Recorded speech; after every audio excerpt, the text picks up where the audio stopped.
Welcome back, ladies and gentlemen, to another day for the CCT Series 8.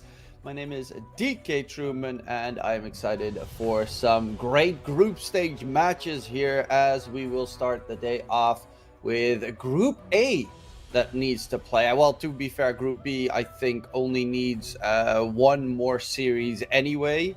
That one will be tomorrow. And then there are still 4 matches for Group A that need to be played. 3 of them are from one move. So I am excited that I will be covering all 5 of them in today and tomorrow. Here we have the current standings of Group A. It is still all very close. One move, 0-1. They lose the 2 first matches.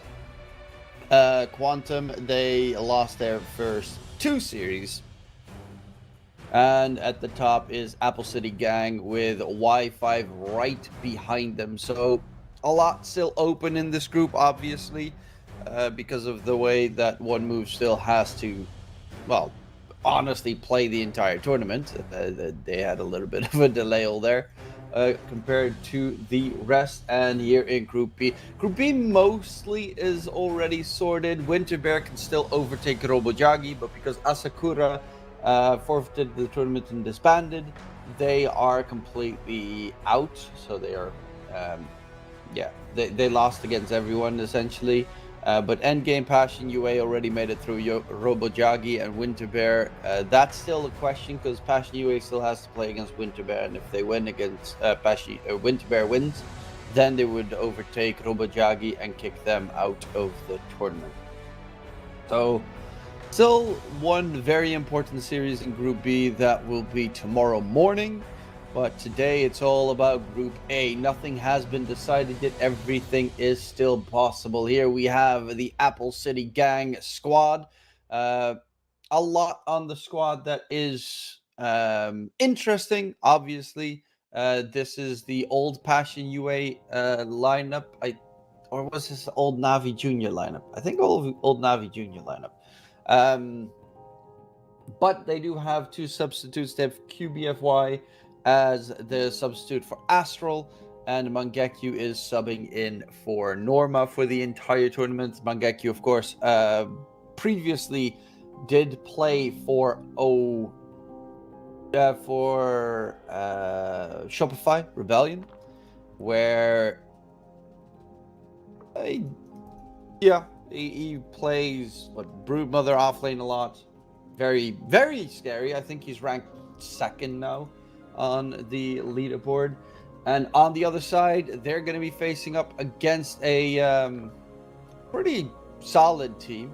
Has had a couple of swaps in their players, but Lucas, Rise, Anku, Kete, MOP, and Fezor. Fezor's been around for a lot of different smaller teams, but has been around for a long time as well. Started in 2017 with showing up in pro matches.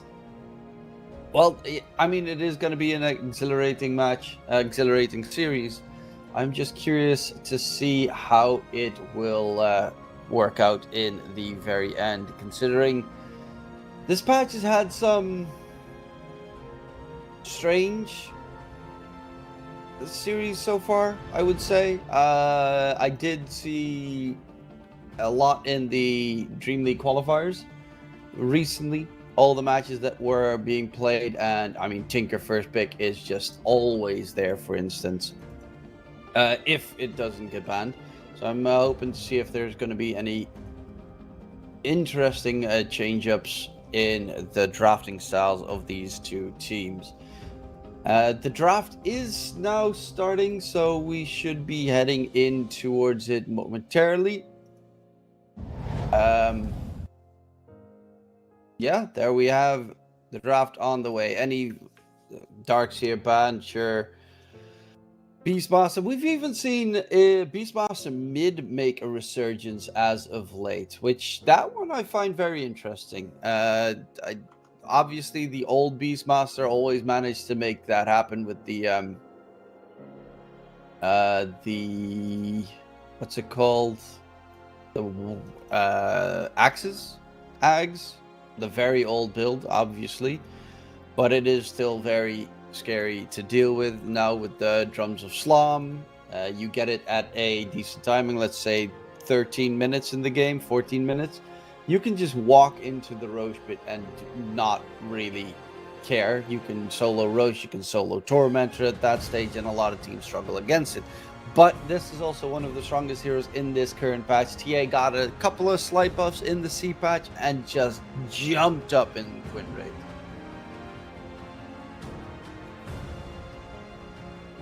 The biggest problem, of course, is always going to be that refraction to try and break through. There's a lot of heroes in this batch as well, like Sven that gets played terrible against TA because you just can't get through the refraction charges. So you're going to need to get heroes with dots just to be able to make it manage against TA. And then you have to be very careful with your supports because the traps that silence you can really hamper you. NP is an interesting one because, of course, NP can do disgusting split push shenanigans the entire time. Does sometimes struggle against the silence because you could spot him out in the trees when he's trying to be sneaky and TP out. And then you silence him and then his TP is interrupted. But Nate's Prophet, his biggest plus is he can always be there. Until TA buys Ags and then TA can also always be there. So then TA just turns into kind of a NP, but that Ags is a very expensive buy, which normally you don't have too early.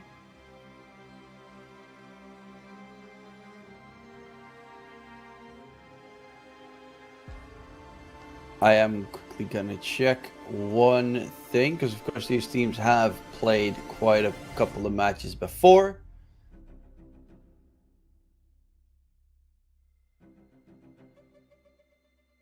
Apple City Gang. See, yeah, okay. The most picked hero for Quantum actually is TA normally, so that one did get stolen by Apple City Gang, and Apple City Gang's most picked hero is Terrorblade, which got banned by Quantum. There we go. It's going to be this Phoenix, very good, of course, against the TA. TA doesn't really want to focus down the egg, which is a bit of a tough hit for the TA. Plus, the Phoenix Burn will get rid of the refraction charges very quickly.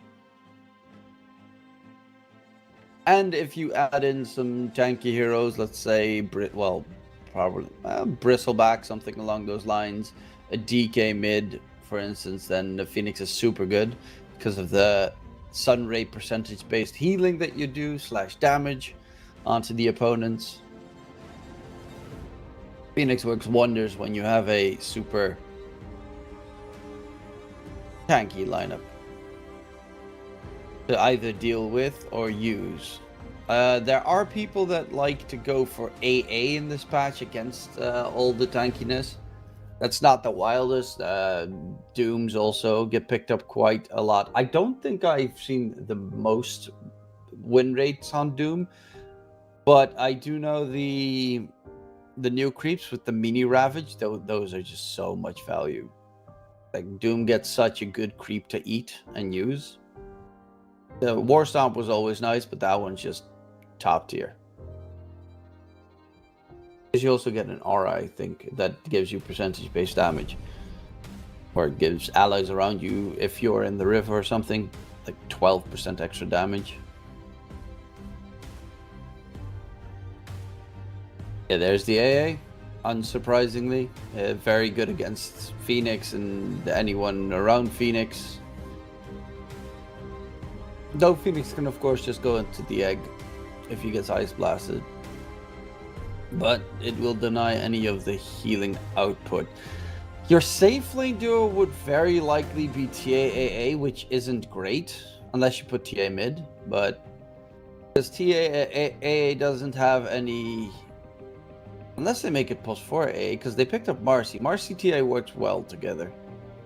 Because A needs something to lock a person in place, like a Wraith King or any stun, really, so that the Chilling Touch can actually have effect. Obviously, you can still just harass people in lane, but you prefer to have use of one of your spells. And in this case, yeah, Marcy. It's a great hero. You just toss him back towards TA. It's him with the meld strike. 2 more extra hits. Person is dead. Almost anyone in that lane would die.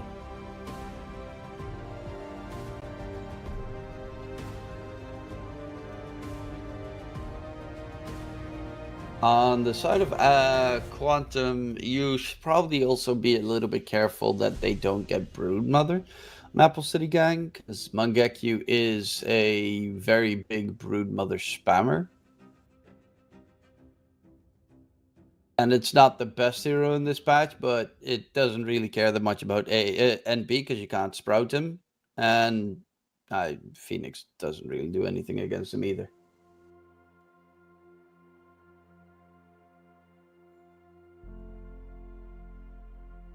And thinking about playing against TA Marcy, depending on, of course, if this is a Phoenix 5 or a Phoenix 4, I would assume 5 for the time being. Hoodwink is still pretty strong. The problem is the TA laning against that is just what hero would you rather have to try and deal TA in the lane?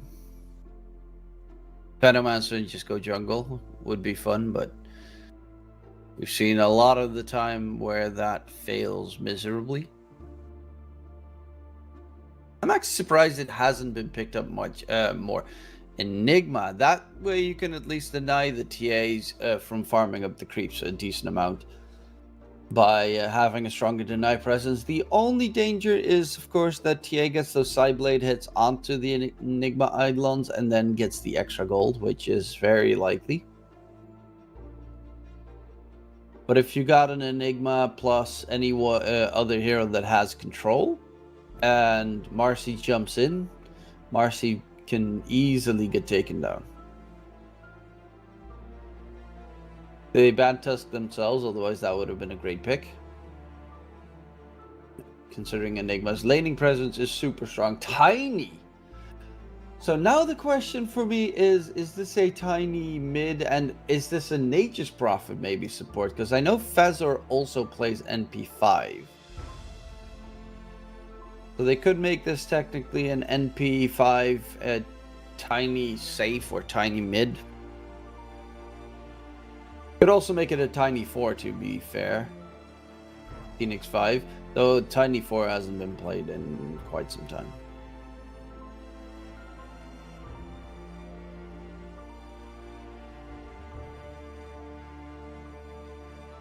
City Gang, what's it gonna be? They still need 2 of their cores. They're probably their offlaner.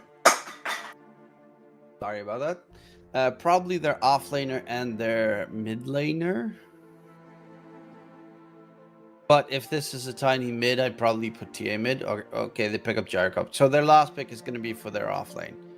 Yeah, TA mid. Very solid against the Tiny because, of course, Tiny has a lot. Avalanche is good to get rid of the refraction, but you don't care about the tree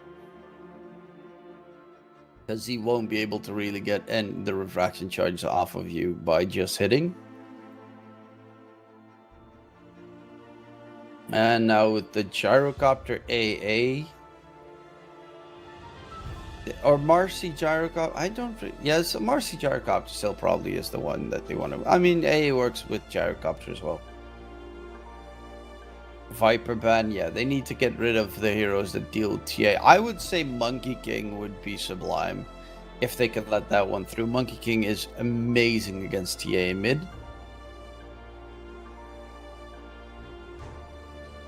As TA has very weak attack range in the beginning of the game.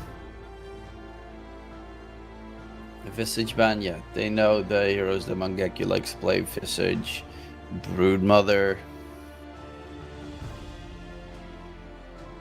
Those two, most of the time.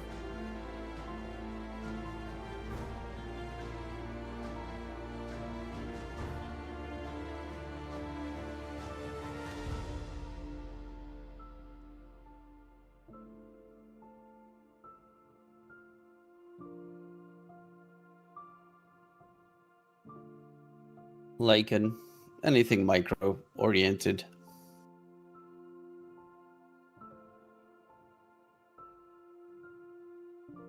Apple City Gang.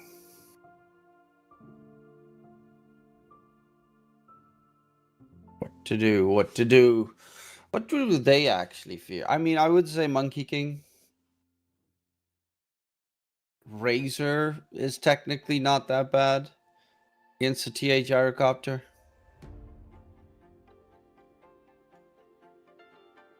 Venoman's the jungle, but Enigma's Eidolons are gonna get cracked by the gyrocopter flat cannon, so.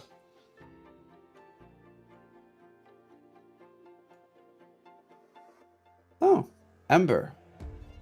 I mean, Ember would have been okay, but not super fantastic. Night Stalker last pick works weirdly against the Phoenix because, of course, you have your ulti, but if Phoenix drops the egg, it overrides the Night Stalker ulti.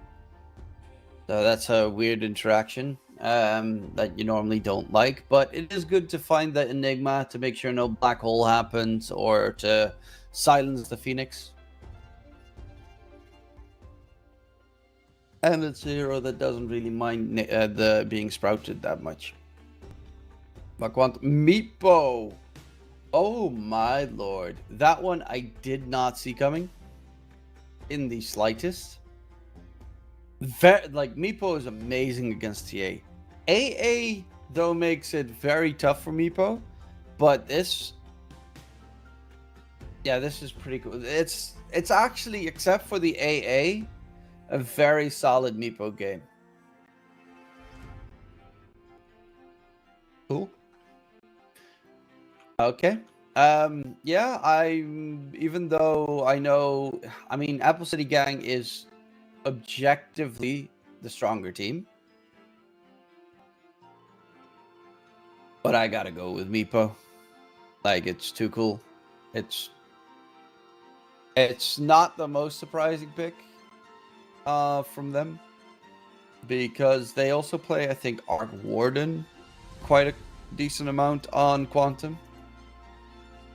But it does mean that your opponents are going to be on the edge of their seat the entire game, because this is a Meepo NP dual core offlane Tiny, if I'm not mistaken.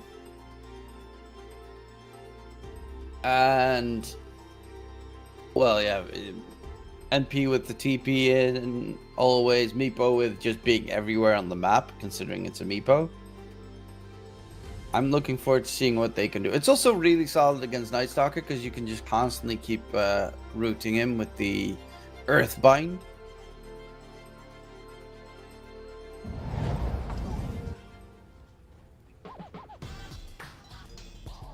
Okay, he went for the more Meepo facet. What's the other facet? Meepos increase other Meepos' attack speed and armor. Huh. I'm seriously getting tired. I mean, more Meepo, more problems, right?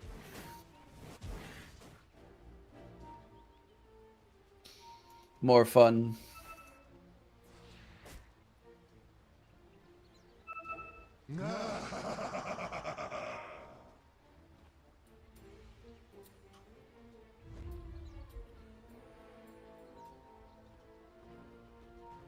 Thirty seconds to battle.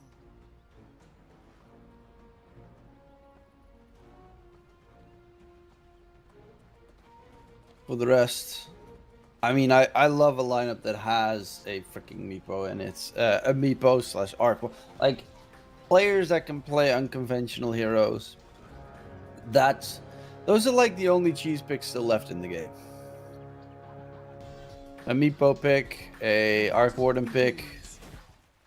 Like Huskar technically, but everyone plays Huskar these days, so. 3 Dire Bounties, only 1 for Quantum. Yeah, we have interesting lanes, but the one that I'm going to be most focused on is probably mid, on how Meepo plays against TA. Well, bottom lane, they're being obnoxious to Fezor, but he can just, I mean, he can even level Icarus dive if he needs to.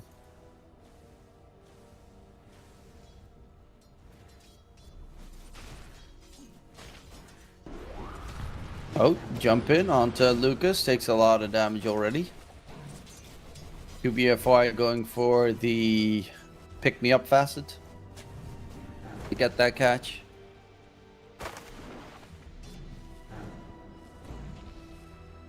And topside Enigma and Tiny with the toss back onto AA. A lot of damage coming in, though the flat cannon is clearing these apparitions. And it has, like, it's great to have Gyrocopter against the Enigma. It does mean that you're auto pushing the lane the entire time. So A needs to clear up the wards to get the creeps resummoned. Oh, Flacco. Gotta be a little bit careful, but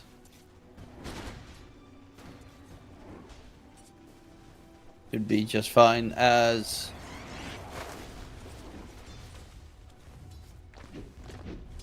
Tiny now is level 2, so Ava tossback play can come through.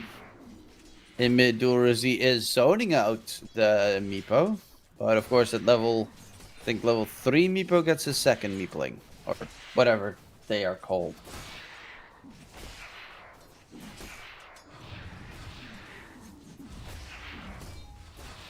Yeah, Durazi is just zoning him out completely.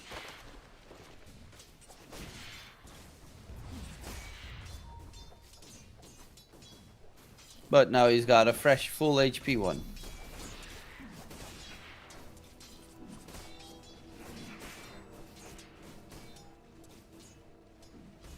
As all three lanes are looking good for Apple City Gang so far. Yoi on Gyrocopter went for double blades of attack so that he could clear out those Eidolons easier. I actually really like that move. The only thing I am curious about... Oh, he's probably going to go Falcon Blade and the other one for the Chrysalis then. I was just thinking, where do you put those two in if you don't go for phase boost? But yeah, he's going Falcon Blade and then the other one can go into the Chrysalis. And these Eidolons are just getting shredded. Yo, he's having a terrific time top because of it.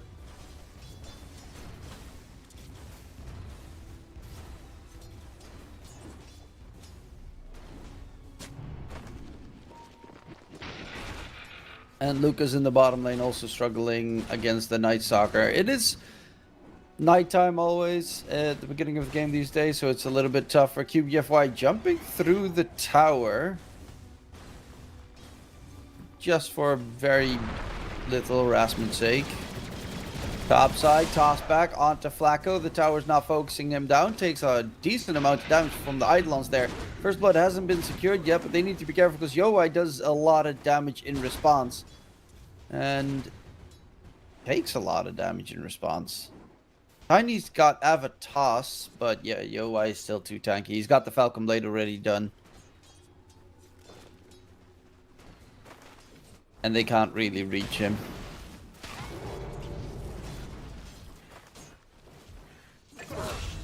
As first blood does get secured, QBFY taken down bottom side. So they get something on the side of Quantum, but they are getting beaten right now. Oh. Okay. Avatar's top did secure it. Chasing for Flacco. Rise on that Meepo is chasing in for more blood. Will find the kill. Anko ticks down to the blood. Grenade is just going to be able to stay alive long enough. And this is actually what I love even more. He's staying top on the Meepo currently.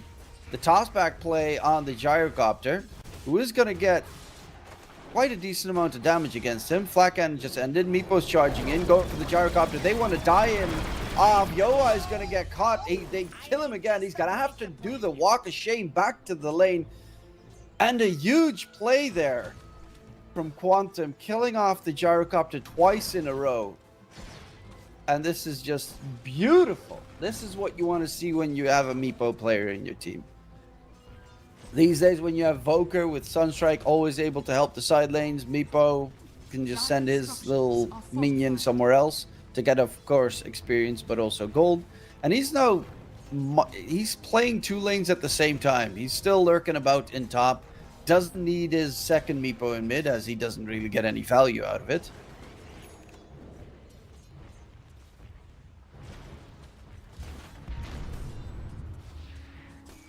It is remarkable how hard it is to do these plays. Amaterasu bottom lane needs to be careful. There's a charge in from Rise on the Meepo, going for that Night Stalker. Earthbind comes out, poof in, and Amaterasu Night Stalker is gonna get taken down. Once more, a kill for the Meepo comes into play, bringing that value to the game. Speaking of value, Radiant's middle tower don't is forget under to sign attack. up on Stake using the link that you just saw on screen.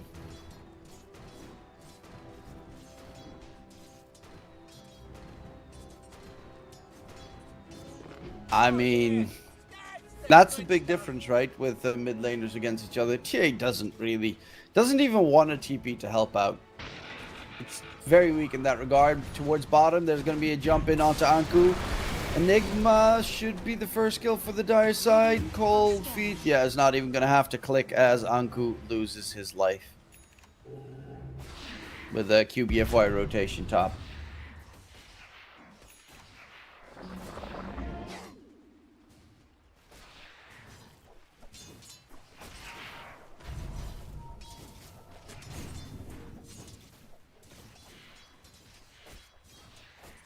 And Meepo's just gonna keep farming right for the time being. Get his Dragonlance, get as many stats as possible. It was always weird, the old build on Meepo, where they just went like 3 Dragonlances for stats. Radiant are scanning.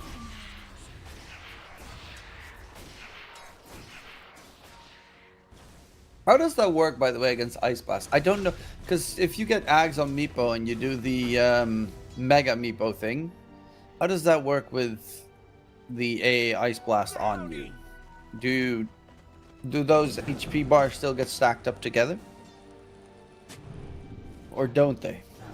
No, the big plus is also that, of course, you have Dig, so you can always just hide Radiant's top when tower Ice is Blasted. under attack. And now there's the big threat here. You've got Nature's Prophet with Wrath of Nature.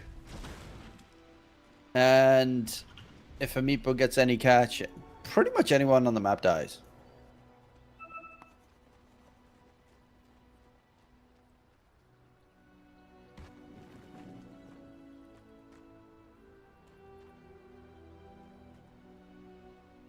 But Dual top net with at the moment Joai third.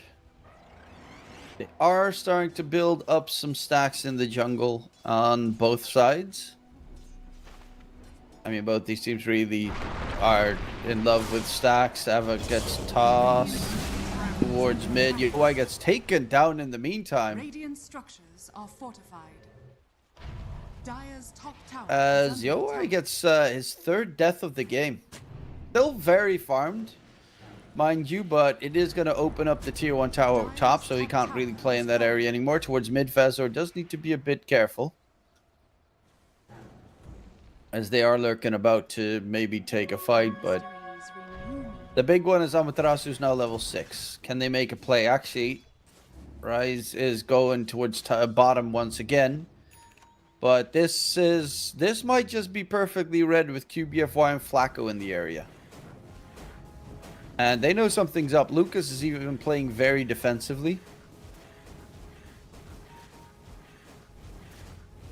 Yeah, they're going for the Nature's Prophet. It is nighttime. Night Stalker ulti used. Lucas needs some help. Quickly, Rise. Earthbind thrown out. He gets the poofs going. Avalanche on top. Amaterasu. Night Stalker is dead. QBFY is the target afterwards, being blocked by the Treants. Taken down by Lucas, who actually killed him with the Treant. And they still find 2 kills in response. It was a death onto Lucas. That's the, for them, unfortunate part, but finding 2 kills as a counter. Hell, Lucas even came out ahead after that fight in terms of net worth, and they are currently in the lead with the drums of endurance. They're going for the tower, tier 1 tower push mid. Eidolons plus Great Treant plus Meepo. A lot of pushing power as well in this team. Oh, Fezor missed the dive. Amaterasu running in onto the Enigma. Ice Blast comes flying out. NP does pop his ult. He is going to get chased down. Dual Razi. He's got the amplified damage rune on the TA. Lucas is dead once again. They find 2 kills and should find the tier 1 tower mid with that 5-man rotation. Middle tower is under attack. Radiant's middle tower has fallen.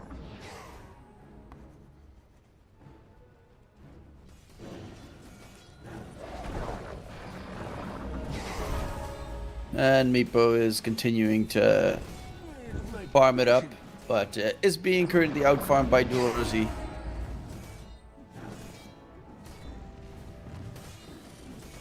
Dire are scanning.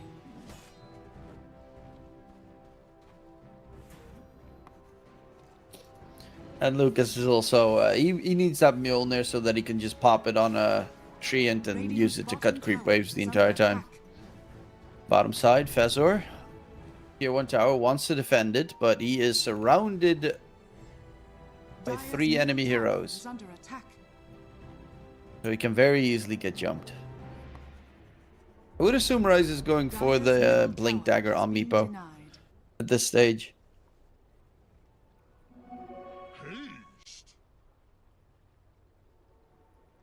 And he also has the 3rd Meepo available.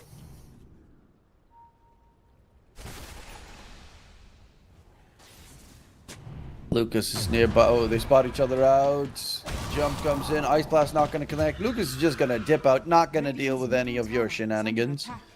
As he TPs towards the triangle to continue farming. But that should secure the tier 1 tower in the bottom lane for Apple City Gang.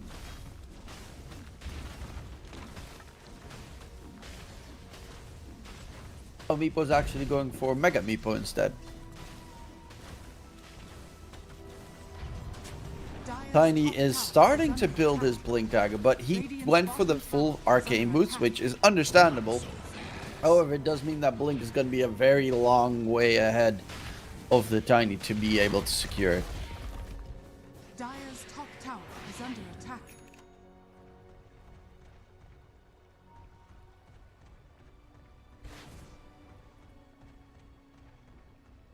Other choices coming in. Night Stalker's going for a Hand of Midas.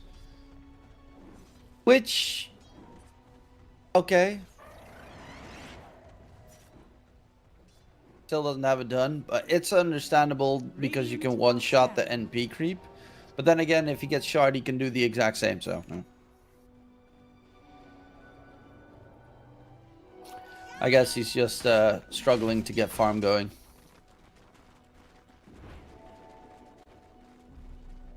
Oh, they spot out Ryze on the Meepo in mid.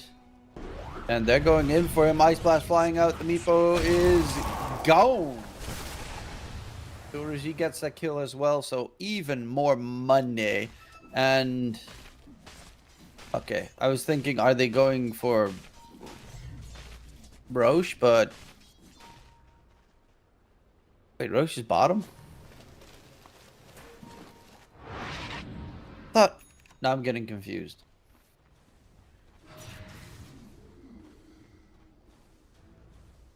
Isn't it top in nighttime and bottom in daytime? Oh, because of the Night Stalker facet, it swaps around. That is very confusing. So now it's night at bottom and top at daytime? I don't like that. Dire's top tower is under attack.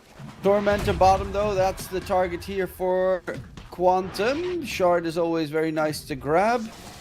They have to hurry before it TPs the other side and they kill it before it would swap to the top side of the map. No? Roshan's just chilling bottom. Or doesn't it move until 15 minutes in the game? I don't know. Why? Okay.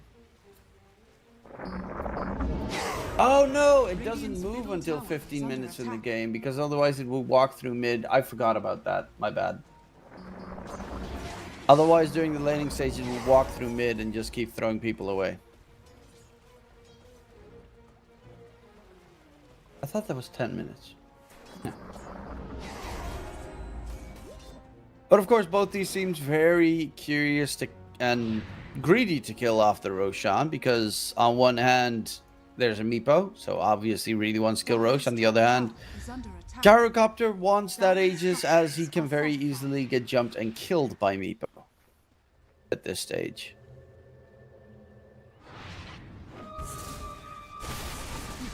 Lucas on the NP close to his Mjolnir now has it being delivered.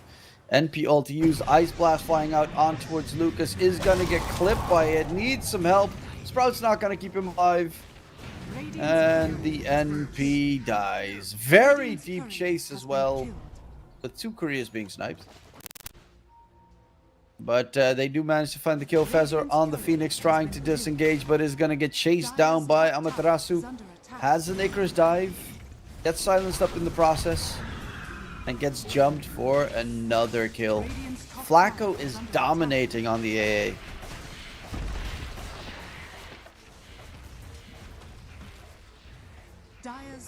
As Meepo's courier died, so he actually has a delay in getting his Ags. Dire's bottom tower is under attack.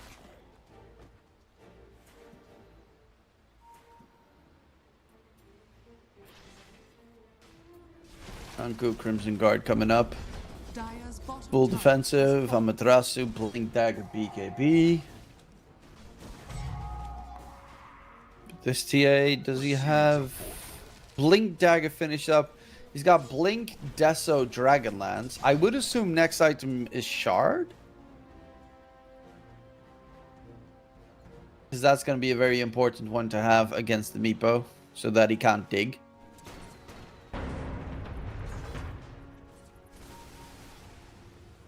Oh, Meepo has shard, bought out Shard, so he has dig now available.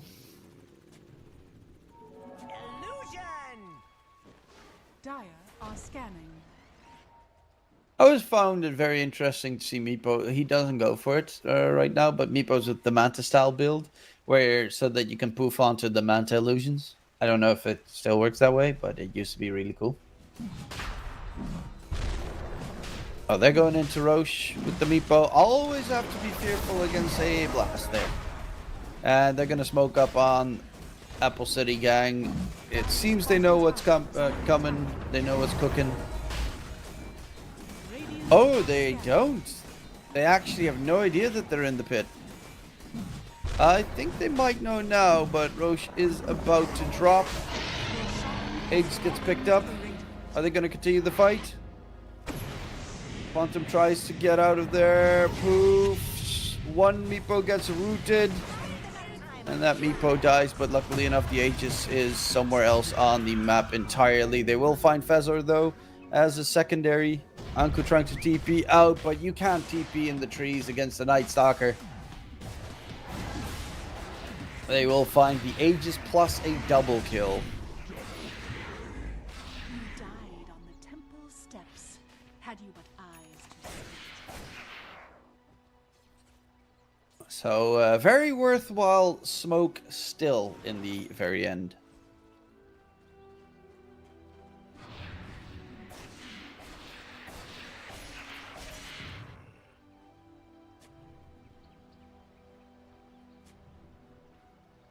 Shiny finally has his Blink Dagger. Phoenix is closing in on Yules. Of course, he got the free shard as well, which is going to be very impactful, having the Sun Ray doing the Supernova on Mega Meepo if he doesn't get Ice Blasted. But that's also going to be the main focus here. They need to kill off the AA first so that Ice Blast doesn't connect. If Meepo gets Ice Blasted, fight's over. Dire's top tower is under attack.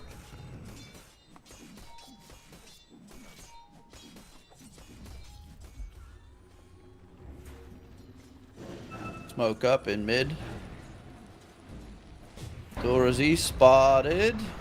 They're trying to get the reach, but too far away. Dual-Z doesn't get caught. Blinks out in time. Smoke gank failed.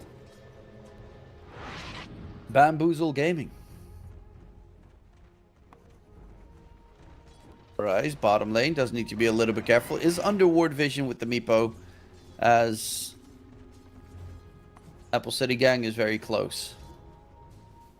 Jay's heading his direction as well. He's got another amplified damage rune bottled up. Ice Blast flying out to the side. They're going in for the kill. Can they get it? And Meepo is dead. Phoenix Egg comes out too late. The Sunray burn.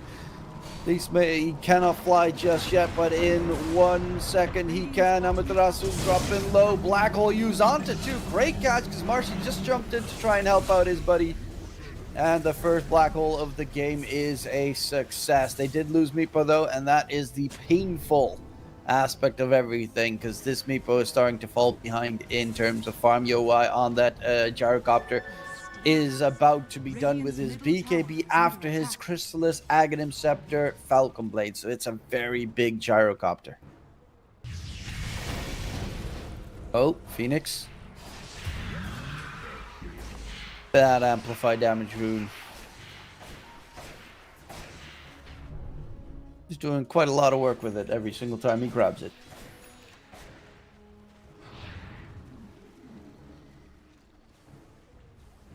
Radiant's bottom tower is under attack.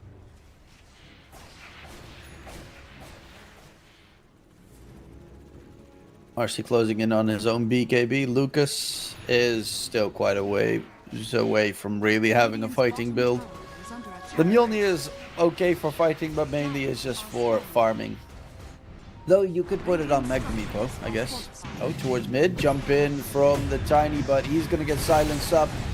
Takes a lot of damage. Night Stalker ulti was used. There is no egg for 25 seconds, and a little bit of a whiffy jump there. Going in on the backline. Sunray heal onto the Tiny, not going to be enough. Fezor trying to disengage. Ice Blast flies out to the Meepo. Is going to get not clipped by it, but has to dig to try and dodge. And Meepo is going to be a fourth one dead. Now Lucas needs to split open the map. Push it to the side. They know where he is because he is under ward vision. But he's going to quickly just TP to the other end of the map. And hopefully continue his farming frenzy, but it's a 9k lead for Apple City Gang, and they're just their catch. Like the laning stage aspect from Quantum with the Meepo was great. Then they got caught everywhere.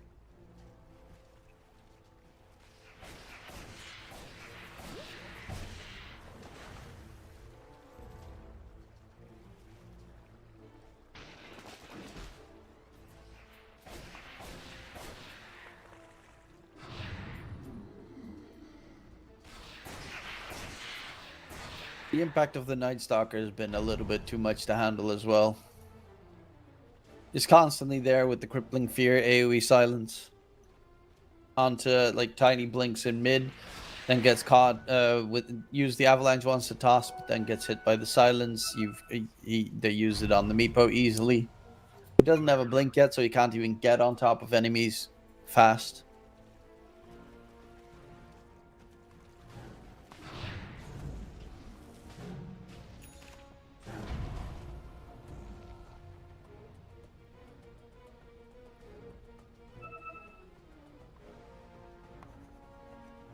Tiny's going Yule's second. Phoenix has... Okay, he didn't go for Yule's. He actually built up the Ghost Scepter instead. Tormentor's about to spawn topside though, so they should be able to get another free shard. Hopefully it wouldn't be the Tiny shard. That would be very sad. Radiant's bottom tower has fallen. Enigma shard's okay. Extra stun duration, but like you just gotta knock on the high ground. Gyrocopter's almost got the Satanic almost done. Yeah, they want to go for Tormentor, but there's an Ice Blast that's gonna be flying out. And that means they have to wait with the Tormentor. They're actually still gonna continue going for it. Regardless. Tiny needs to be a bit careful. In the meantime, dive in towards the Radiant base. Phoenix stays alive for a little bit longer, but not long enough. Does have a buyback available, but the melee Rax is going to be the target here. Uncle gets a free shard. Radiant's So has the extra Malefice stun, Radiant's bottom barracks has fallen. but a full set of racks does get secured by Apple City Gang.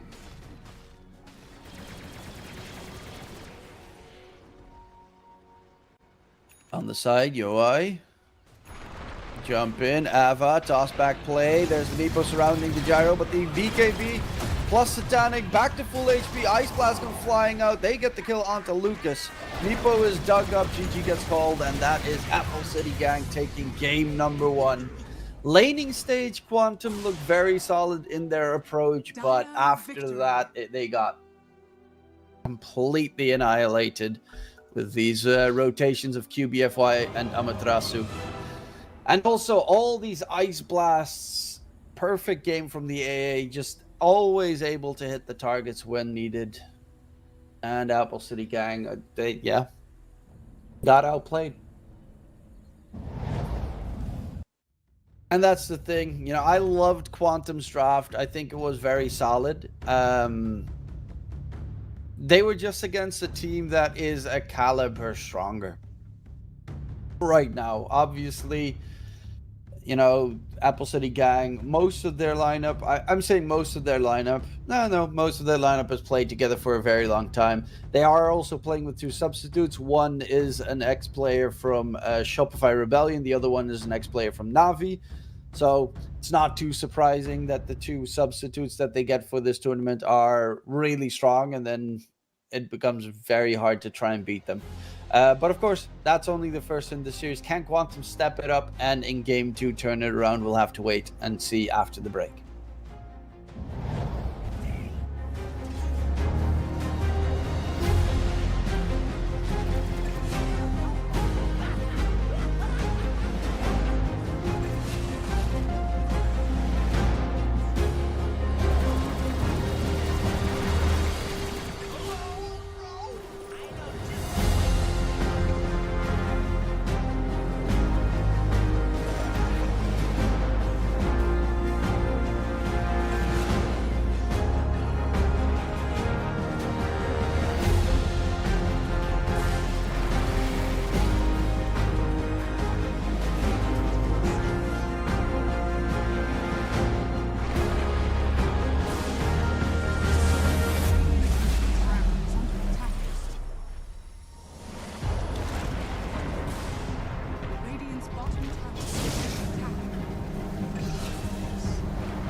Welcome back, ladies and gentlemen. Ready for the next match as Apple City Gang will be taking on Quantum in game number 2. They tried in game number 1. Quantum tried to get that big surprise pick in, but it did not work out with the Meepo, unfortunately for them. But new round, new chances, as they will try and make it work in their favor. Yeah, the stronger team. Obviously, it was a very rough game to try and win regardless, but it was still an admirable attempt as we see the first ban come in, being, of course, again, that pesky Darkseer removed. But Apple City Gang, the ones removing their own Night Stalker pick, plus the NP from Lucas from last game.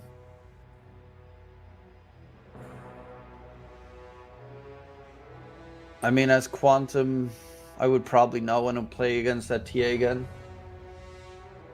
That TA was pretty nasty to deal with.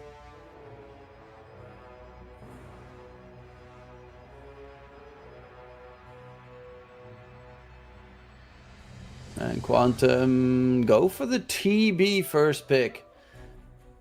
A hero that both Yoi and Lucas love to play. Beastmaster got removed. Obviously, Terrorblade still has quite a lot of counters in this current patch. They could even always flex the TB2 off lane if it becomes too rough to play as a safe laner. But it's, I mean, it's always just a strong hero in this current patch.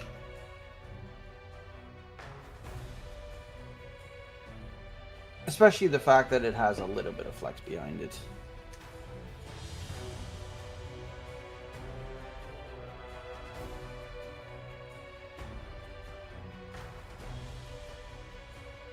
Apple City Gang.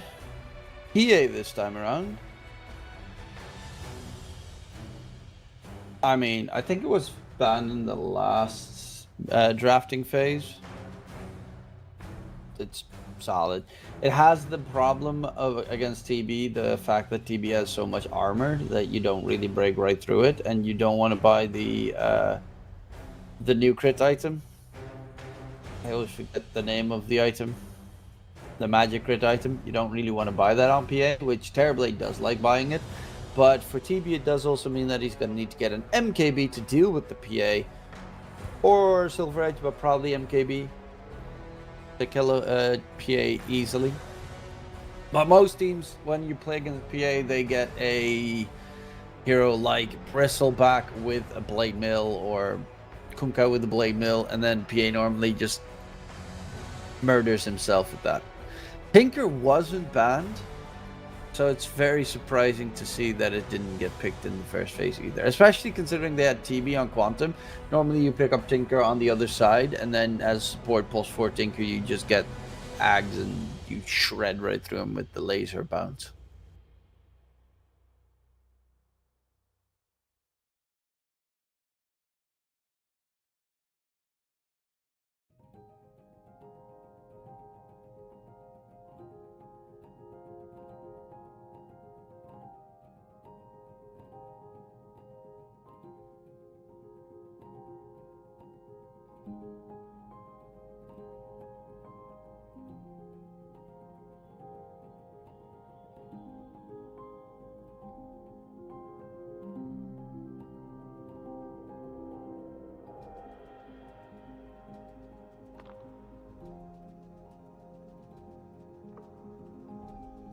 Apple City Gang ban out AA as well. Ringmaster, always solid to keep your heroes alive, but it's also great with the way that in the team fight you can just make sure that they don't look in a certain direction with the Wheel of Wonder. And laning wise with the PA, there's so many slows that they can throw out at enemies. Makes it nearly impossible to play against.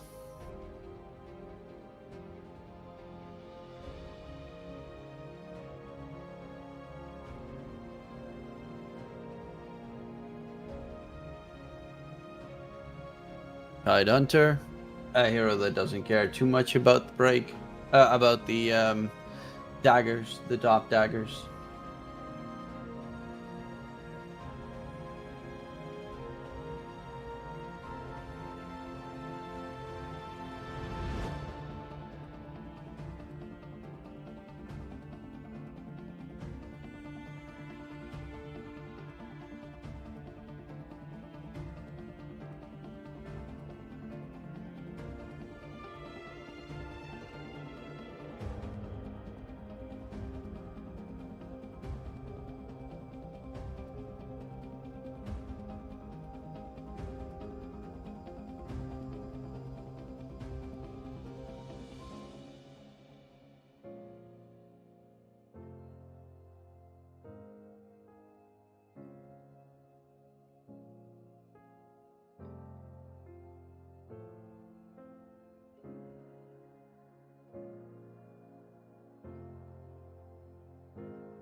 Shadow Demon. Sorry, I got a little bit distracted there for a second. Shadow Demon, great, of course, with the Terrorblade to have as a buddy. Either you can save him, or in this case, even Demonic Purge onto PA late game when you get Ags. Super hard to deal with for PA because it gets broken into different angles. I haven't seen much Shadow Demon, or any Shadow Demon for that matter, in this patch. But it's always had some good value. You throw out the his second spell onto Tide and let the Tide just run out. But Apple City Gang, they're going to try and get aggressive in the lane. Visage and Tusk. Visage obviously very good against TB because you have that heavy burst damage the entire time that you can throw it on towards the TB. And Tusk a great way to get some catches going. Plus they have some weird interactions with... I mean, depending on the build on Tusk, I don't really think he does go for the other facet anymore, as tag team just brings in too much value most of the time. But the mid pick for Quantum, it looks to be the Pangolier this time around, so that they have all three of their cores. They just look to need a support, pulse 4 or pulse 5, depending on which route they want to go. I would say, you know, if you're gonna go for pulse 4 right now, I would say Hoodwink is a very good choice. With Titan Lane, you have a break against the PA. It has a lot of damage as well. AoE control.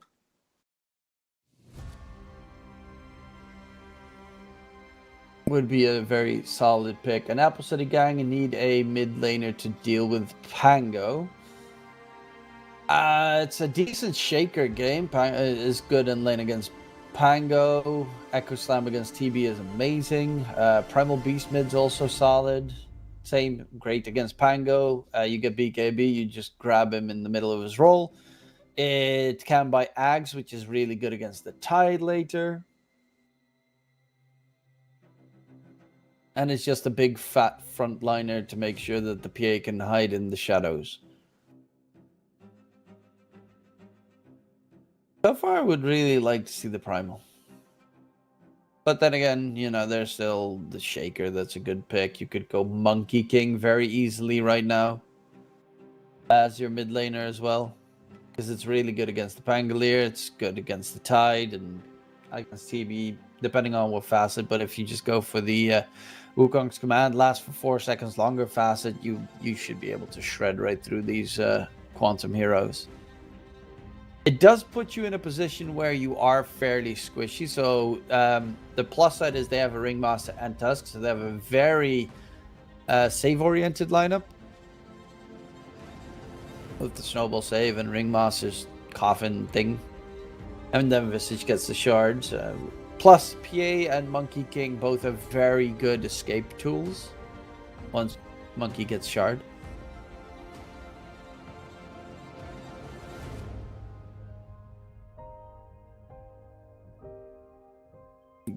Other options, I mean, they ban out the Ember. I'd fear the Monkey a lot more. Undying. I mean, it's okay in lane against the Tusk Visage. Because technically it doesn't deal damage with this level 1 decay. And level 2 even does very little damage. It just does strength reduction. Which does mean that Visage's Soul Assumption isn't that fantastic. But they're going to go for the Storm Spirit. Storm Spirit doesn't care really about anything this game. Like Rolling Thunder, Ravage, and Tide Shard are the only thing that can control the Storm Spirit this game. So he most of the time should have just a free run along the lines and no one should be able to in the slightest.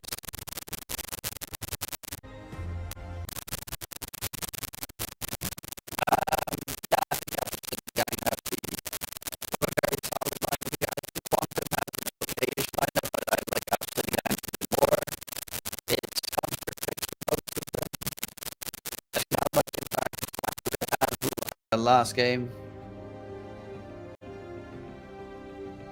and with QBFY as well, with the rotations on that Marcy.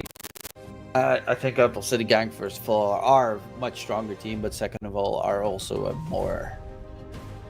In this case, I think I like their draft a bit more. Though, Tide is going to be incredibly strong until PA gets shard. When PA gets shard, Tide's dead. But until that moment, nothing should be able to kill Tide past level 5. He should be able to just walk into 3 enemy heroes and not care. But it's all going to come down to once PA gets shard, he breaks the Tide, and Anku is going to be a sitting duck. One thing that is interesting, though, if you get the shard on Undying, you have 2 supports on both sides with saves, because you have the Tombstone save then on the Undying plus Shadow Demon, and on the other side Snowball plus the Escape Act save. So that's kind of cool. Could be a very interesting game in seeing people just not die for the longest time. Oh boy.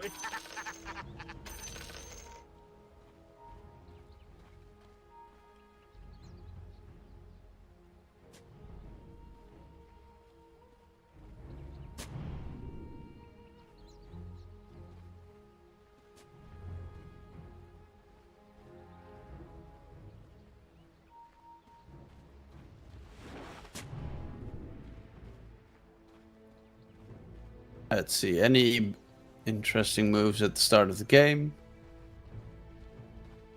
Yowai is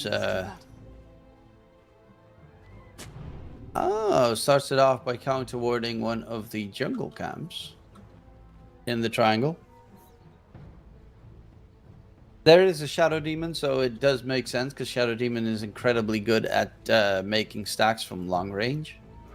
Something that Tusk can do, but it's a little bit tougher with the AI shards, as you could accidentally block them in. The battle begins. Okay, it seems to be another 3-4-1 bounty rune trade. Yeah, Quantum seems to be a lot more afraid to take these level 1 pickle fights.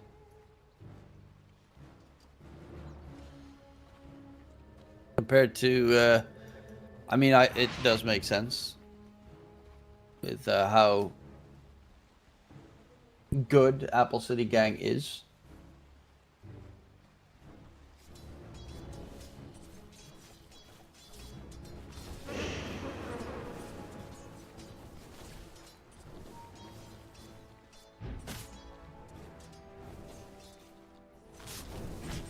Well, bottom lane, a lot of damage between the 2 sides already.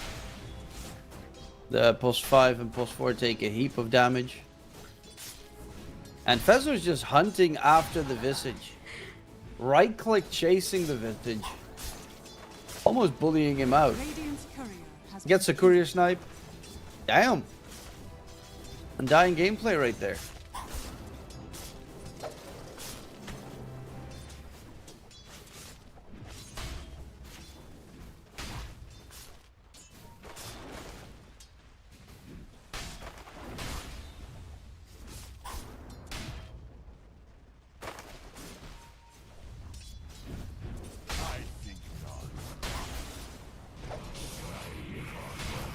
And in that bottom lane, a lot of damage continues. They're trying to be busy. Top lane, Fezor is still chasing after the Visage. Behind enemy lines, he is just harassing like crazy, stealing strength away from the Visage. And bottom lane, they will get first blood secured. Anko dies, Rise dies in mid, so 2 kills for Apple City Gang, while this Undying of Fezor is going to get blown up. Kill goes to QBFY, but that's a Soul Assumption kill, so that's going to be Death Toll Gold added into the mix, and that's 3 lanes, 3 kills, Apple City Gang.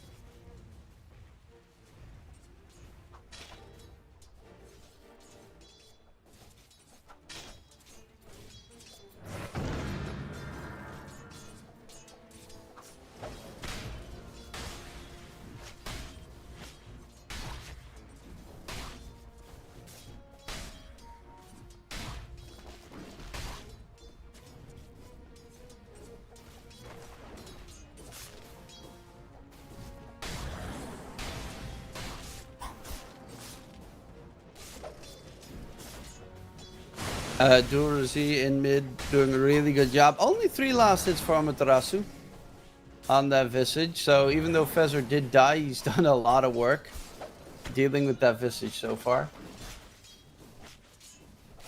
And they're actually going to go for the Undying a little bit. Full Assumption hit comes out. Fezor drops the Tombstone.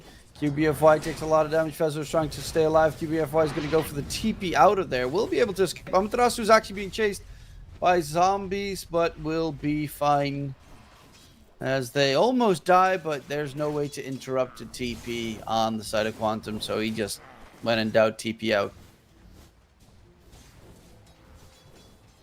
Durazi is just destroying Rise.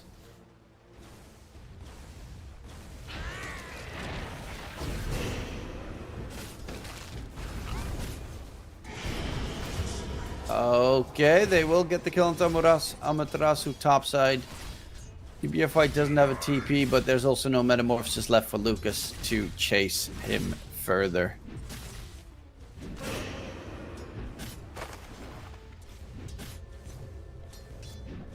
They're at least making sure this Visage is having an atrocious time. He's got the same net width as the Undying. The only downside is mid is going so bad that you already have 1,000 net worth ahead on the Storm compared to the Pango. Hellstorm's a full level ahead as well. Radiant structures are fortified.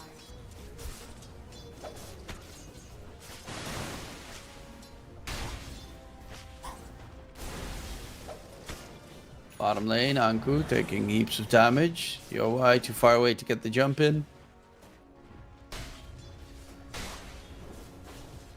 But no, Tide doesn't have that many magic wand charges, so he couldn't even try to bait them in for a aggressive move.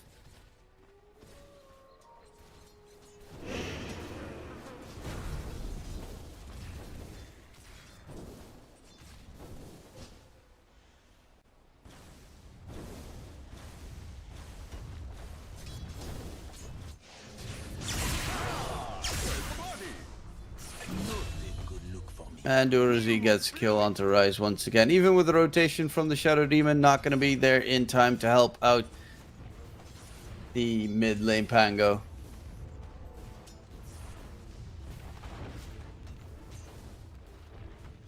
Lucas is getting a good time to farm, but that's the only one of the 3 lanes that's going well for them. As YoY bottom lane's 1,000 ahead, Durazi is 1,600 gold ahead of Pango. There's even a rotation towards mid to make sure that they can secure the runes. Durazi, regen rune as well for the Storm. They get the ward denied.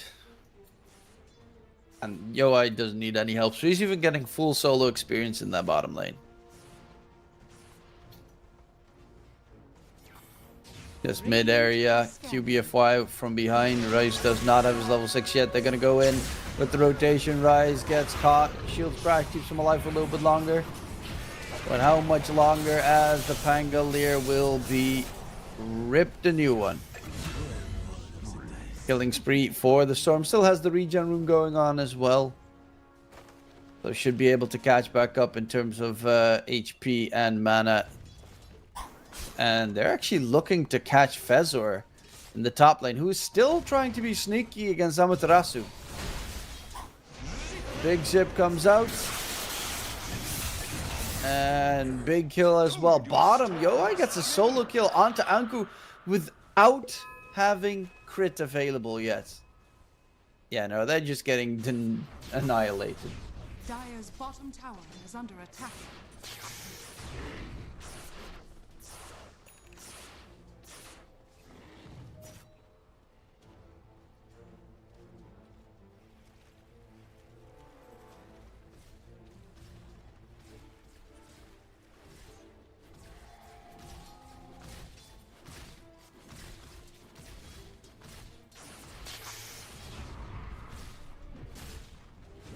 Dire's top tower is under attack.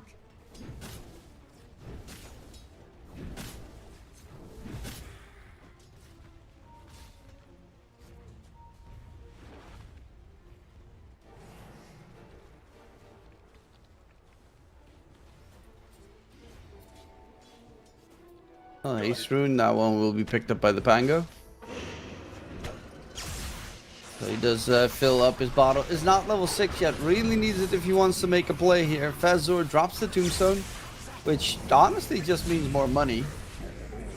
150 added for Dual Z after that kill on Fezor, which was 200. QBFY going in onto the Shadow Demon. Shadow Demon is stuck. Shadow Demon is dead. Snowball save, dodge. Comes out. We'll get an aggressive chase in deeper in towards the tier 1, but the roll is over. He did go for the Thunderbolt facet, so he doesn't have the longest of rolls. 5k net worth lead in 8 minutes time.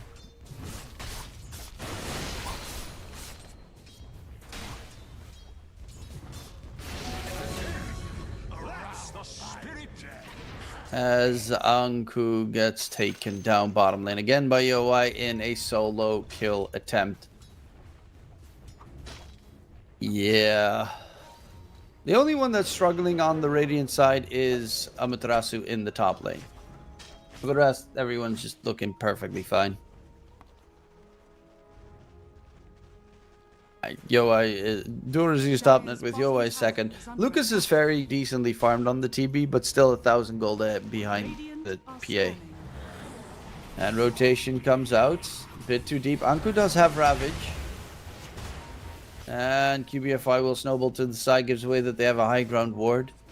But it's at least going to keep him alive. Dire's bottom tower is under attack. But now both sides know from each other that there's a big ancient stack available. And they're looking to get aggressive here. Fezor jumped up by Durazee. Does he have the damage to kill off the Undying? Zip in further forward. And Fezor is a, once again, goner. Wicked 6 streak. 7-0-0 on Durazee. Oh, Rise gets interrupted in his roll. And cancelled it immediately afterwards. Instead of trying to roll away to possibly safety. But it's Durazee's first assist at the very least. Dire's top tower is under attack.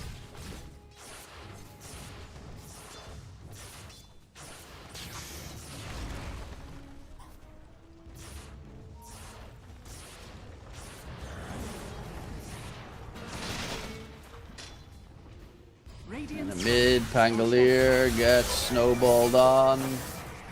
Wheel of Wonder is not going to be able to do too much, but the Ravage in response, and that's a big double kill. Taking down Durazee is huge money for Anku. Radiant's courier has been killed. So almost 1,000 gold he got. Radiant's And middle their tower entire is team under together attack. almost got 2,000 gold for those kills.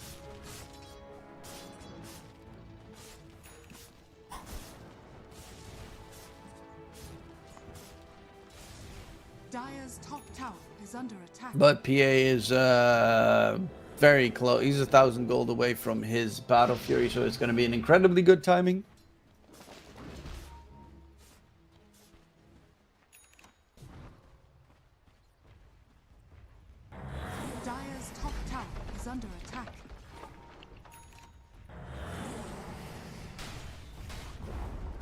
Dire's top tower has fallen.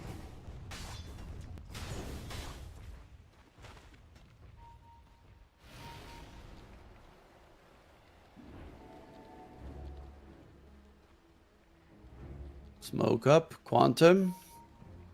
Are they trying to get a catch maybe onto the Visage top? They are very close, and Dying is level 6 as well, with level 2 Tombstone. I mean, the Tusk is a very sad kill with the Visage so close.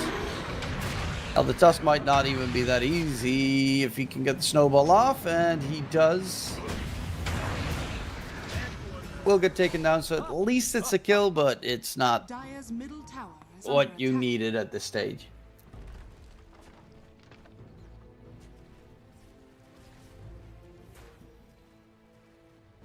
Dire's bottom Professor tower looking for is the under Visage. attack. He's nearby. Spots out the familiars, but then he gets spotted out himself towards mid. Lucas is going to get jumped. Wheel of Wonder is going to be at his backside, but he gets fully locked down. Can't get any moves as the CC was too much. Fezzer Undying drops the Tombstone, gets crit down heavy. Durazi is the one securing the kill. Gold goes to Yoi for the Tombstone. And the tier 1 tower mid is their money maker. Yoi with the Battle Fury reveal as well. Going for the SNY next. It feels like this is just such a run at you game. The only one that they have to be a little bit worried about is the Tide, who has Ravage available again. But for the most part, the Dire heroes have nothing to work with. Dire's middle tower is under attack. Radiant are scanning.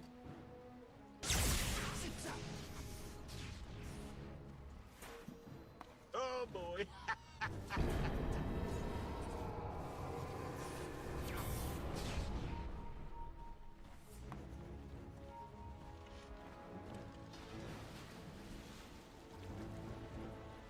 Anku?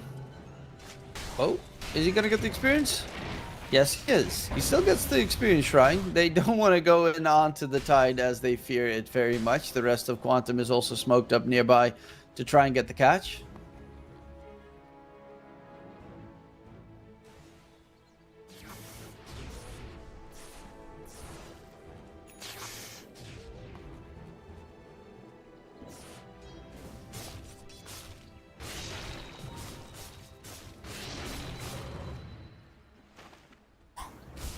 And Rice still needs that Diffusal Blade to really actually start being super active. Top lane, Lucas being chased down. Everyone's TPing in though. They can't get the kill in time. Lucas misses his reflection, so no slow.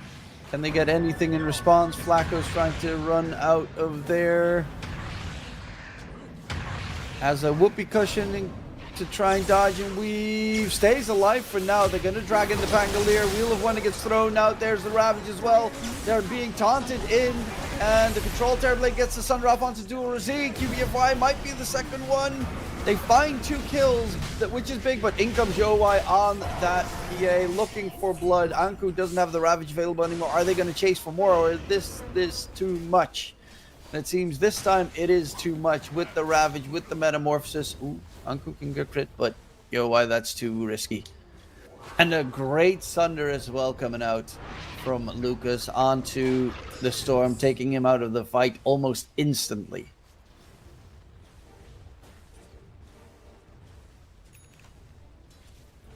Well, they're still alive and kicking on the side of Quantum. They unfortunately do keep losing the Pangolier every single time, and he's just falling further and further in net worth Dire's charts. bottom tower is under attack. Radiant's middle tower is under attack.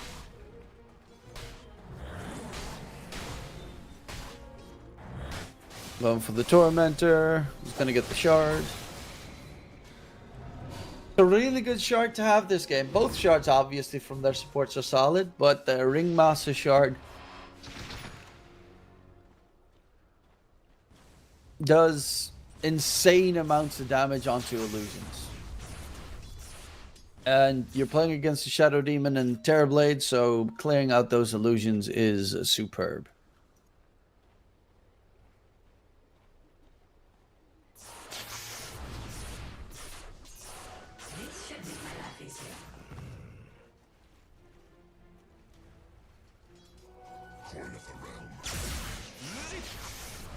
Yoruzi going for Kaya Sanj. Yoi SNY is, I think, done. And then next tool is going to be the BKB. And Anku's going Shard so that he has a way to lock them in position. Make sure that Storm can't keep sipping in and out of every single fight.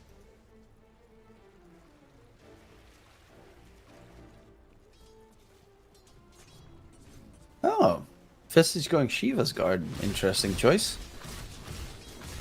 Drum Shivas. I don't really recall Shiva's Guard being on Visages at all, for that matter.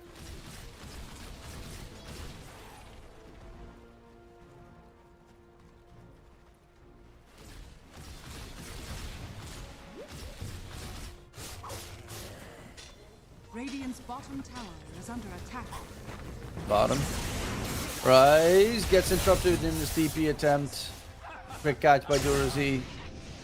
And the rest will quickly get out of that area. As this PA is 12k in 18 minutes. Duruzi's almost done with his own Kaya Sanj. Top lane. Lucas got spotted. He has the shard, so he has good faster movement speed with the Demon Seal and Sprint.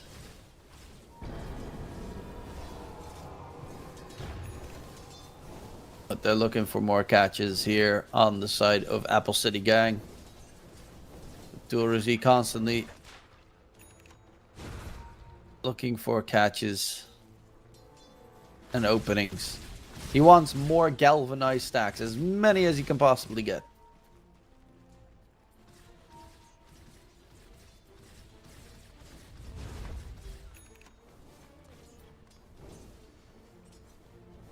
Radiant's middle tower is under attack.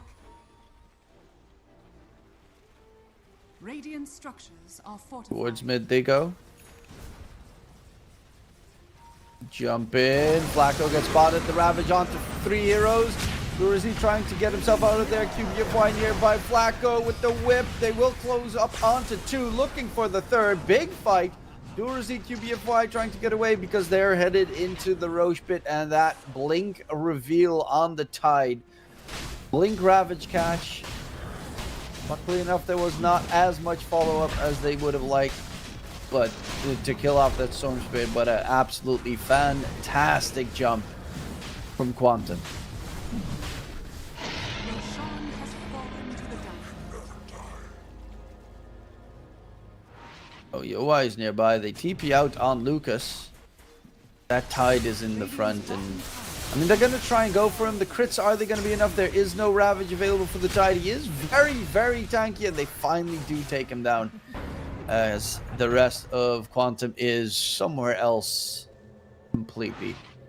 And Shadow Demon, he's going first item axe. It just shows exactly what they like. You need to demonic purge that PA with Ags, break him, and then PA is honestly very easy to kill for TB at that stage. Radiant are scanning. It is not the fastest farming Shadow Demon of all time, as they are constantly on the run. Rise jumped in, shield crash. He's getting crit heavy by the PAs, going for the TP attempt out of there, but Rod of Atos from behind catches him. No TP attempt successful, and Yoai gets an unstoppable streak. Closing in towards his BKB, not too far off either.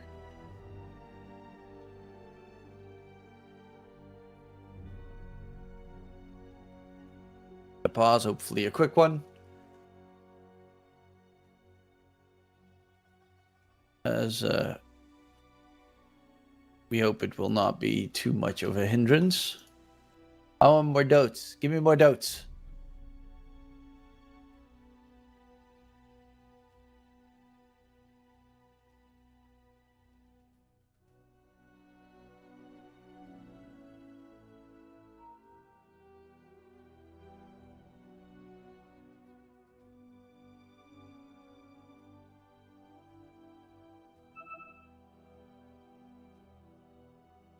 Do we have here? Lucas on the TB is going for the butterfly next. Scotty afterwards.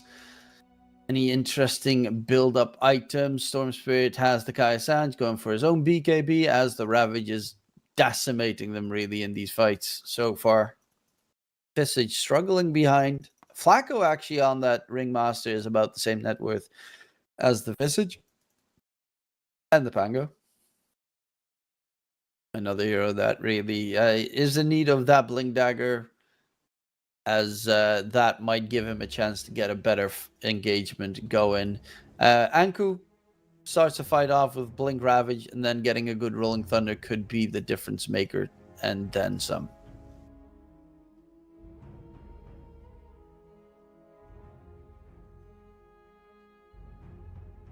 The Dual Z. The score actually currently 11-2-3. Was 7-0-1 at a certain point, but did get caught out twice. One time the Sunder, the other time the Ravage. Speaking of Ravage, 40 seconds until it is back up. Same with Metamorphosis. Do they have the same cooldowns? Metamorphosis is 140 seconds. Ravage is 140 seconds. Max level, both of them are the exact same cooldown.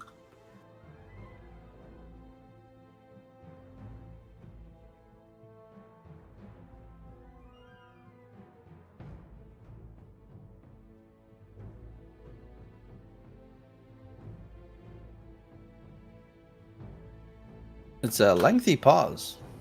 Hopefully, no real issues are there. I'm gonna quickly check. Do we have any notice? Nope. Doesn't seem to be any notice on that exactly.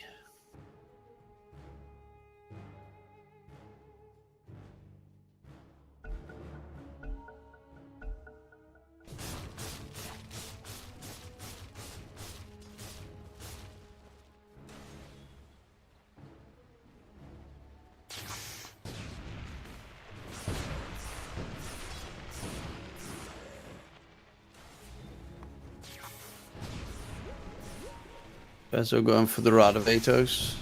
We are back in the game. But yeah, they're definitely not looking for another fight until the BKBs are done on the Radiant side. Especially considering there's an Aegis on Lucas. On TB, it's not the worst. The Aegis, it doesn't really do that much.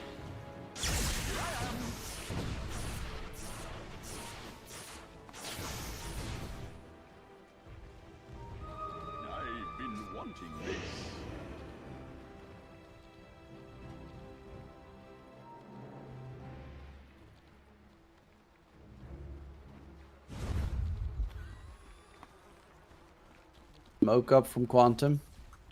Looking for a catch. They've got Ravage. They now also have Dead in the Water on Tide for the lockdown catch, which would be amazing if they can use it on the Storm Spirit, considering PA has his BKB finished. QBFY is looking to tank a smoke gank. Blink in, blink out. Smoke gank failed. Other side of the map, Flacco will be able to TP out of there as well. And the full smoke gank, just nothing gained here for Quantum except for a bit of delay in farm. Tier 1 tower bottom should be an objective that they can gain, as defending it would be kind of useless for Apple City Gang. Yeah, they're just dodging the entire everything on the map on Apple City Gang. Storm's almost done with the BKB.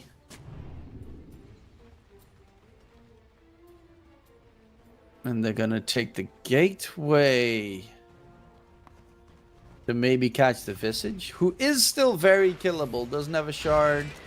Still busy trying to get the Shivas finished. But is aware of any possible gank attempts. Running away. QBFY. Blink Dagger on cooldown. And they'll find the Tusk. The long rotation to just find the Tusk.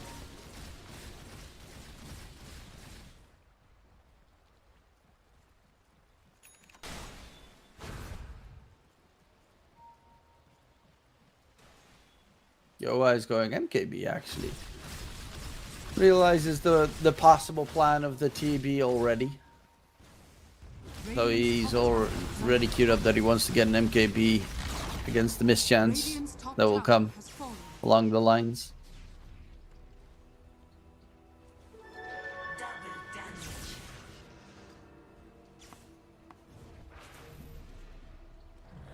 Dorsey so very close is BKB, and honestly with the double BKBs ready on them, amplified damage on PA, it's a really good time to go for a fight, and they are smoked up. The Aegis is about to break him. The break onto the Tide comes in, chasing him for more. Undying is going to get dragged back. Jump from Yowai onto the high ground. He cleaves two of them down, and absolute cinema right there. Yowai just shreds through them. Storm wasn't even needed there. He was still farming his BKB. Dire's middle tower is under attack. 5k damage dealt by the PA in that short engagement. Break on Tide equals kill on Tide.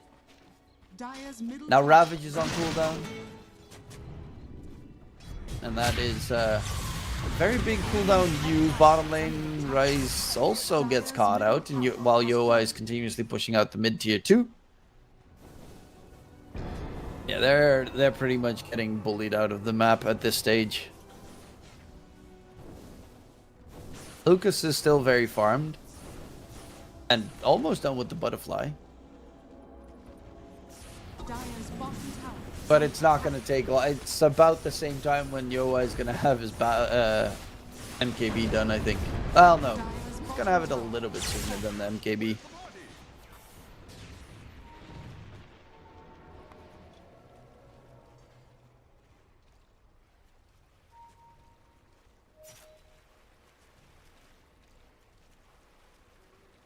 Radiant's top tower is under attack. Golia Kaban still needs to get that Ags on the Shadow Demon, trying to find some farm on the map, as they need that break to deal with PA. PA is only 800 gold away from securing the MKB. Dorazi is going Parasma.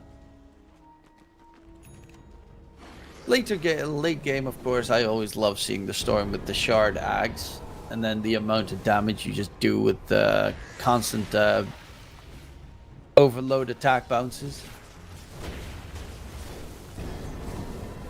is marvelous. QBFI going for the Aghanim Scepter, no surprise there.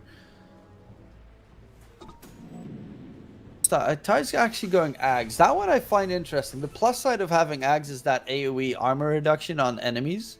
But of course also high ground defense. In case they start pushing the high ground, you just constantly keep blasting the AoE gush. Which it does do quite a lot of damage. Dire are scanning. Dire's top tower is under attack.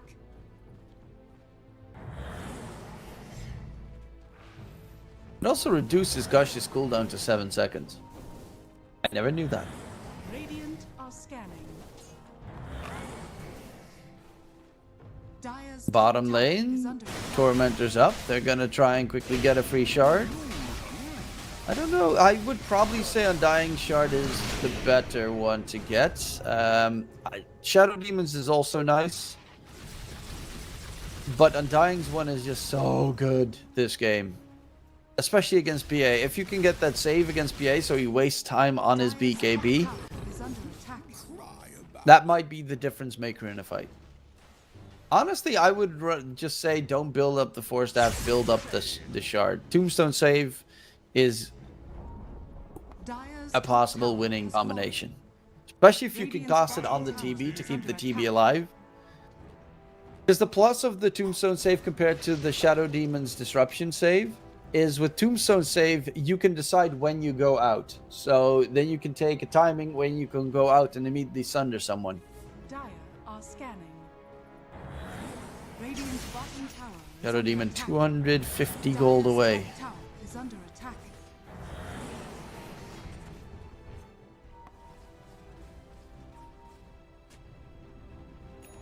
Only 60. Come on, you got this. Little Demon of Shadow. Bottom tower is is under attack. Or just sell your Calling Blade. I don't know why he has a Calling Blade. Bottom lane, Anku is going to get chased down. They take quite some time killing him off without the break. But eventually, they should be able to catch him. And Amaterasu gets that easy money. Death Toll. He's got the Axe now on the Visage as well, so it's more of a hunting Visage at this stage. Would be a good Bloodthorn game. Roche is up. EA went into the pit. They know there's no tide, so they might not expect the move onto Yoi. Are they even going to attempt to defend it? Rise gets the blink out of there, but it will be the Roche going in favor of Apple City Gang. Aegis plus Roshan's banner secured.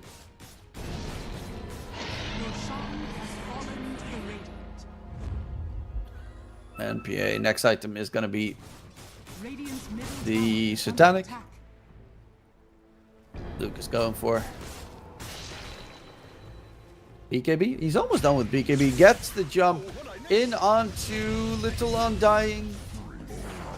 He actually has a Ghost Scepter, which is pretty nice. Rise in the trees, trying to stay alive. He's being hunted by Flacco, but won't be spotted.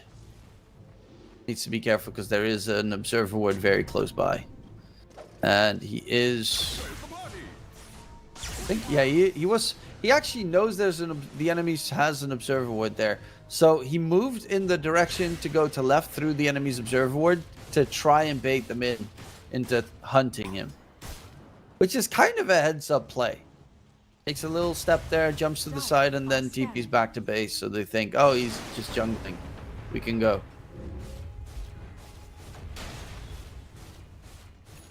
Dire's structures are fortified. Dire's middle tower is under attack. Terrorblade's got BKB, Shadow Demon's got Ags. They've got tools. Metamorphs is used.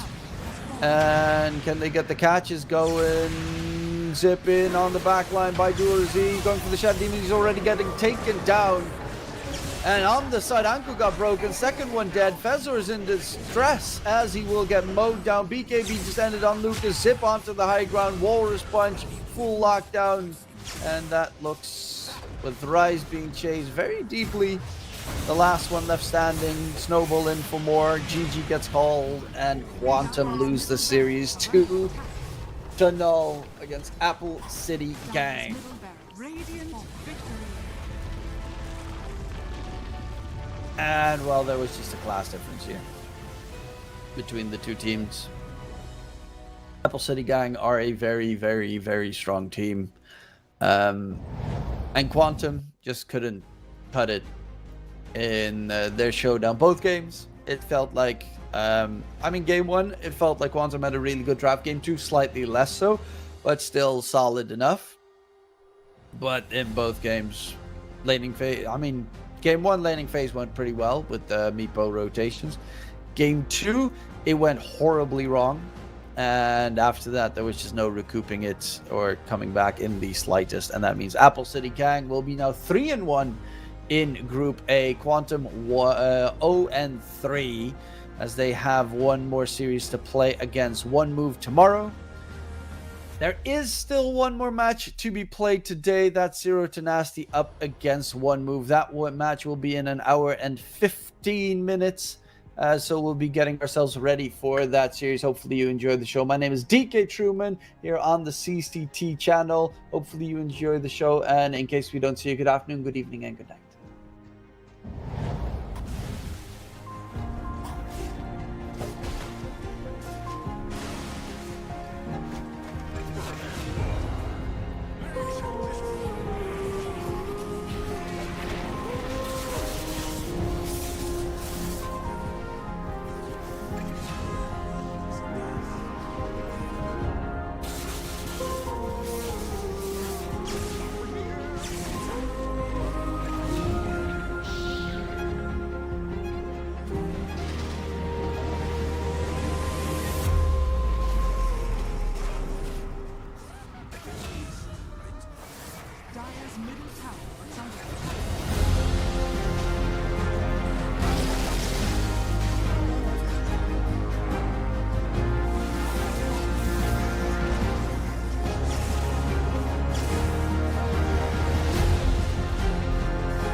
Welcome back, ladies and gentlemen, to what will be the second series of the day. It's going to be Zero to Nasty up against One Move. It's also, by coincidence, the last series of the day, of course, because two series afterwards have been forfeited, both by the Asakura lineup.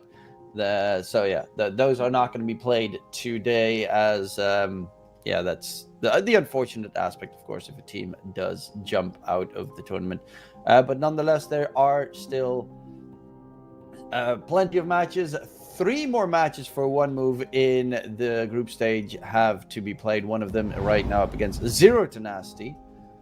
As here we have the current standings of Group A. Apple City Gang at the top. They have won 3 series, lost a singular one, and it's now on to One Move to try and weasel their way and maybe force Zero to Nasty or Y5 Esports down out of the Group A position, as currently the only team that they've played against was Apple City Gang. They lost that series 2-0 though, so that was a pretty painful one, as they do not get any points for that with the match difference. But Zero to Nasty, of course, a very strong team, did also lose against Apple City Gang in a 2-0 fashion, but have beaten Y5 and Quantum. So not the easiest team to take down. Their lineup: Retsu, Stoikov, Nefrit, Pablo, LeBron, Dota. Very dangerous players. They recently fully acquired this roster, as I saw on X or Twitter. But their opponents are going to be One Move, who are playing with kind of an interesting situation. They're playing with a substitute, but most of their lineup is actually rather new. Gilgir, Ififal, BB3 PX is playing instead of Ififal, but they've got Gilgir, recently new, Nesphere. Chodex has also just joined the organization. Difference is the only one from the roster that has been there for a very long time. And the draft is now on its way starting. We get to see a couple of the first bans. I would assume there's no Darkseer being played in this game, as there... I definitely know... I mean, I know Chodex's heroes. That's like, I really, really know his heroes a lot. But we'll have to see which it will consist of. Zero to Nasty, they love playing Tinker. They're pretty well versed. I think Warlock is probably a hero that you need to remove most of the time when you play against them, as that support is still left in the pool.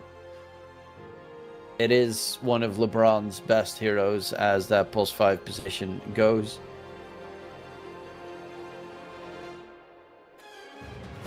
But then, on the other hand, Jakiro is also a hero that he loves to play really strong. The Silencer. Both teams like playing TB quite a lot. Nesphere and Retsu both love playing that hero. PA obviously as well. TA got banned, but that's no surprise that, TB getting removed. Darkseer is still available, so I would assume that's going to be on the mind here of One Move to maybe first pick. Does mean no flexibility that they will have to play with in this draft if they go for that route. But if they plan on going, for instance, for like a PA, then you would ban the Darkseer yourself. Oh, they ban out the Tide. And are going to go for the... I find that strange. I really do. If you pick up the PA, which PA builds into Aghanim Shard, but that's most of the time a very fast item. Tide is not that scary to deal with for a PA. Laning-wise, you're not in the worst trouble because you can easily disengage. Once you get Shard, Tide is very easy to kill. I would fear Darkseer more than Tide. Primal Beast is a hero that Zero to Nasty loves spamming Stoikov in that mid lane. They could also, of course, put it in that off lane position, but most of the time they give it to Stoikov. It's solid against a multitude of heroes. Has some weaknesses in terms of farming, but the Aghanim Scepter build with that break against PA is going to be incredibly impactful in the later portions of the game. Obviously, that tends to be normally your fourth item, as Primal goes for Blade Mill, which is good against PA. Blade Mill, Blink, BKB, or Blade Mill, BKB, Blink, and then you go for the Aghanim Scepter build. Heroes to be removed. Yeah. The supports just need to get taken care of. I would still fear Warlock at this stage. Something that lanes well with the PA. Honestly, PA is one of the stronger cores in the safe lane these days. Half the time you can even leave him alone if the enemy doesn't have like a full lockdown situation. Yeah, Darkseer gets removed. Not surprising in the slightest. And there's the Warlock. LeBron gets his most played, I think, with Zero Tenacity and highest win rate as well, hero. Secured. Fatal Bonds will any moment in the game be deadly. Golem drop, BKB, stun piercing, BKB piercing tool. So something like an Enigma on the other side is going to be very unlikely. The best thing against Warlock is normally a Tide, which they obviously can't get, but something along those lines, something with a Dispel to be able to not care about Warlock in lane. Like Legion Commander would technically be really good, but it's a Legion Commander, and Legion Commander is pretty bad of a hero currently. Abaddon, I think this would be a really good Abaddon game because, except for the break from Primal Beast from his Ags, you can just dispel the Warlock's debuffs. You can save someone from being pulverized with the Aphotic Shield. He can't really pulverize you because you just pop your ulti and you'll be fine. We're going to go for the Crystal Maiden on BB3PX. Most likely. And Dark Willow as the boss for very solid against Primal Beast for the extra lockdown with all the Bramble Mazes all over the place. You do die because they do have a lot of ground control damage with Trample and Pulverize. Everything from Primal Beast essentially. Same with Warlock. It's got a lot of ground targetable abilities. Golem Drop, the Upheaval. Really, all of his spells are AoE, so Dark Willow doesn't have the best use of Shadow Realm, and except getting targeted by Pulverize, I guess, so far. But it's mainly for the Brambles. Wind Ranger coming up. Doesn't like Brambles either, but can pretty easily navigate right through them. +4. Yeah. I don't really see it being played as anything else but +4. It's also a Rod of Aethos builder, which is very handy against the PA. As they finish up the first phase with a DK. Flexible as well, DK mid lane, DK safe lane. Still both get played very heavily these days. I think it's the Frost Dragon build that they go for more than the Fire Dragon, but that's because they just, for some reason, nerfed Fire Dragon, which they didn't even nerf it that much. And then buff DK all over.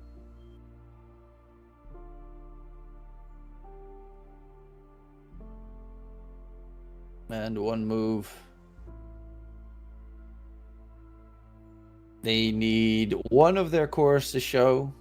Normally you'd go for something like a, well, technically like a Pango. Not Pango, because obviously they'll just put Primal Beast against you. I mean, it can go both ways. I've seen Pangos beat Primal Beast in lane, but if you mess up, Primal Beast just tramples you to death. Bristleback, that's a Chodex hero. Don't really think Difference plays it in the mid. The question is then, what will Difference play in that mid position? Is he? I do see Ember still available. That's his almost favorite hero to go for. I think it's also his best hero.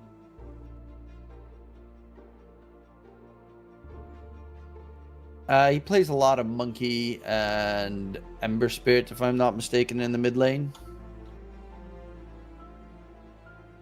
Other options. TA is also banned. He plays Pangolier, I think.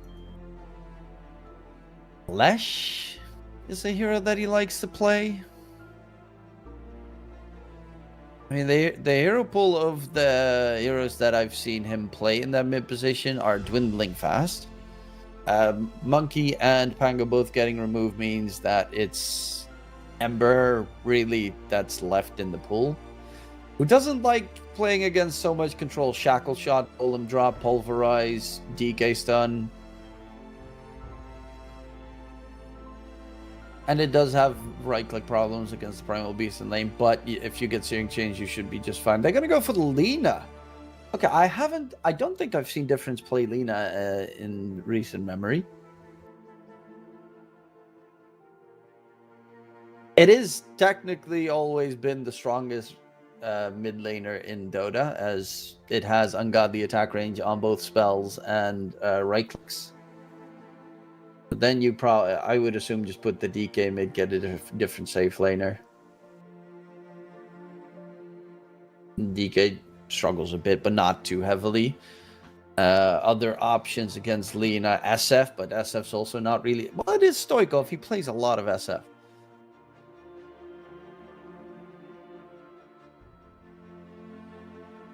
Or has played a lot of SF in the past. I mean, you can go 3 different routes. Realistically, you can get a safe laner, a mid laner, or an off laner, and that's how flexible Zero to Nasty's draft is.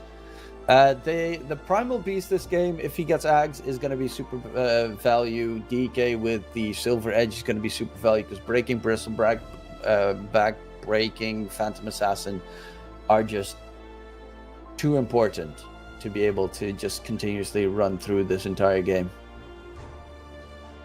So on the other hand, this is such a Lotus Orb game for Bristleback. It counters everything from Zero to Nasty so far. DK Stun, Primal Beast Pulverize, Wind Range, Shackle Shot, and Warlock. Well, all of his dots. Plus extra armor is kind of sublime, mana regen. I would assume Bristleback's going to get it soon. I'm curious on seeing which facet he's going to go for. Okay, Slark. Which means it's going to be a DK mid, offlane primal, Slark safe. And Chodex is going to go for Snot Rocket. Interesting. I would probably go for the other facet just because you're up against the Slark. As Slark will constantly purge off the Snot Rocket debuff anyway. So if Slark tries to kill you and chases you down, if you have Quill Spray, you kill him, really. You can still continuously damage him. But if you go for Snot Rocket, he can just purge off and then be like, nothing ever happened. They do have quite a, like, getting the Mind's Armor on DK, for instance, is going to be really big value. Nonetheless, interesting to see what Retsu can do with the Slark. It is an okay game for Slark. I wouldn't necessarily say it's a great game for Slark, because you're going to be up against a lot of 4-staffs. Both the supports and the Lina will definitely get a 4-staff. I would assume Lina is... I'm actually not sure if this is magic damage or physical damage, Lina. Because he has 2 facets. Let's see. Lina. I don't know which one does exactly what. Thermal Runaway is... the right-click Lina. Okay, so he is looking to go right-click Lina. That means Hurricane Pike. So you're going to have to deal with 3/4 stars of Slark. Obviously, you have tools to circumvent that with the Aghanim Scepter yourself and whatnot. But it does mean hard to control. Dark Willow can dodge.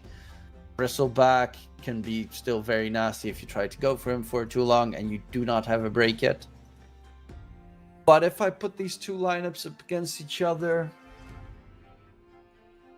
it feels easier to me for Zero to Nasty to take a fight. And because they have ridiculously good team fight. With a good shot, Warlock obviously is the king of team fights. And one move's issue might be that if Bristol doesn't have a good game, they are very likely going to get run over. They're up against a pretty tanky lineup, and the only tank they have is Bristleback. So it's going to be Chodex has to tank quite a lot to make this be successful. That wasn't too bright. Crystal Maiden also, I completely forgot about this, but Crystal Maiden gives a debuff now with the freezing field that doesn't attack speed slow. I always still thought that she got like 20 armor. When you play with Lena, you tend to get burned. 30 seconds to battle. Heading up towards top. Might be a catch from behind. Zero to Nasty. Yeah. Smoke up the high ground. Stoikov walking nearby. Smoke broke. And Stoikov knows, yep, once that smoke broke, where they were lurking about. So it's looking very likely like it's 3 bounties for Zero to Nasty and only the singular one for 1 move. As they were looking for a freebie catch, but got nothing. Zilch. Nada.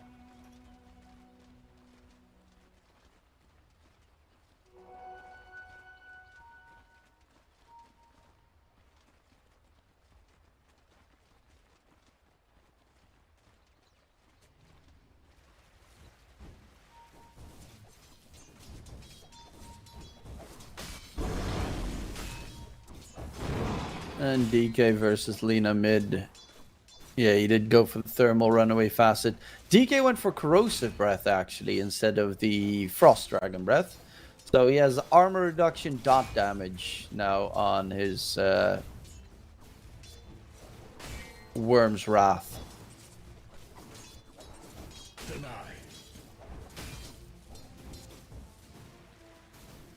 Interesting.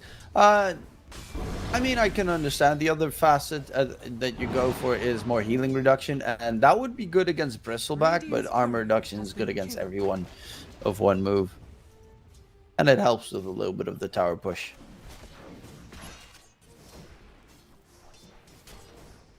Oh, the odds on the screen are very even for this first game.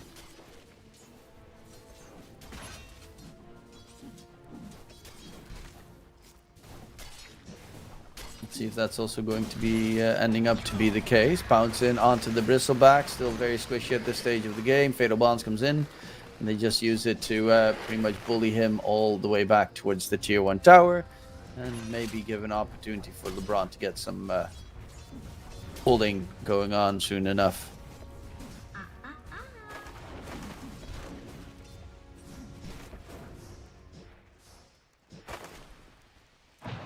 Looking at these lanes, I'm actually curious to see when rotations towards mid are going to be made, because Wind Ranger and Dark Willow are incredibly good ganking. Well, Crystal Maiden as well, but Warlock slightly less so. Are incredibly good ganking supports, and if they can help out the Lena setup, for instance, an LSA later down the line, that could really kill someone or kill the DK in that mid lane.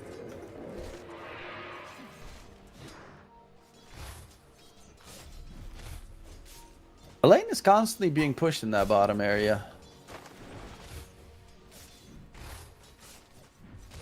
Even though you are playing against the Bristleback, he is getting the creeps underneath the tower, so that's a big plus. Fatal Bonds, auto push power is solid. But it does look... How does Crystal not get the Sentry Ward top? Even used Crystal Nova there to scout it out. Okay.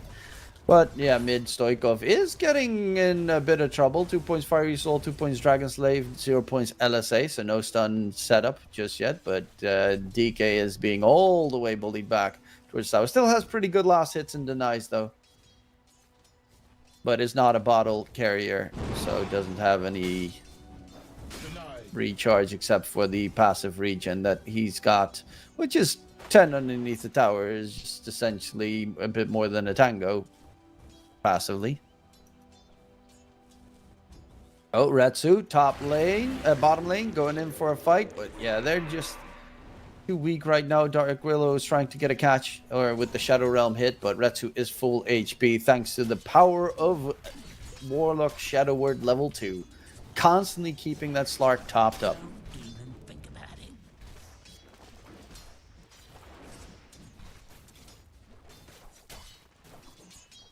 it. And Retsu is actually having quite a decent time because of it. Curious if LeBron's gonna go 1-2-3 build. 1-2-1 build on Warlock just to get upheaval level 1 so that Dark Willow cannot run away from the Slark at that stage.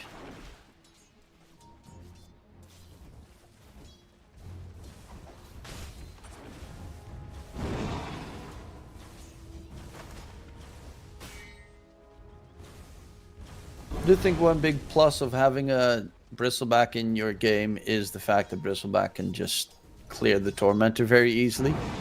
And with the armor reduction, it also can take out Roche most of the time fairly fast. Add in Lina right-click build, you have a lot of damage. So if this was a magic damage Lina, I don't know which I actually prefer. I think I'd prefer the magic damage Lina maybe a little bit more, but because Lina is also like building MKB with the right-click build, it is still very good against the Wind Ranger. Because that's the only one that I'm a little bit worried about that they can't kill in most of these fights. That the Wind Ranger is just constantly being able to get those power shot, shackle shots casted. Pablo first blooded by Nesphere top lane. Good move there from BB3PX to get the backstab onto the Wind Ranger. And Grip realizing, okay, they counter-warded the small camp in the triangle. As Bristleback is going to be very dependent on getting some ancient stacks to farm up fast.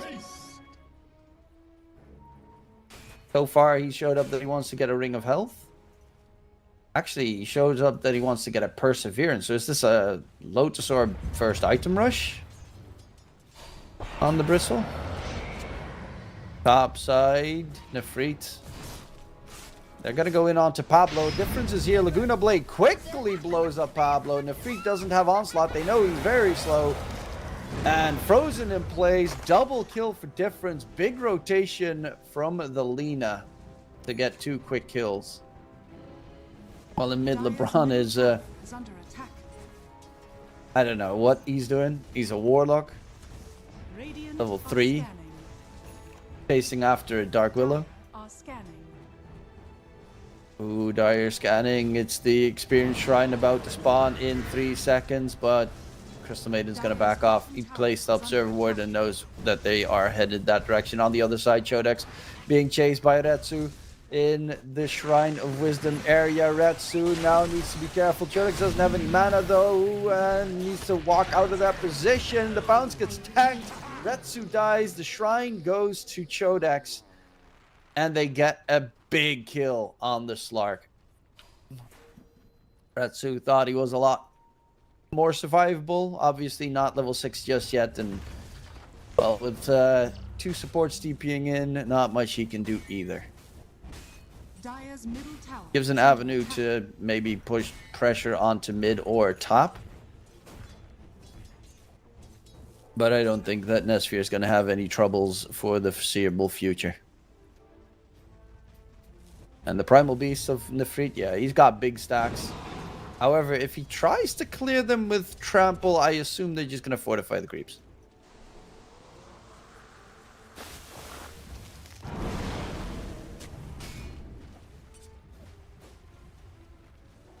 Four points in Dragon Slave on Lina. Already queued up that he wants to get the Maelstrom.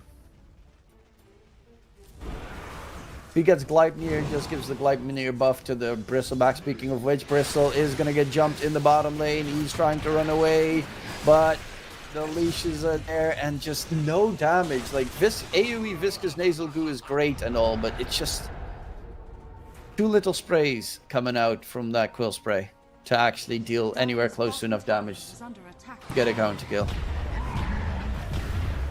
Nefrit running away. Grip gets the brambles all over the place. It's not level 6 just yet. The Crystal Maiden trying to join in the fun, but Nefrit's way too tanky. Grip's going to get taken down, and they need to be a bit more careful here with their aggressive support moves.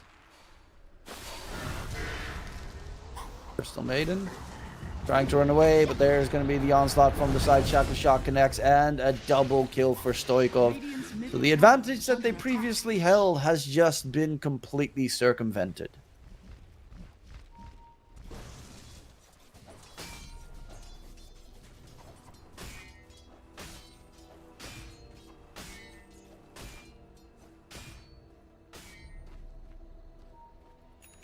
And Nesfish is going to go Battle Fury build, obviously. I mean, it would be weird if he doesn't.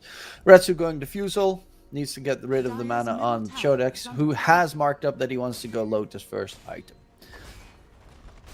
I think it's an absolutely fantastic item, this game. I don't necessarily know if first item would be the choice, but I can very much understand why.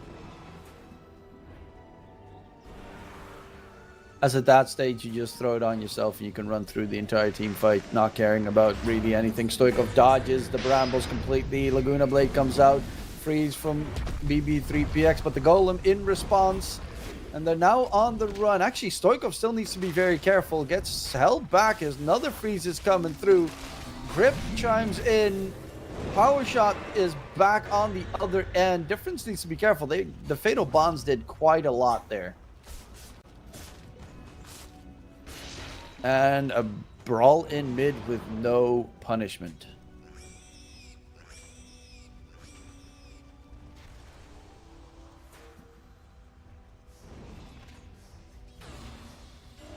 Dire's middle tower has been denied. Towards mid, Warlock Golem. Just using it to get some extra gold. The best thing about playing Warlock, that Golem tends to just be free money. BB3PX made some great stacks for Chodex, and difference on that Lina is going to join in to get all those creep kills cleared, and that should get a lot of experience for the Crystal Maiden, which is important as the Crystal Maiden is struggling behind to reach level 6.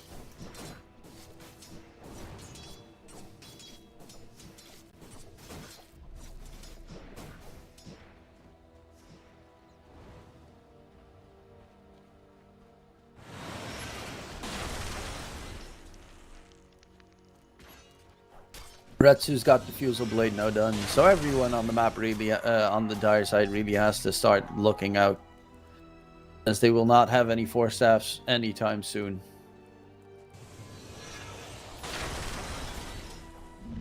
Auto Nefrit, but he's not. He's got 1800 HP on the Primal. That's just not a target you can realistically kill.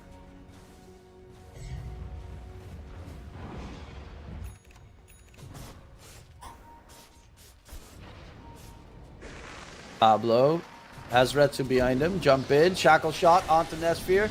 PA needs to get himself out there. Has a Phantom Strike available. Crystal Maiden ulti though. Retsu is slowed down. Tries to disengage. Terrorize being pumped fake, but in comes the other two cores, and they should make that 2 kills in response, with Retsu getting permanent agility added into the mix. And for the tier 1 tower top, they will go. Good rotations there from Stoikov and Nefrit to make sure that they keep Retsu alive. And also really good move there from Nesphere, knowing exactly what was headed their direction. Quickly disengaged before he got caught off guard.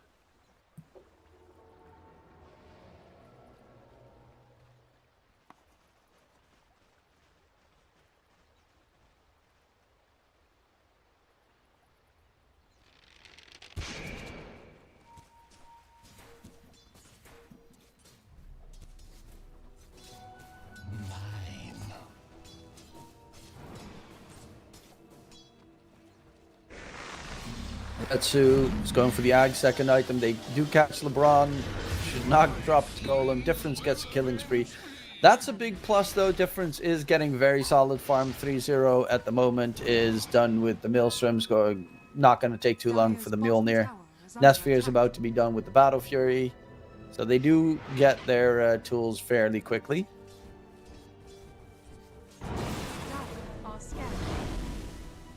But Chodex is quite not where he wants to be, considering the Hero Laguna Blade gets thrown out on Stoikov. Doesn't really care. The Shackle Shot is perfect on the mark. There's no counterplay potential. Stoikov went for a Mage Slayer.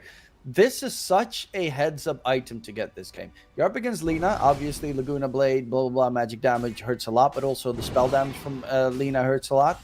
But the biggest one is it's so good against Bristleback if you have a Mage Slayer. You hit him once, 40% damage reduction, spell damage reduction on Quill Spray is just game-winning, honestly. And even the two supports, Bedlam or Crystal Maiden's freezing field damage getting reduced by 40%. Is fantastic. Nefrit in mid is the target. Brambles do get thrown out. Is going to get rooted in place. Bedlam damage as well. LSA. Catch comes through. Grip gets the kill. Did use almost everything they had, but it did work. Bottom lane. Chodex needs to be careful. Gets bounced up. Is going to get shackle shotted. Taken down. No Difference needs to be a little bit careful himself. But yeah, that Bristleback. He does have the Lotus, but he doesn't have enough to be able to tank through all that damage. Stoikov, smoke breaks, spots out Difference. Can the rest catch up? Shackle Shot's not going to connect. Difference gets slowed down. Warlock Golem gets thrown out. Retsu is there, and Difference is dead. Big kill for Retsu.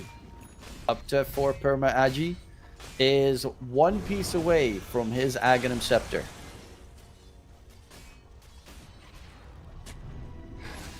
Towards mid, Nefrit is going to be held in place. There's going to be the Pulverize attempt coming through. Nesphere, does he have enough to crit down Nefrit? Primal Bees dropping low. Yes, they do finally get the kill, but the leash is onto the PA, and the PA is no more.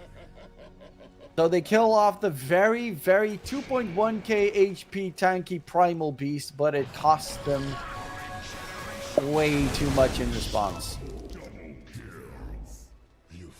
And died. I'll take that.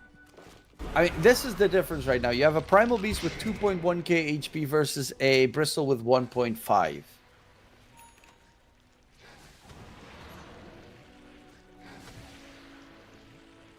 And yes, the Bristle has Lotus, which is a really good item.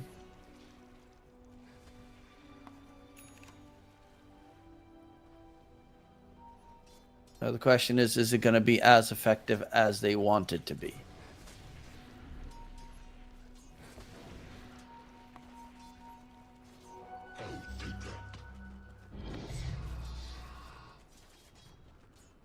Dire's middle tower is under attack.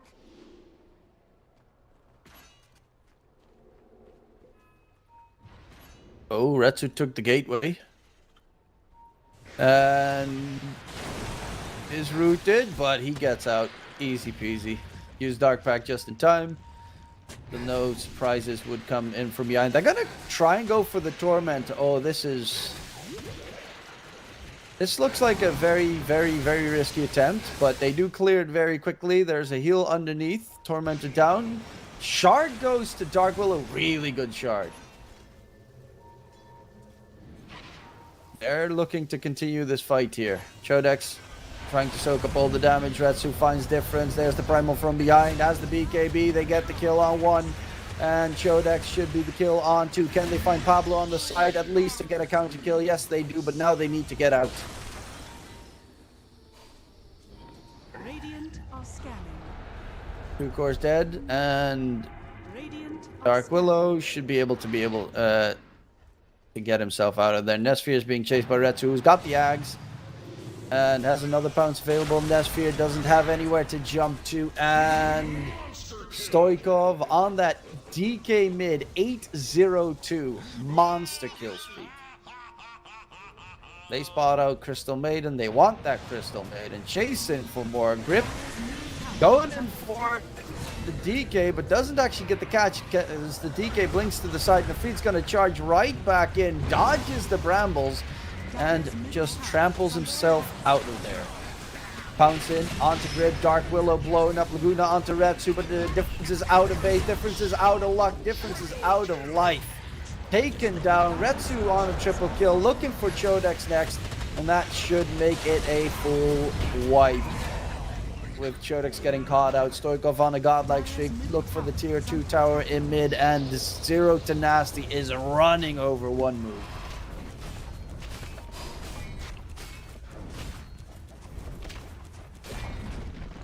Dire's middle tower has fallen. Dire's bottom tower is under attack. 2 big fights in a row that went horrendously. Retsu, I mean, this is showing how comfortable he's feeling in the game right now. He's building into MKB. Normally when you see a Slark, he also did build the shard, so that's probably why he feels comfortable. But normally when you see a Slark, they go for tanky items, because the longer a fight lasts, the stronger you become, as you steal stats away from enemies and you build up your own agi the entire time. But he's just going, oh no, they've got that evasion on the PA, get MKB, then PA just can't play. Which is very dangerous and deadly to deal with.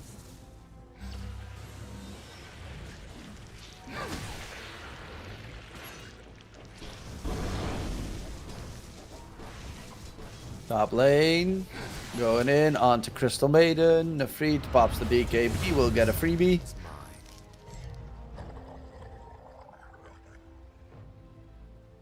And they're closing the like, if you check the map, they're pushing them all the way back. One move's farming area is just decreasing further and further.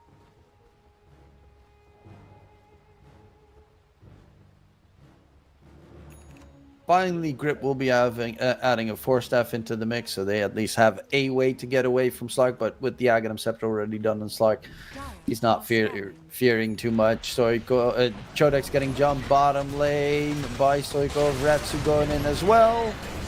And Retsu is just raking in those permanent agi stacks. 13 permanent. On the side, Nafrit gets a quick jump in onto Grip. Bedlam damage, but this Primal Beast has got 2.4k HP. Can they crit him down? Yes, they can. No BKB, so finally they do manage to find the counter kill. Grip is going to lose his life for it, as BB3PX will be able to get back to base in time. Dire's top tower is under attack. At least something gained for one move. Tower is under attack.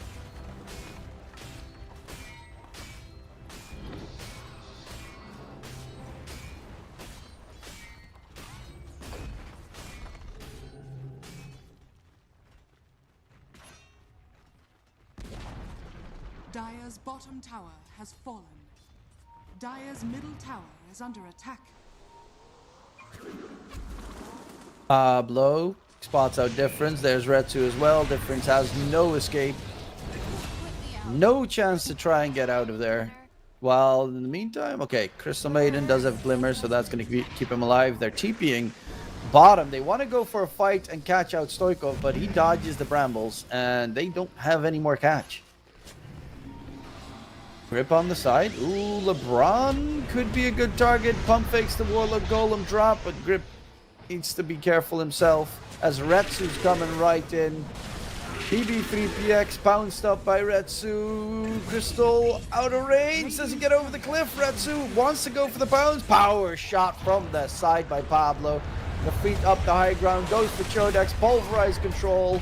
Chodex is dead. And with the creeps walking in, they should be able to deal some damage to the buildings. Hell, Primal Beast even has a facet that gives him extra 40% damage to buildings. Colossal.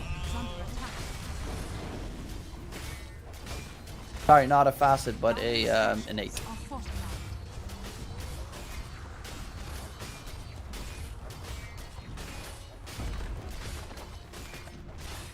That's the tier 3 tower gone. Breaking base, breaking buildings. Can they even do anything against it? The supports are just such an easy kill. at this. Hell, even the Bristleback is in a very rough position to make a play. Difference is just trying to find some farm on the map, get that BKB, and then hopefully able to run away in the team fights. Double damage.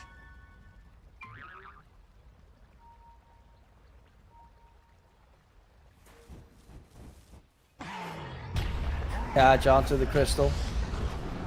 And another quick kill onto the crystal.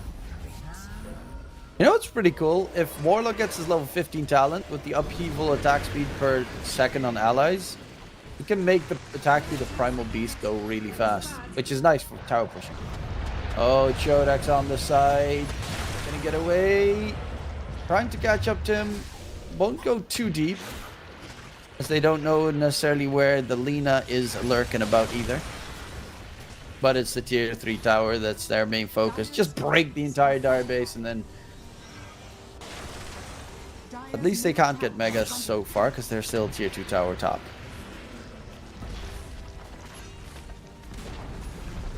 But what's the game plan here?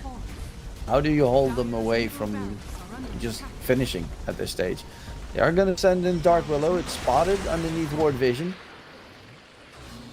Retsu still has a Depth Shroud and Shadow Dance, so he has so many tools to stay alive.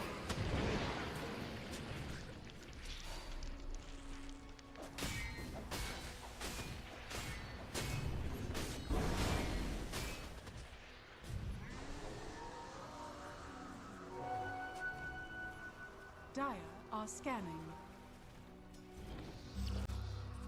Is that MKB being delivered?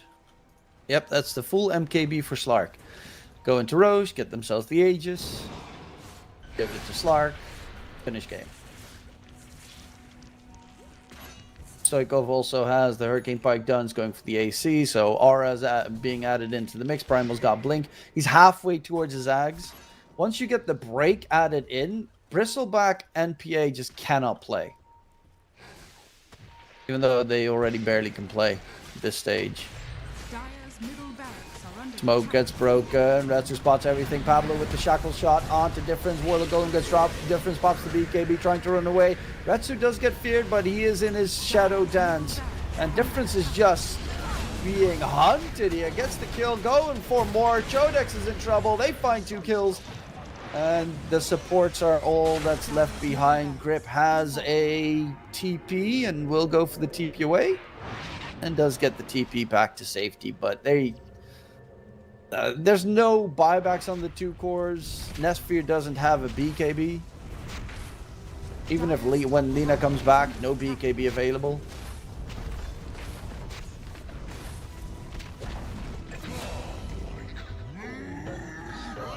And Retsu solos. Yeah, the GG gets called. There was no way they could win. I mean, it has been hanging in the air there for quite some time that winning this game is going to be pretty rough. But nonetheless, it will be Zero Tenacity pretty much rolling over one move in game number 1. And yeah, I mean, there's not much more to say. Laning stage was rough. Yeah, Bristleback 170.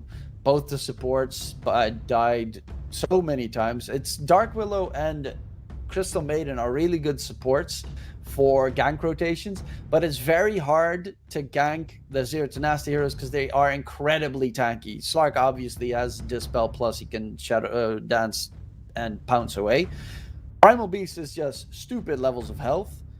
DK is stupid levels of health, plus he went for Mage Slayer first item, so they would even lack a lot of damage. And at that stage, with the Bristleback struggling to get any farm, the facet that he had made it so that he honestly, all that Bristle was this game was just a minus armor bot for the enemies.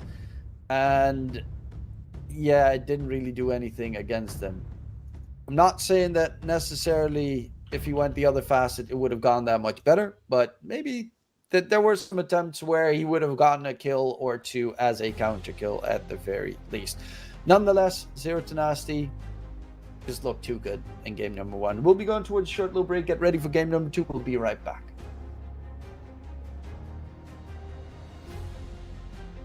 I think.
Welcome back, ladies and gentlemen. The draft is currently live. Sorry for the delay. We have our first couple of picks already.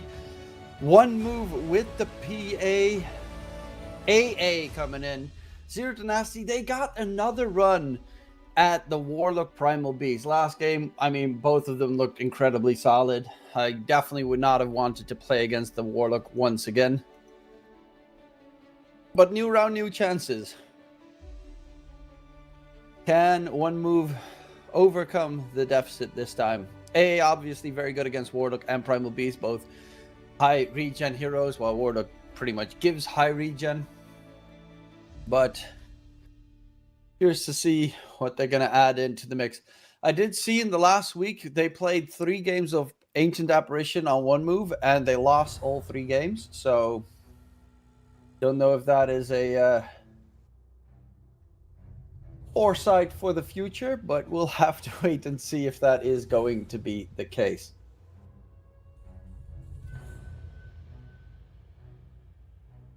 One move, they need their offlaner, +4, and mid laner. Which heroes are all removed? TA, yep. These all make the most amount of sense. Clockwork. Okay, so a bit more aggressive. Primal Beast is terrible against Clockwork.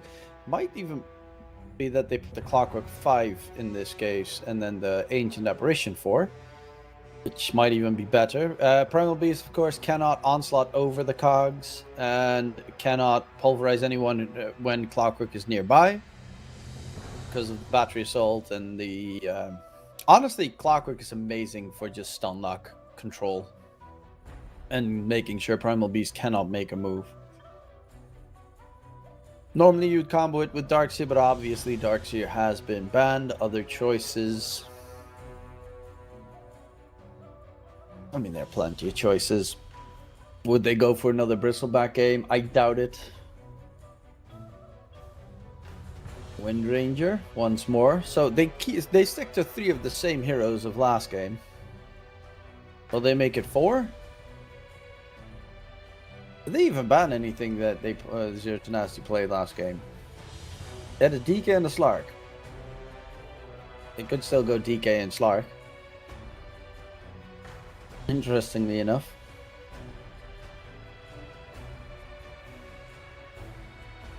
DK still has the plus point of it being flexible towards the safe lane position. But they're going to go Tiny instead. That is actually Zero Tenacity's most picked hero recently. Tiny has a bit of flex, but most often it's going to be a mid-Tiny. So I assume it's going to be in a free to on the Primal again, mid-Tiny, and that they're going to last pick their safe lane. Obviously, they can still flex it, put the Tiny safe lane, get a different mid laner. They have last pick, so they can always adjust accordingly. And one move. You're already seeing Primal Beast Tiny on the other side as 2 main cores. That is really hard to break through. Very tanky. This would have been such a good game for a Phoenix, for instance. Actually, honest, I don't think Jodex plays Phoenix offlane. Otherwise, I was thinking, you know, Phoenix offlane would be a very solid choice.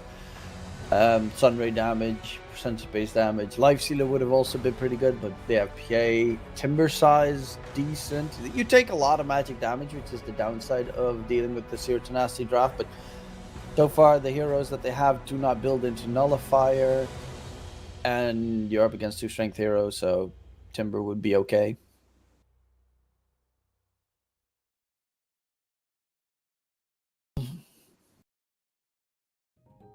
Monkey King. So that's going to be their mid laner. Zero Tenacity knows what they're up against. Would you flex the Tiny to a different spot to put that monkey, deal with the monkey mid, or are you just content with Tiny versus Monkey? It shouldn't be too bad, Tiny versus Monkey. The only downside of Tiny is he has no armor at the start of the game, and no innate armor, so it's usually very easy to break through for a Monkey King in terms of damage if you get Jingu Mastery plus Bound the Strike going. But you do have big fat logs to throw at creeps and keep yourself alive. Yeah, they banned out Lina. They don't want to have the Monkey King get destroyed.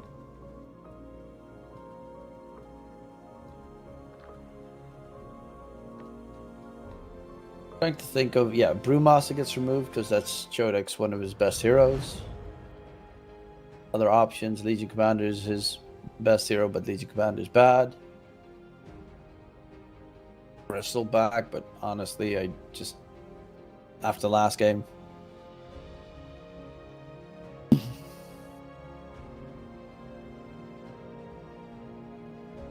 Underlord? I like Underlord. They just need buttloads of auras at this stage. Plus ways to hold Primal Tiny Wind Ranger in place.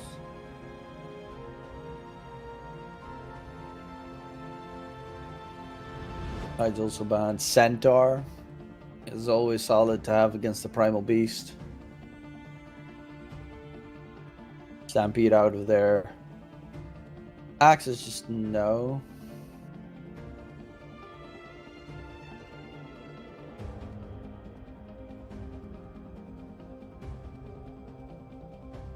I still think Abaddon would be fantastic, but yeah, they're gonna go Underlord. I think Underlord was probably close to your best option. And a lot of Slarks get picked up against Underlord, but I don't think it's a good choice if you're up against AA to go for Slark. They could go Lifestealer themselves. No, that's not great against Monkey King.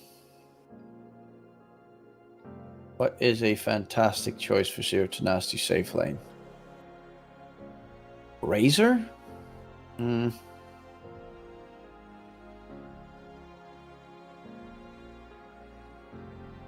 Morphling? Morphling's always good. Queen of Pain. So they're going to put the Tiny in the safe lane. Queen of Pain mid. Queen of Pain can destroy Monkey King in mid, but it really does depend. If you don't go for the Shadow Strike on Queen of Pain, then Monkey is going to be just fine. But if you go for Shadow Strike, it does mean that your farming speed is going to be significantly reduced. So that's the trade-off that you're going to be making there.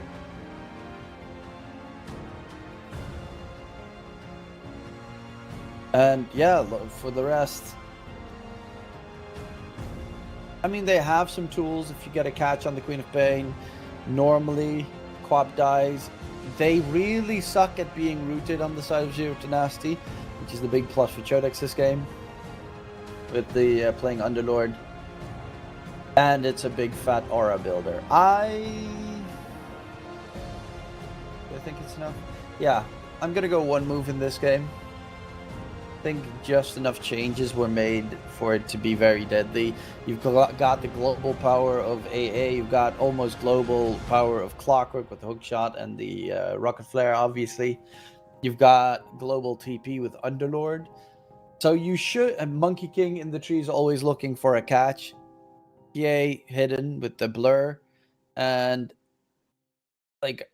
they should have almost always a man advantage situation on one move.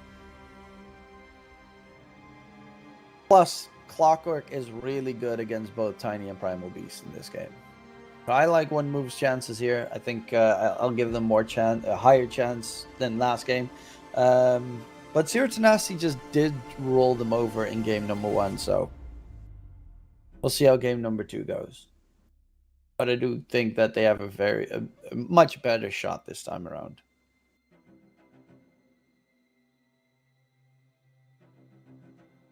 I'm also curious about the timings, because the thing with Tiny is, like, you're up against a lineup that technically should have a better late game timing, with Underlord best high ground defender in the game pretty much, and with the late game Pit of Malice is really good. And Tiny, he's got the problem with dealing with Tiny is he's got that big, like, 20-minute spike between 15 minutes and 35 minutes where it's just almost impossible to kill him. Luckily enough, they do have Ice Blast. They do have a lot of magic damage with the Underlord, and they have 2 cores that tend to be really heavy damage dealers in the ultra late game with Monkey King, who has the Wukong's facet, the Wukong faithful facet, and obviously PA being PA does PA stuff.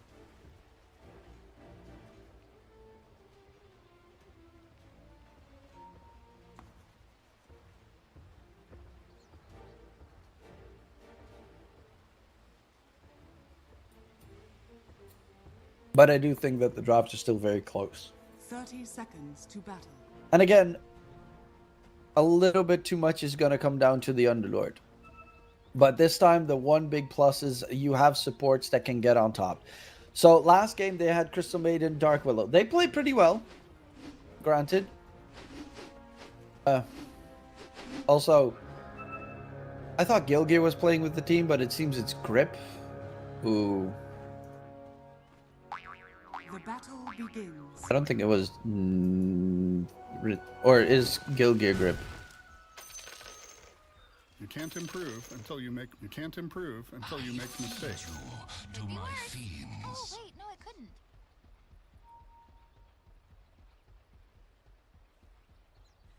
Wouldn't be surprising if his name is Grip, considering his real name is Georgi Zvistunov. I should ask that question. But then it's confusing that he's called CSGA Grip currently. First wave underneath the tower. That's going to help at least push the wave in favor of one move.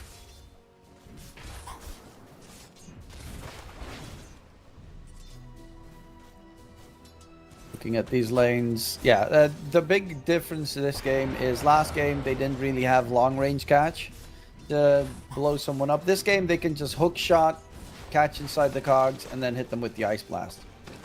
Nefrit takes a lot of damage right now. Chased by Nesphere. Can he find the last hit? He has another Stifling Dagger. First Blood does get secured onto BB3PX. And Nesphere will get a counter kill, but First Blood was secured for Pablo.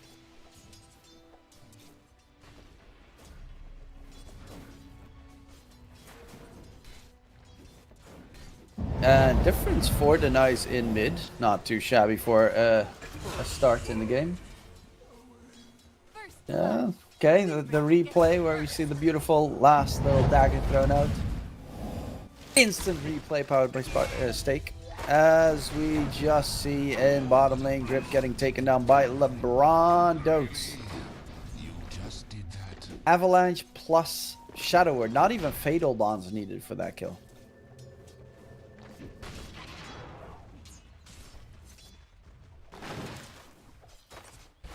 But yeah, difference against Stoikov. Stoikov has a point in Shadow Strike. Curious to see if he's going to go. Yeah, he did go 2 points in Shadow Strike. So as I mentioned, that is really good to deal with the Monkey King. It does mean you are a lot weaker.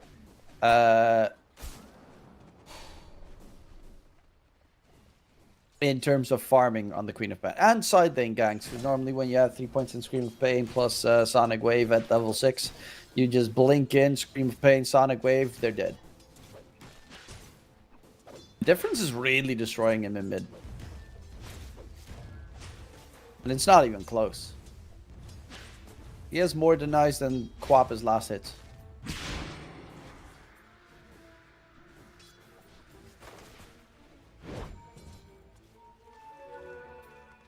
But the bottle has been picked up, so that should be good recovery for the Queen of Pain to survive a little bit better. Grip is not going to be able to fight for that Lotus. Both Lotuses go Radiant Favor.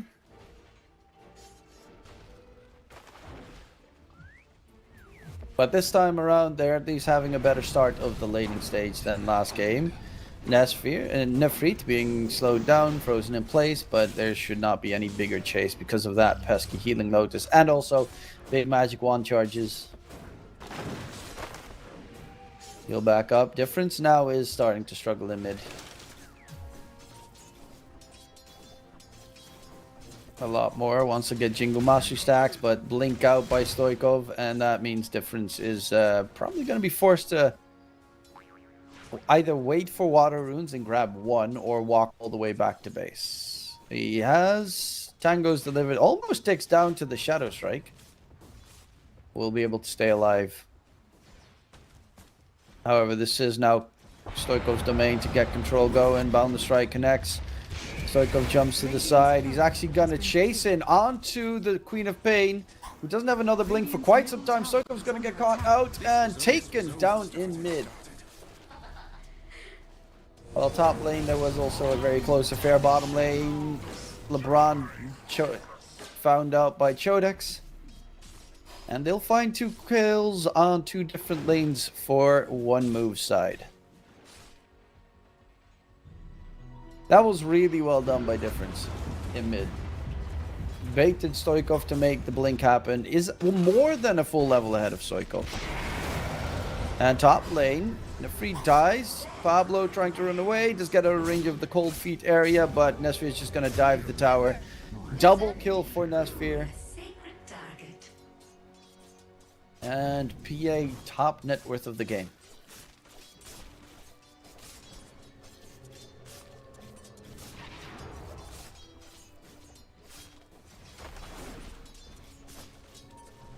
Lot better performance currently for 1 move, laning stage wise.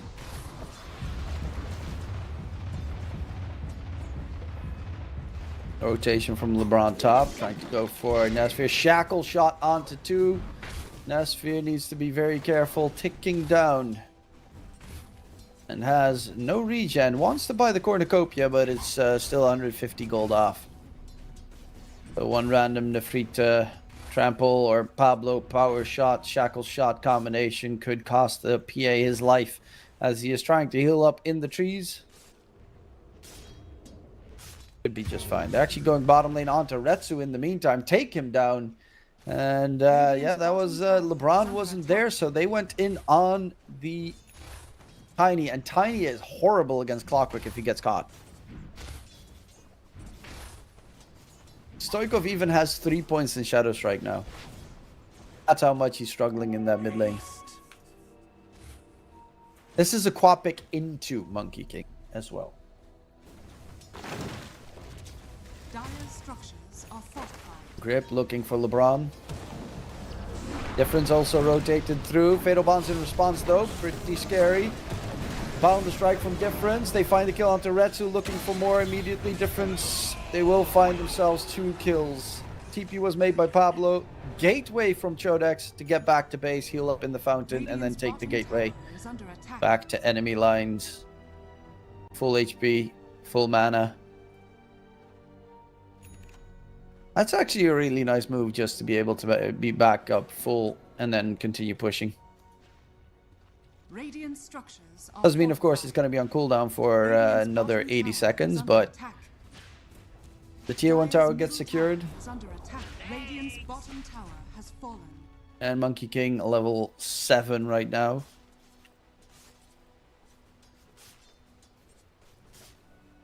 And while all of that's going on, Nesfear is just free farming top.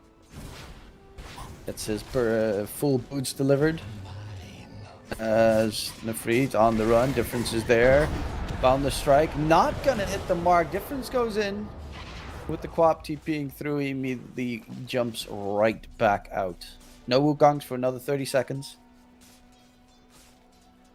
And they're still in the area looking for a possible jump onto this Nefrit Primal who gave them so much grief last game.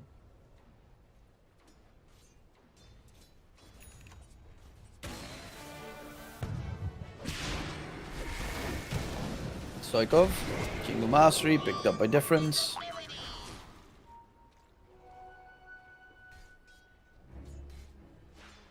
He's gonna look to hit that Boundless Strike to heal back up to full on a creep wave, so might want to fortify it if you're Zero to Nasty. Or not. And on this side they find LeBron. It's another Clockwork catch. He's doing such a good job on the Clockwork. Anyone who he except for the Queen of Pain mainly, but anyone else who he pretty much catches is just such a sitting duck. Nefrit, pulverized damage is gonna get the killed off, and the Sphere's trying to dance around the one tree, but finally gets killed off by Pablo. As BB3PX wants to kill off Pablo. Is he gonna get frozen in place? No. Just out of range from the cold feet freeze.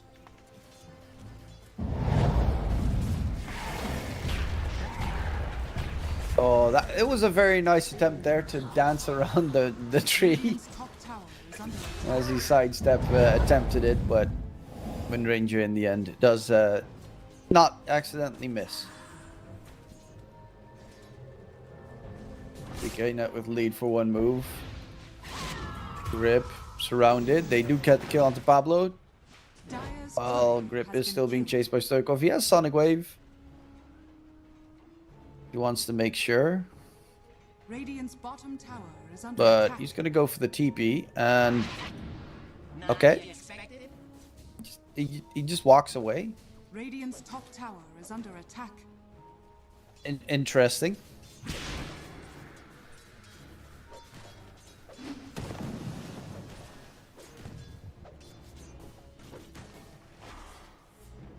Difference is going for Mage Slayer. So another game where we get to see Mage Slayer on a mid laner. This time the one move side. Mage Slayer amazing against Tiny's magic damage, against Primal's magic damage, against Queen of Pain's just all damage. And because of Wukong's command and Boundless Strike, you evenly spread that Mage Slayer debuff on everyone on the opposing side. They want Retsu, but they'll have to suffice with LeBron. Wow, he get double mini Ravage there from the creeps to kill off LeBron. Cool! Those creeps are so BS with the tendrils of the deep. Though it is such a cool spell.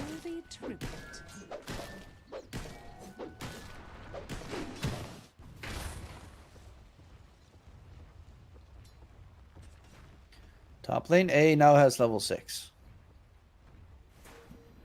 Agony Uh, awaits. That's also really problematic for for Queen of Pain. If you get hit by Ice Blast, because Queen of Pain's facet, you just don't have any healing going on the entire time. Makes it very rough. Nefeet is gonna get Ice Blasted. They're chasing him down. Nefeet is caught and killed by Nesphia. The monkey from Difference is going for Pablo, who has another wind run in the second. Bound to strike. Radiant's Case courier for has been blood, and Pablo knows he is just straight up gone. Jodex on a mega kill streak, 5-0-2 on the Underlord. Has Rod of Atos flying in, but the courier does get sniped. has been killed. So more of a control build this game. Going for Blade Mill next, but wants to get the Rod of Atos. Obviously one of the best things to have on Underlord, because you can Pit of Malice, Rod of Atos, Pit of Malice. Hits again, and then a person like Quap is held in position for so long. Well, Retsu bottom lane loses his life again. Nesphia and Difference have been playing a lot together, which is surprising considering they're both cores.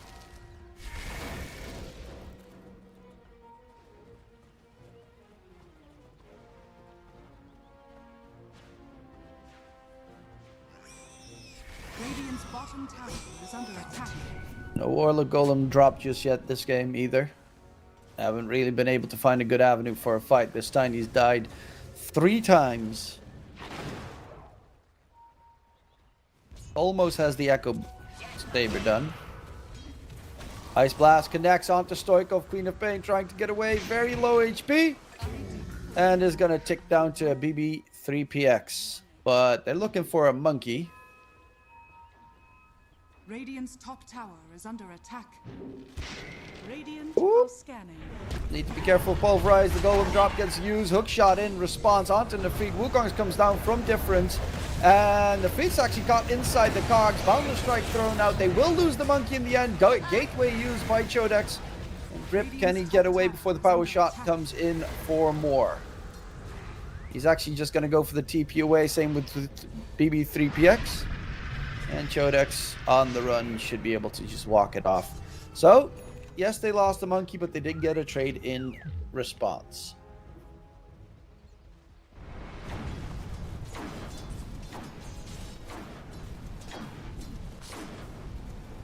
Chodex almost has the full Gleipnir actually finished up. Dire's Obviously middle great tower with is the under extra attack. Firestorm AoE and the Pit of Malice AoE. And the fact that you AoE root the enemy.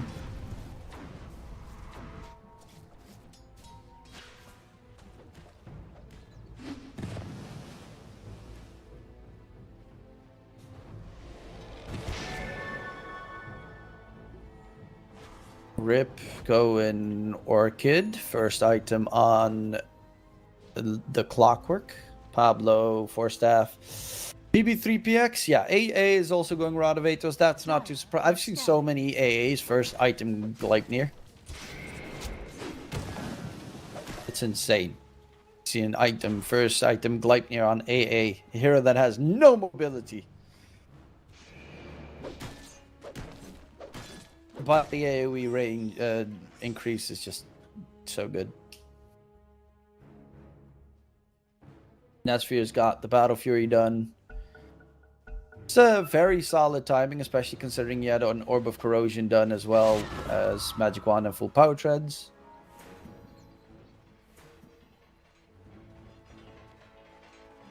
And Chodex has the full Gleipnir flying in.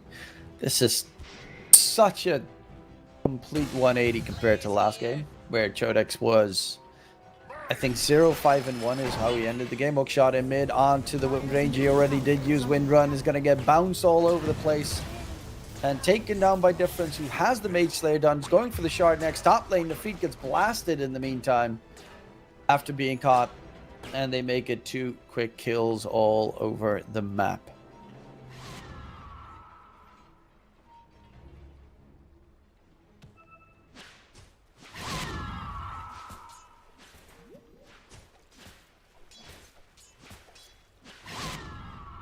Radiant's middle tower is under attack. Rocket Flare, seeing if you can find any catch.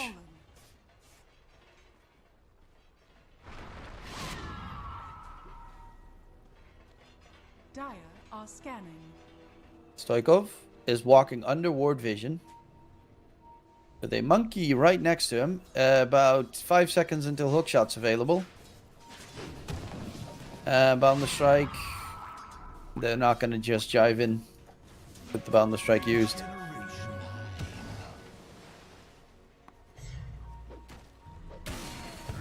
Ooh, LeBron. Hookshot caught. There should not be any support either. He's pump faking the golem. He knows he's very dead. 8k net worth lead from by one move. Radiant's bottom Great. Ice Blast comes flying out again onto the Primal Beast. Permanently rooted up. Pablo in from behind, has a shackle shot, connects it onto BB3PX. Stoikov and Retsu are both here. They're looking for a catch. Pablo's taking so much damage from Chodax. Luckily enough, couldn't get the Firestorm cast off, otherwise that would have been another kill. My lord, those right click, 200 auto attack damage increase on the Underlord right now.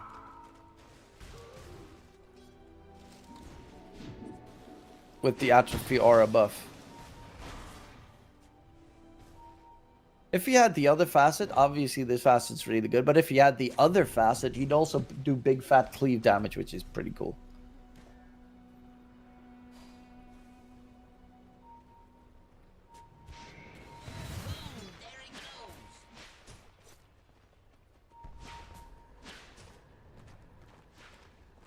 Gateway towards mid. Goes to clear up the tier 1 tower. Radiant's middle tower has fallen. Kodak building up the BKB as his next item, so no auras coming in this game so far, except for obviously his Atrophy Aura, which is 30% damage reduction. He has 30% damage reduction. Then you have a Monkey King with Mage Slayer who does a 40% spell damage reduction on enemies. At that stage, there is just no damage coming out. Oh, Ice Blast onto Stoikov. He got caught inside the cogs, and Stoikov makes his mark of death. Happen a third time this game. BB3PX been on point. 4 kills on the Ancient Apparition. 418.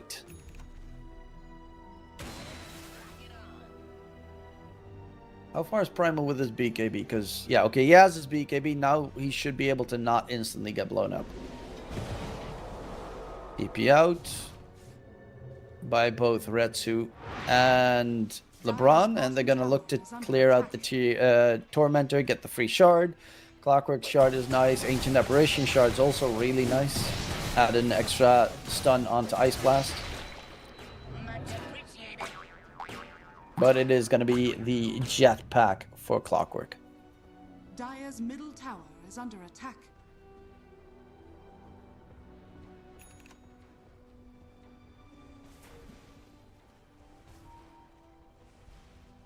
In mid, AA is going to be the target. They're smoked up right behind him.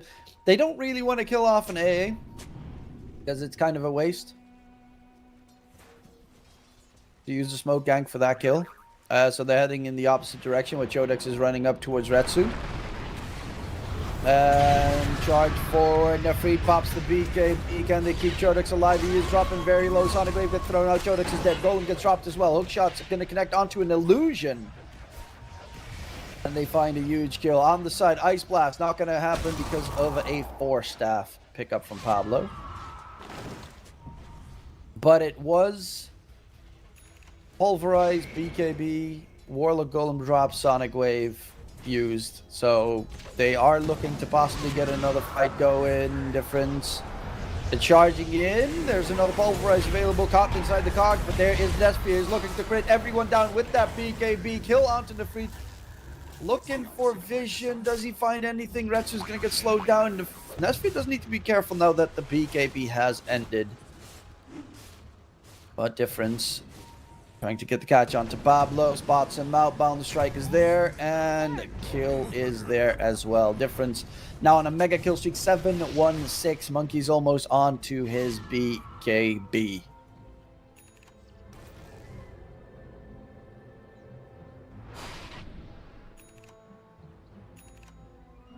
Time to move.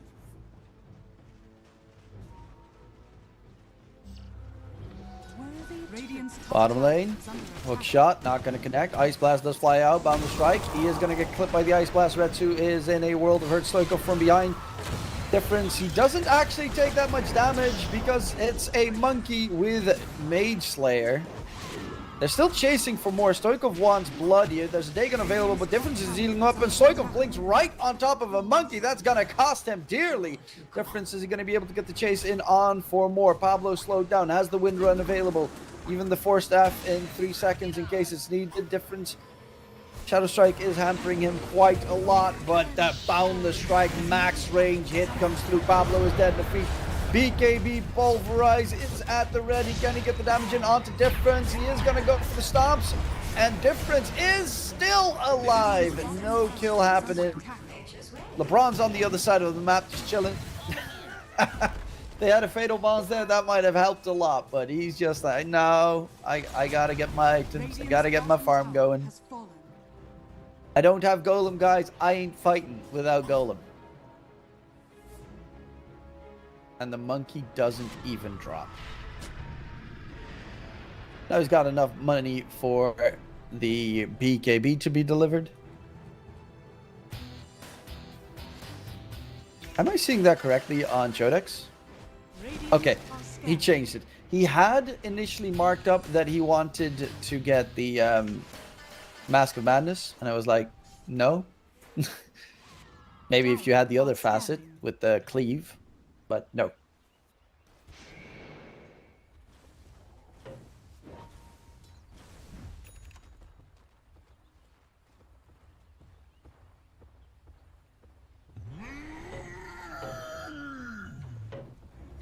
Retsu closing in on BKB. The downside this game of BKB is that you're still up against Hookshot to interrupt TPs, and Ice Blast, of course, is doesn't really care about your BKB for the shatter radius and no heal factor.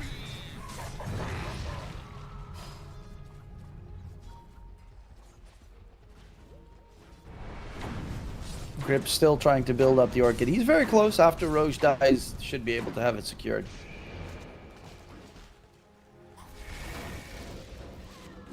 And heading in towards the pit.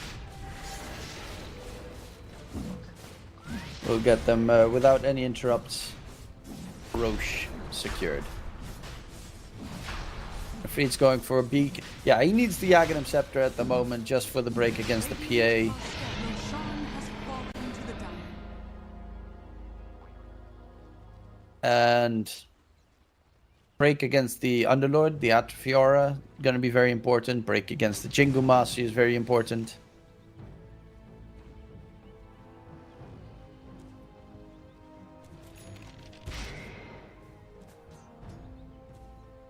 I never knew about Clockwork's innate ability. Clockwork's outgoing damage increased by 0.25 per point of armor. That's pretty interesting. Hookshot misses onto Retsu. They're going to jump him. He just got his BKB delivered. Ice Blast is still going to clip him, so he cannot get any healing going, but he's going to go for the TP out. As the rest of Zero Tenacity smoked up in the near vicinity.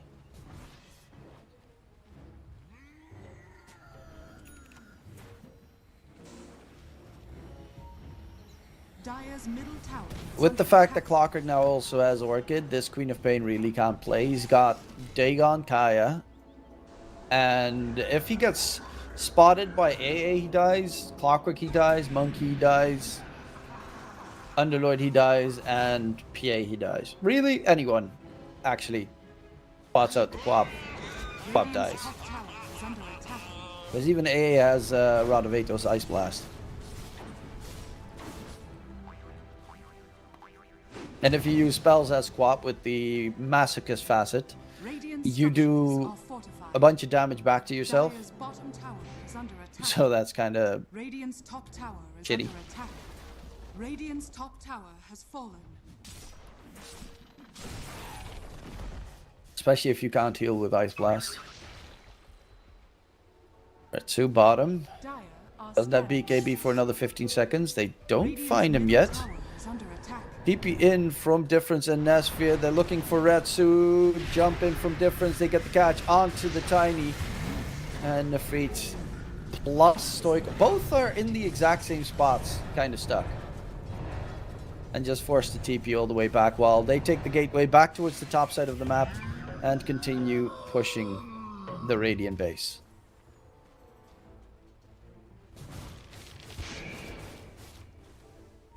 Dire's middle tower is under attack.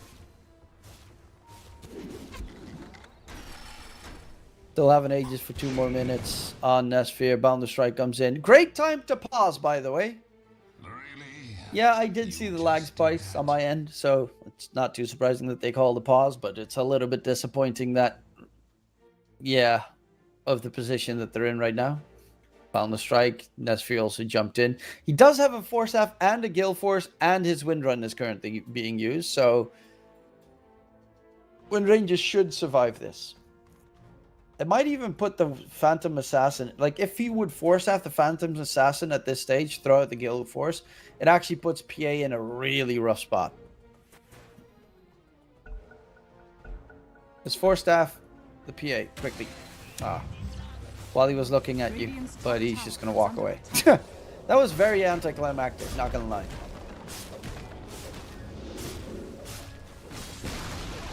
Radiant's top tower is falling.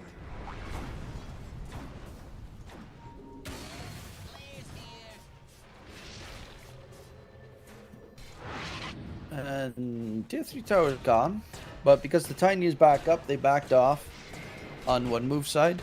Still tier 2 tower in mid to be secured. If they win a fight, then they can clear the entire Radiant base. Every single core, actually every single hero on one move has only died once this game. They have 5 kills on Zero Tenacity. They've gotten a single kill on every single hero so far. So Nesphere needs to be a little bit careful. There's no gateway for another 10 seconds. He's actually going for Ags on Underlord next. Just gonna help with the catching people off guard. Global route.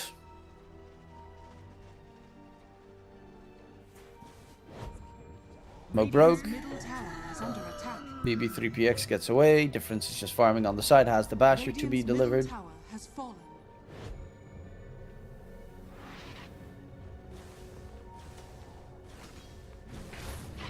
From the shadows.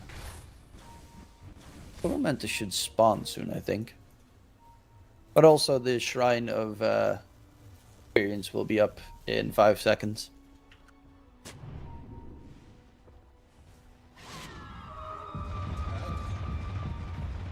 And they managed to secure both. There's a Retsu Tiny. Gonna get spotted. Jump in. Found the strike up. Hook shot as well. And the Tiny is dead for 50. They have the Aegis for 15 seconds longer. Codex is trying to farm as fast as possible so he gets the Axe before he has to use it.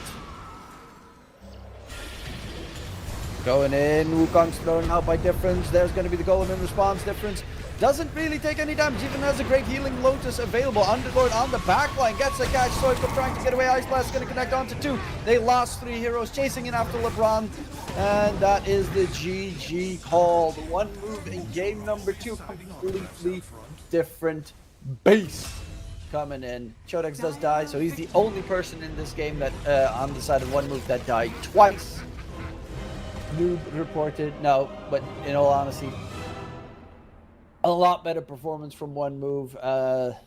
From the laning stage on, looked solid in their approach. The Underlord last pick as well did wonders for them to get the extra roots, and the global TPs did too much for Zero Tenacity to handle. And with Stoikov just being like, this was a last pick quap on the side of Zero Tenacity, and it got so heavily countered this game.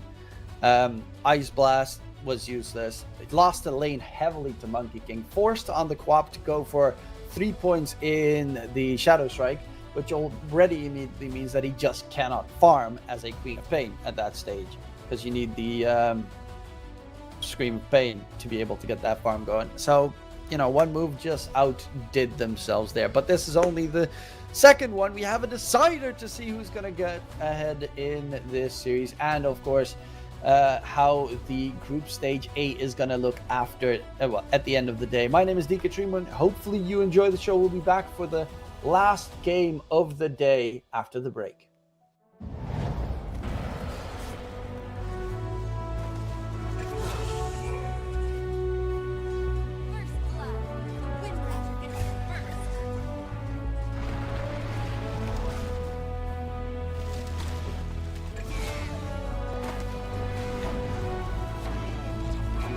Radiant's middle tower is under attack.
Welcome back, ladies and gentlemen. Getting ourselves ready for game number 2. Drafting has started. We started off with a Beastmaster ban, as they really do not want to deal with Nefrit's Beastmaster at all. Magnus, yeah, the same ban so far. No adjustments from the first 2 games have been made. Darkseer normally gets through into the first stage, but then afterwards gets banned. Is the only kind of surprising one. I'm wondering if this time they would ban out the PA to make sure that they don't have to deal with another Nesphere PA. Yeah, that's PA, TB, both removed.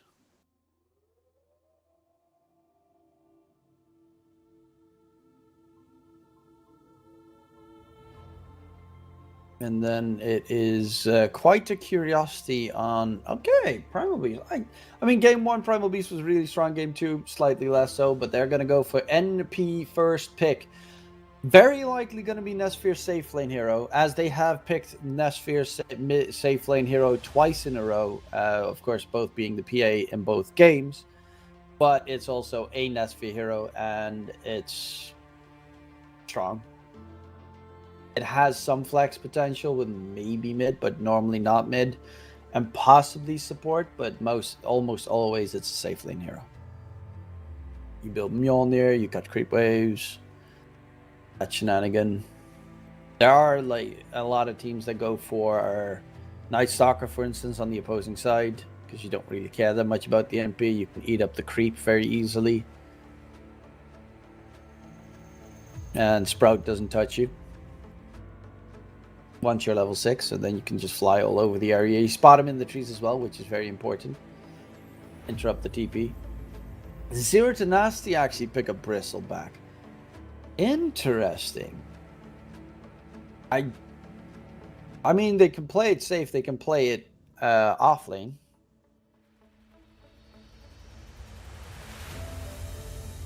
Warlock is also still available for Zero to Nasty. Warlock Bristleback is a pretty filthy combination.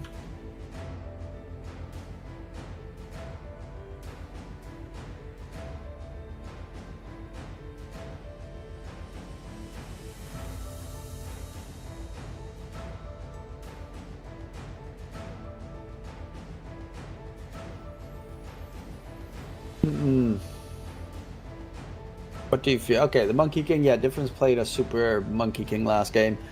And it is AA this time, so that was the thing. If they didn't pick the AA, it probably would have gone to BB3PX. They could go for the Warlock themselves. Warlock plus NP is pretty good because you get Fatal Bonds plus NP ulti, and that's just boom level damage. Plus Warlock Golem drops, always nice. But you're also going to need to try and find ways to deal with the Bristleback. And that normally means break, which would indicate Hoodwink as a possible hero.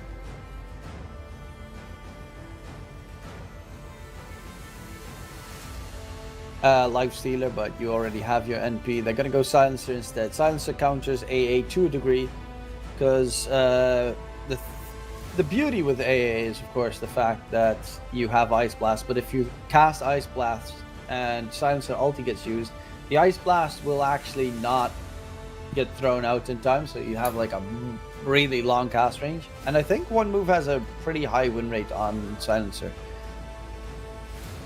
from the last matches I did watch from them.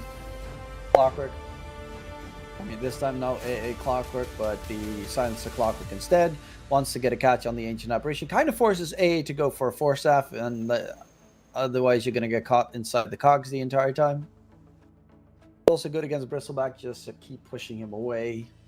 Make sure if they swap lanes that this Clockwork would be able to defend the NP, but it really depends on how they want to handle the rest, because Darkseer is still available, and if they go Darkseer plus Clockwork, it is filthy.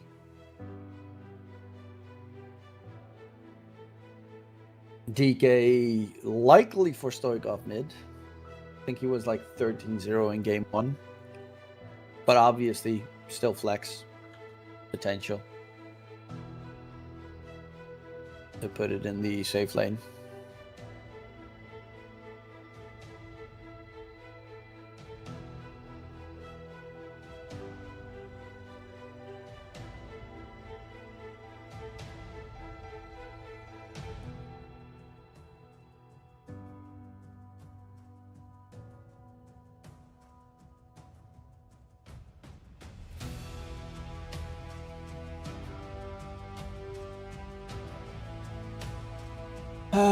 Zero to nasty. I mean, they probably, if there's a, yeah, okay, they're gonna go hoodwink. I guess it's nice to get the sprout again, the bushwhack against NP. Sharpshooter is also always good in case they want to go for something that gets broken. But I still would possibly like Darkseer here for one move, as it was not banned, and it works really well with Clockwork. Storm Spirit.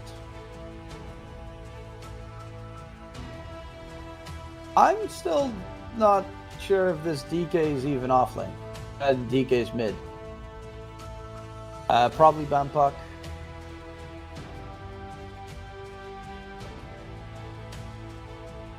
Because DKA is not that bad of a lane. DK stun plus the ice, cold feet, ice feet, cold feet.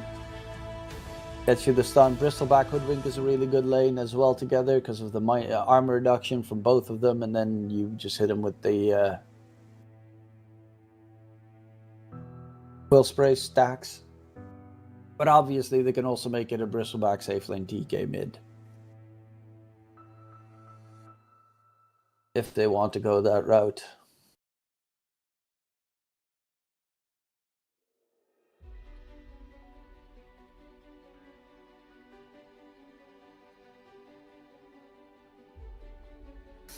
What's it gonna be? No Puck, obviously. Do you fear Ember? I mean, Mage Slayer is kind of obnoxious, I would say. Yeah, Darkseer is banned.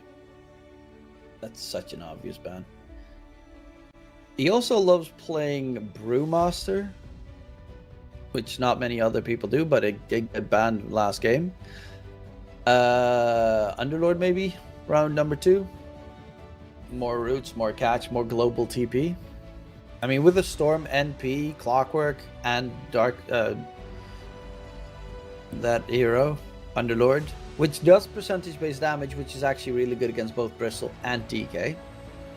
Pretty neat.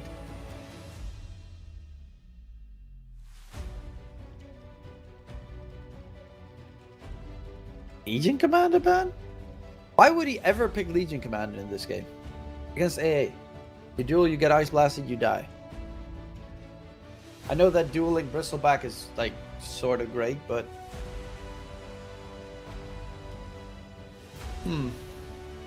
Interesting choice.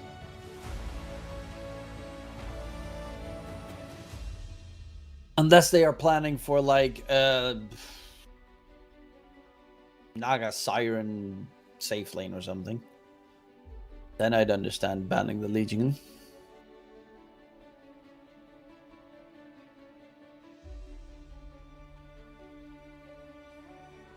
Chodex does have a couple of heroes still left. Do you fear the Brewmaster if you're Zero to Nasty? I mean, their supports definitely fear the Brewmaster. The core's not so much. As Bristleback, if he goes for the Axe build, can easily clear that hero out. DK's got good cleave these days, no matter which DK version you use. The Slark removal. Tide? Is Tide still left? Tide's still left. But he's going to go Timbersaw instead. Last game, I was actually suggesting Timbersaw. This game, it's also really good because Hoodwink has problems bushwhacking you to something. It's amazing against DK and Bristleback. Sucks against AA, but that's price you're just willing to pay, I guess. The only thing that is a little bit worrisome is DK with Mage Slayer can be pretty obnoxious with a 40% damage reduction, but normally if you go for Blink first item, for instance, on Timbersaw, that should be insta-kill on AA and Hoodwink almost always. And they pick up the Ursa as the last pick for Zero to Nasty. It counters the Timbersaw. Yeah, that's about it. It's also one big plus, a nullifier builder. So in case Timbersaw goes Ags, you do have a hero that can build it, that likes building nullifier. DK can also do it, but Timbersaw really loves doing it. Ursa loves doing it, so that would always be great. Considering Clockwork and Silencer are probably going to get 4 staff plus, I mean, eventually E-Blade maybe, but just defensive tools. Yeah, Zero to Nasty's lineup is very hard to kill. They also have anti-sustain with the AA pick. Unless the lanes go really well for one move, I like Zero to Nasty's draft a lot more. I think NP is pretty nasty. But for the most part, I mean, too much has to come out from the Timbersaw to make this happen. Nesri's going to have to get Silver Edge to break the DK and the Bristle. But for the most part, don't know if one move will have enough damage once the Mage Slayer gets picked up on DK. But I'm slightly, after this draft, linking it to more towards 0 to Nasty. Even the Ursa, depending on the build he's going to go for this game, which could be, I would assume just BKB fast is the way to go. Like, you get your Battle Fury Blink BKB, as it's not necessarily the most amazing Ags game. It is a pretty okay, well, it's every game. No, it's actually pretty bad. It's a really bad Ags game. You're up against silencers, global silence, and also the cogs pushing you back. You really need a BKB on Ursa this game. Walk up the high ground. I think Greater Treant. Yeah, he noticed that someone was walking against the Greater Treant, so they know they're smoked up in that area. Ursa breaks the smoke, gets spotted out by the Greater Treant. 30 seconds to battle.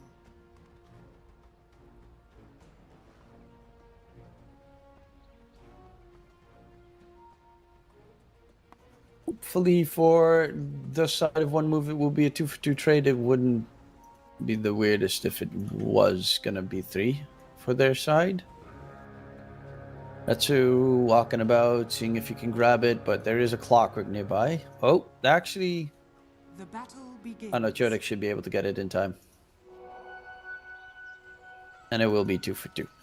No surprises coming in. You've got an NP Silencer lane up against a Bristle plus Hoodwink. Silencer is very good against Bristle, depending on, of course, what build you're going for. Both are really good because, of course, Arcane Curse is solid against him, considering Bristleback wants to constantly keep spamming Cool Spray and such, so he would keep on refreshing the debuff. But a big one would also be the Glaives of Wisdom build if you would head that direction. Radiant's courier. Add an Courier Snipe.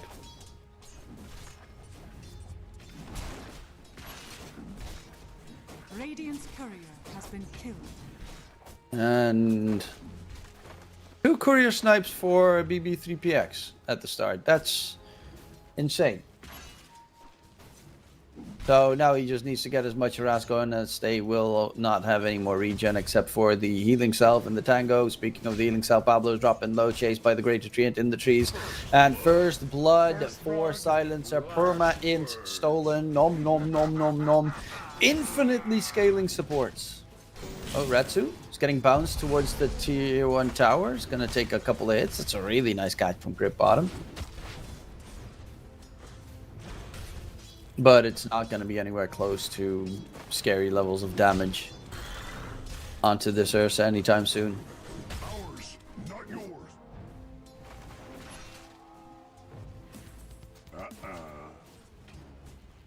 And mid, don't really see any kill threat on either side. DK even went for a point in Dragon Tail just to get a better chance at last hitting.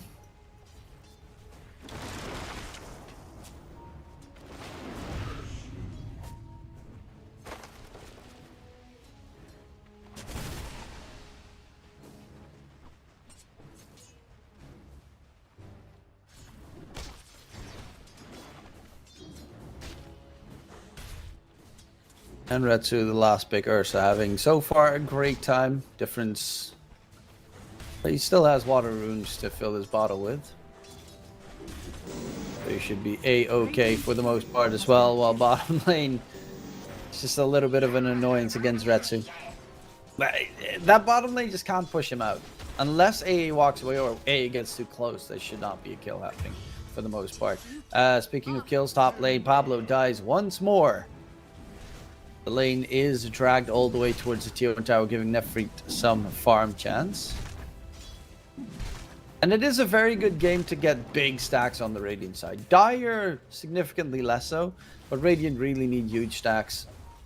Or just big farm. Going in onto Nesphere. In response, Hoodwink trying to get away. Did level Scurry, but Nesphere's just going to TP back towards the tier 1 tower. And that is a Hoodwink without a TP for another 50 seconds. So he's going to have to walk to lane. Nefrit only has a Mango left and 1 Tango. And 0 points in Bristleback means he is pretty squishy if they get a catch. Speaking of the catch, they're going to go in, chase him, push him out of the lane.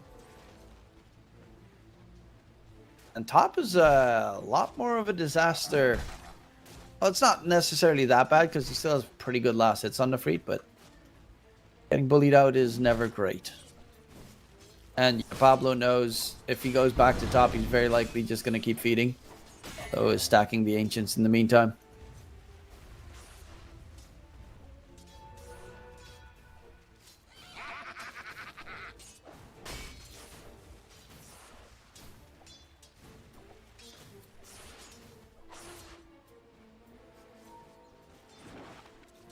Silence gaming, baby. Oh, Pablo is trying to pull the creep wave. NP, TP. There's still one more Scurry available. Gets silenced. And, slowed. And killed. Pablo's 4th death this game.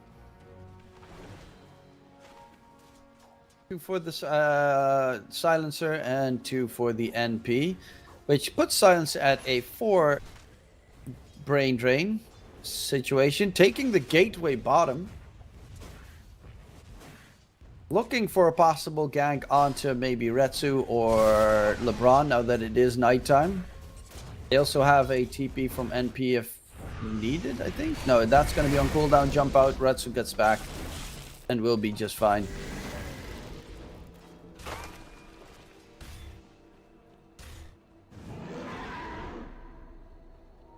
The power of Ursa's little Earth Shock jumps. Pablo. He does find a bounty. Gets a steal on that one. Difference doesn't actually have much left. But needs to be careful of Pablo on the other side. Well, I'm saying that, but they have about the same amount of HP.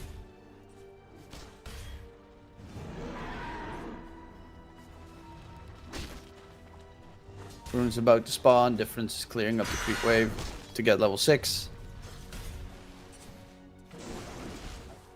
And just going to walk it back to base as Grip is trying to defend if the rune is bottom, but it is top. Invis rune to be picked up by Hoodwink. Might even use that to get a sneaky jump onto Nesphere top. While they're straight up just tri-laning bottom. Or Silencer has been a nuisance in the bottom area. And continuously doing so. Hoodwink is towards mid. Difference is there. Pablo doesn't have Bushwhack. He's still only level 2 on the Hoodwink. Bottom side, BB3PX in trouble, but actually it's Retsu's Ursa is going to get taken down by Nesphere. And they're going to go in for LeBron, make that a 2nd kill. Turn their attention towards the tier 1 tower. They've got the greater treant there. And that is gonna put Silencer on 5 brain drain. Everyone get dumber, and Silencer get smarter. Radiant's bottom tower has fallen. Unfortunately, he wasn't in range to get a point on the AA. To drain him dry. Try and swap, 1 for each side. Silencer's almost level 5. At level 6 is going to be a moment in time where they really want to jump the Ursa again.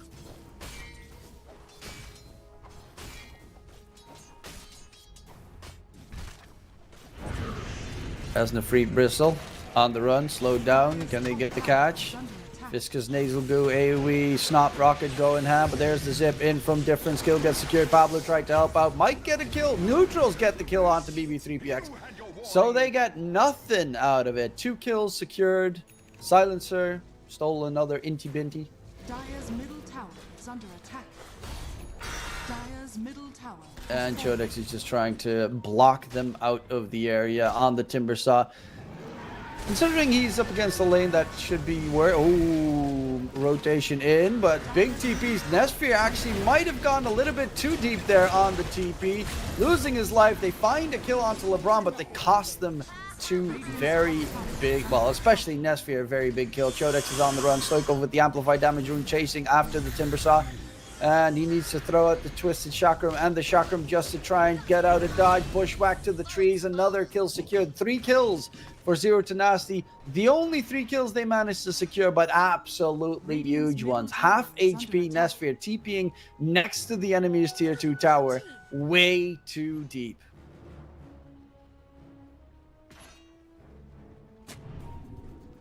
Zero to Nasty also has some big ancient stacks, a tri-stack available that they want to use for farming Retsu.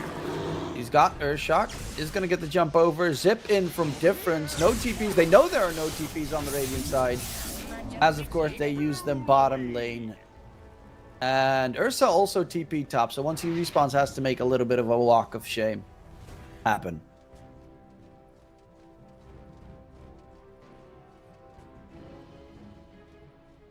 So that's going to delay Ursa's Battle Fury, but honestly not too problematic if they do not manage to steal the Ancient stack.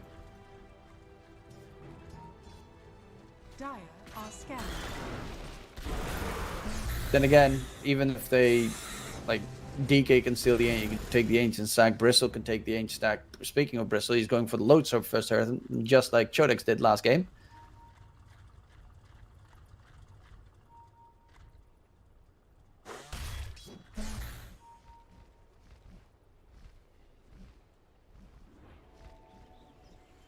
Grip lurking about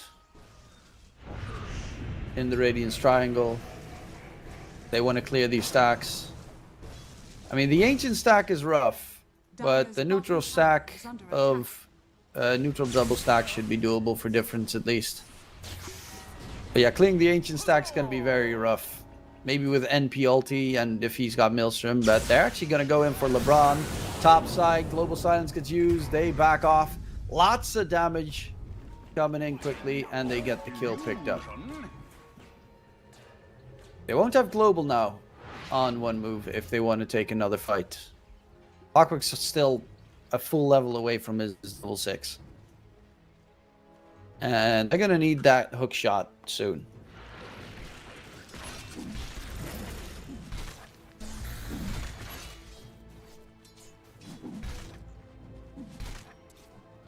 While Stoikov is closing in on his Mage Slayer.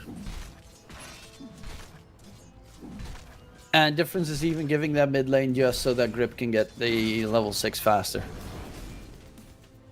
Knowing how incredibly impactful it is to get the level 6 on hookshot, on Clockwork to get a hookshot, otherwise the hero, it's just, Clockwork without hookshot is so incredibly weak. Having to run into those fights. Stoikov, bottom lane. Taking a lot of damage from Chodex there. Tree gets cut immediately. Stoikov DK is dead. Looking for more. Nefrit is trying to just run away. They will find the kill onto Pablo as a secondary for Chodex. They don't have the mana to chase for more kills. 9 galvanized stacks as well for the Storm Spirit, so that is also scaling continuously.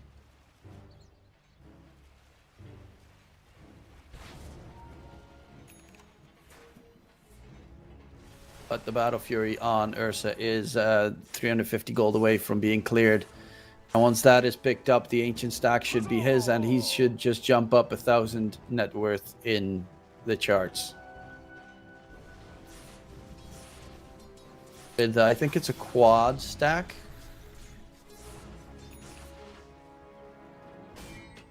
I actually don't know how much. Do you get like 200 gold per creep? Ooh, LeBron. Walking up, they spot him. They have a hook shot. Actually not going for LeBron. They're going all the way around. Dire are scanning. They want a man fight for this Ancient Stack. And Chodex, is he going to join with a TP top? Jump in onto LeBron, hook shot as well. AA falls, chase in deeper. Global Silence gets used, but it's a little bit too late. As Retsu does get his enrage off, but it might not matter as Retsu gets caught out. Another kill comes in, and Difference with a double kill. Now they really have to be careful of that Ancient Stack being stolen, because there's a Maelstrom on the Nature's Prophet. Difference is nearby. Versaw's walking in from Chodex, and they're attempting to get the steal, and it does drop very fast. Ice Blasted responds though. Difference gets blasted, and they will quickly try and disengage. Sharpshooter hits, and Pablo with the snipe. Grip a second one down. That's really big. Pablo getting the kill onto Difference there. 6 kill streak picked up. That would have been so much worse if they got nothing out of it.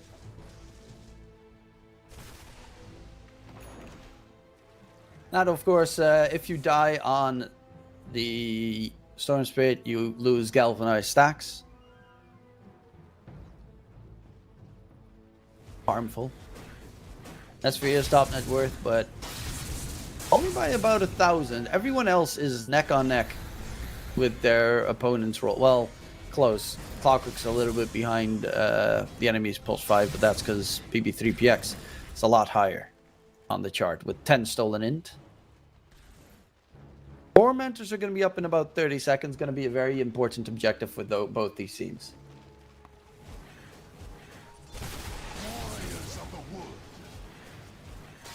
I mean, if Silencer manages to get the Aghanim Shard with the permanent insteal facet, that's going to be really rough. Everyone's going to be a dum-dum. Top side, Grip with the eye catch in onto LeBron. Another kill onto LeBron. Global presence there with Death Sphere's NP constantly. And I think, is he getting... Yeah, he's getting the full Mjolnir delivered as well.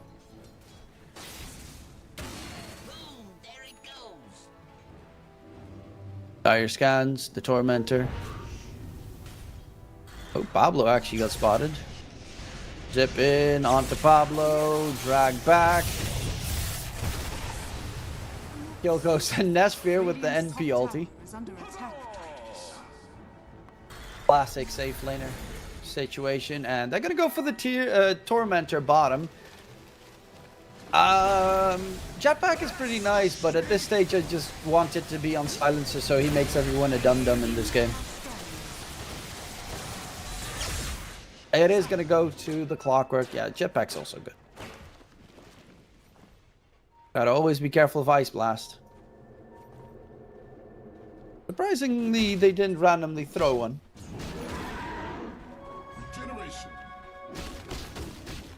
They had the scan available. They, after the kill bottom lane and everyone was in the area, kind of was expected they'd go for it.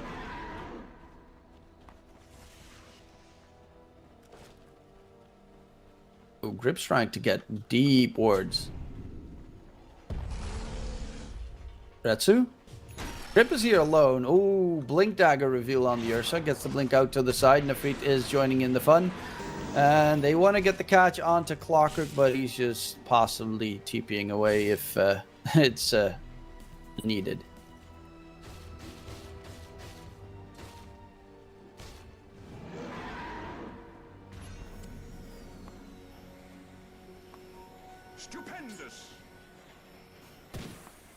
4K net worth lead. It's solid, but not game winning just yet. They have a load sorb on the bristleback. They're going to smoke up.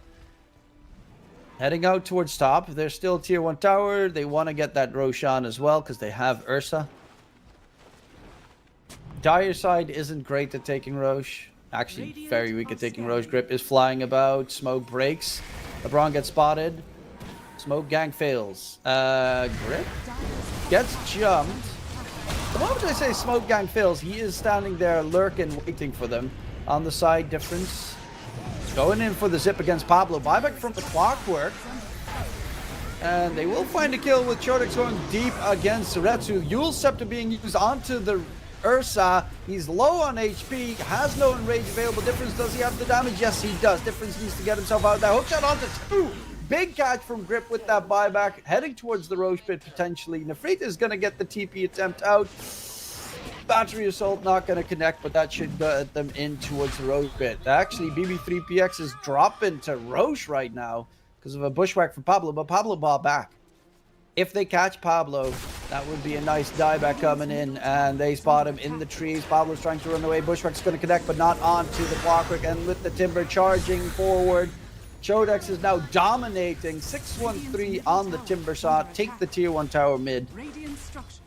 And yeah, they have a terrible lineup for Roche, but that was yeah, Retsu without his enrage is a sitting duck, no BKB, but the hook shot on the back line, getting a 2-man catch there. Awkward buyback, 100% worth it. Nesper in mid though, sprouts himself up, is gonna get finished off. 1,000 gold in favor of Zero to Nasty as they finally manage to catch out the NP. Difference is going for a Lincoln's next. Oh, they're actually heading into the pit. Codex has Blink and does a lot of AoE damage. Hook shot onto Age of Separation. Jumping from Chodex. Now Free needs to be careful. Zip in from Difference onto 2. LeBron is dead, but Difference dies with him. Difference finds a double kill in the process. Chodex, though, he's extending the fight as much as possible. Nefrita's up in 10, but Chodex is going to get caught, has no way out, and a huge feed in a row is still going to get them possibly Roshan. Global Silence was on cooldown. Difference does get 2 kills, but that death is painful as they will still head into the pit. BB3P. Global Silence usage. Oh my god, Nesphere's damage. Stoikov now chasing in after the silence there. He's silenced for the longest duration in your lives, and Stoikov dies. They wipe him. Silencer, if he had that shard, he'd be so smart. But he's already so smart. 16 permanently stolen int. And I mean, that play was everything. Couple more kills added in for Nesphir. He's got the Hurricane Pike now, so very elusive. And Roshan still hasn't been killed off, but it is so close to dying, and Nesphir is going to TP in towards the Roche pit. Can they realistically do anything against it? Nope. Maybe an Ice Blast could help at least annoy them. But that's the maximum to be achieved. Difference gets the Aegis so that he doesn't lose all them Galvanized stacks.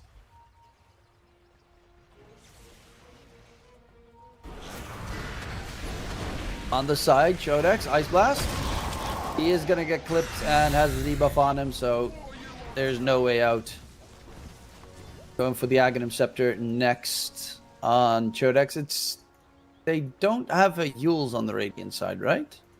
No, they don't have Yules, they don't have Nullifier, so they have no way of getting rid of the Aghanim Scepter effect on Timbersaw until 25. The Ursa gets Nullifier, probably. Or one of the supports goes for a Yules Scepter.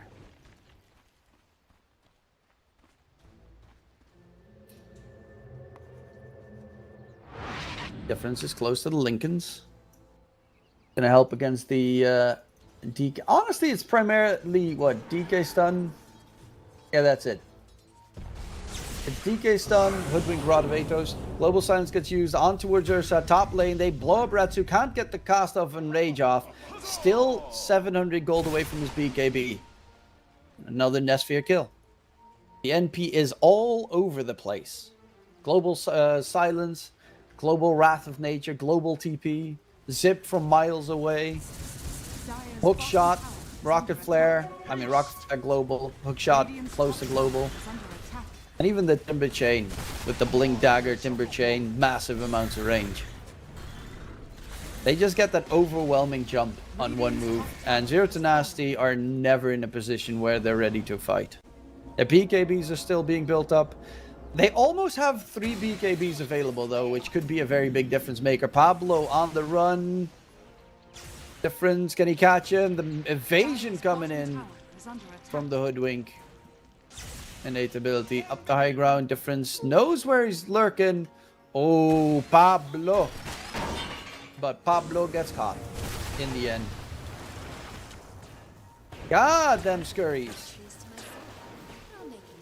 NP, TP. They really want that little pesky Hoodwink. Oh, Sharpshooter as well.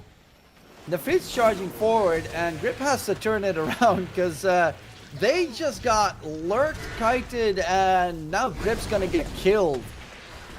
Pablo, who went from a 0-4, I think maybe even 0-5 laning stage, with an absolute masterclass at dodging and weaving on the level 30 hood.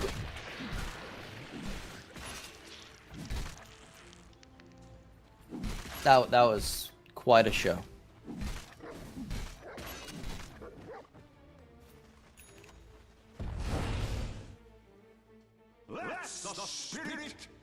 Global Silence up in 4 seconds. BB3 PG is, interestingly enough, going Hurricane Pike on the Silencer. I mean, he stole 17 in so far. I would just go Shard first, but, well, no, Hurricane Pike makes a lot of sense. It's also against Nullifier later, where if one of the things that's great is if you get Yule Scepter, Force Staff, and you get nullified, you cannot nullify yourself away. But if you get Hurricane Pike, you can Hurricane Pike the enemy so that you still get pushed away, because it technically is a debuff on them and not a buff on you. Weird interactions like that. But it is also kind of cool to see a Silencer who's like, okay, I stole, he has 105 int, Blades of Wisdom, does quite a lot of magic damage. With the int 2 damage and 4 int steal at this stage. You might get to see big Silencer right clicks coming into the game. It is a game where Silencer right clicks could actually be very impactful. But the Radiant side, they have all 3 of their BKBs available. So this is the moment where Zero to Nasty should be incredibly strong. Radiant are scanning.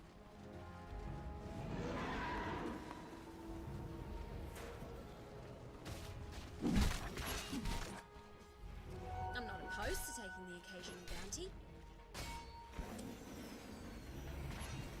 And it turns into nighttime.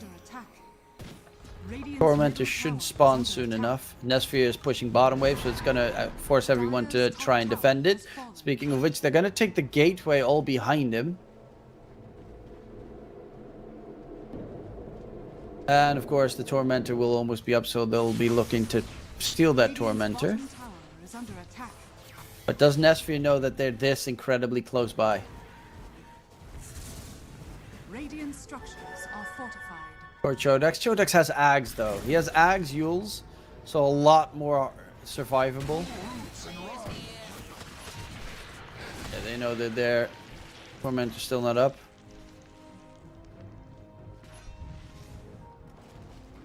Radiant's middle tower is under attack.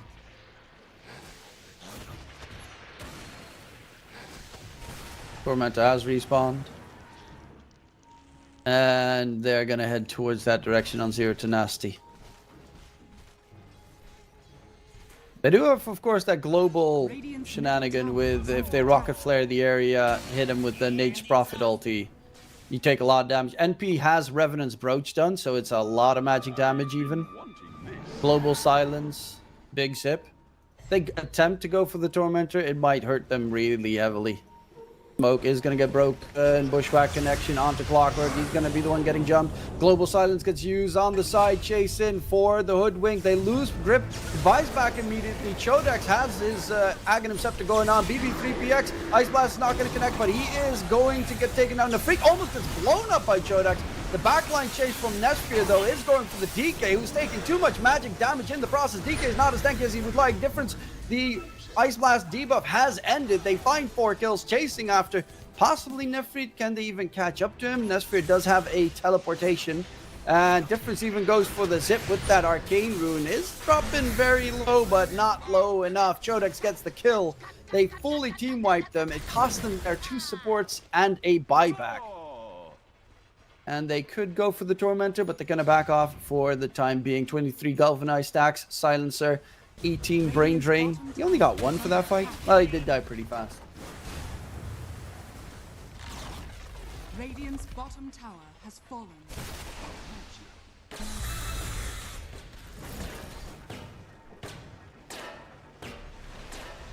And high ground push with the Greater Treants. Buildings break fast. So, gotta be a little bit careful. Ice Blast comes flying out. It's going to connect onto Grip. It's not like you're indestructible at this stage yet. Oh, at least the tier 3 tower is going to be gone. TP maybe for the... Oh, big zip. Yeah, that was what I was thinking for Difference. He is going to get level 20.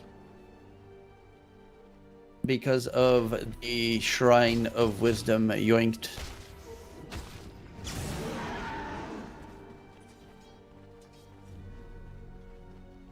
.2 seconds of Electric Vortex duration, which sounds very dumb, but if you consider the fact that with Ags he has that AoE Electric Vortex, it makes a lot. 0.2 sounds very minimal though.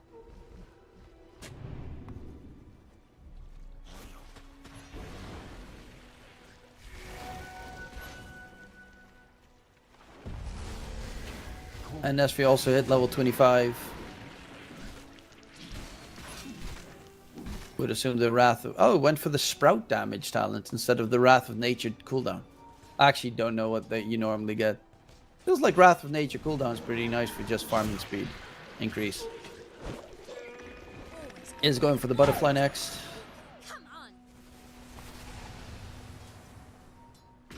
Finally, we have a Yules available on the Ancient Apparition. Nullifier being built up on the Ursa. They need more tools to deal with Timbersaw. Radiant's top tower is under attack. As he would otherwise be too tough to handle. Codex has to be careful. Global Silence gets used as a counter to try and keep him alive. Has a blink, doesn't even use it because he doesn't take any damage. Going right back in. LeBron is dead. Nafit jumping onto Pablo, almost blows him up in one fell swoop. Difference is going way too deep on that dive, and Difference does get the zip away. That he has a gem, but still has a regen room popped up. Nafit BKB usage. Can he even find a target in the process? Is going to go for the straight up TP out of there. While Stoikov is going to attempt the exact same thing. Close and gets out just in the nick of time. It will be 2 TPs out. Retsu still has his BKB enraged in 5 seconds. And Difference can't really realistically go too deep. Chodex, well, he does want to. He's got reactive armor on the Timbersaw. Jump in from Ursa, going for the Clockwork. Retsu, does he get the damage in onto Chodex? He is soaking up so much damage. Difference has almost nothing left. Ice Blast going to fly out. Catches onto Nesphere. The Nature's Prophet now is in a lot of trouble. Nature's Prophet's going to get taken down. Retsu will follow suit. Chodex now needs to be very careful as they have nothing left in the tank. He wants to go at least get the kill onto Nefrit. And he is getting baited in so hard. Stoikov with a double kill and lose the entirety of one move after that jump. Too greedy, too painful. Look at that net worth swing. That's a 6+ swing. They had a really good fight bottom and then they get too flippin' greedy. And Roche's guaranteed to spawn within the next 25 seconds, so it will be up soon enough. Obviously, one move should be able to respond in time before Ursa gets to that point, but it just shows you get a great advantage. They could go for Tormentor at that point, get the free shard, stuff like that, but they really aggressively die. They TP with an NP on the enemy base and go way too dangerously deep. Actually do manage to get the Roshan. Global silence used. Hook shot in. Roshan has fallen to the Radiant. What did just happen? How did he hook shot in and then fly out? Oh, aim blew him away with the force staff. That was very strange in the pit. Almost got the skill attempt going. The feat still has the BKB, has the Aegis as well. So that Bristleback, who is already very tanky. Hard to deal with. TP's out of there. Difference is going to get stunned. Bushwhack not going to connect. A bit of a whiff there from Pablo. And back to base they go. Now this definitely does give them an opening on the side of Zero to Nasty. Ratsu is close to the nullifier. Bristle is starting to become a very big raid boss. With that SMY, Lotus Orb, BKB. He's going for his own nullifier, forcing Timbersaw to go for a BKB. This game is starting to look dangerous. Obviously, you always have the split push shenanigans behind you that you can use on the side of one move, and they don't have the best counter for it.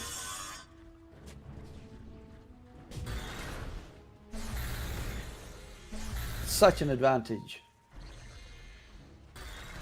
Almost all gone.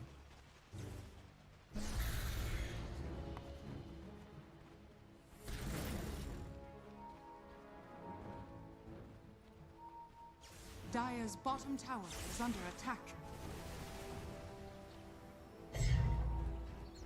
Plus, NP is starting to get close to being fully decked out.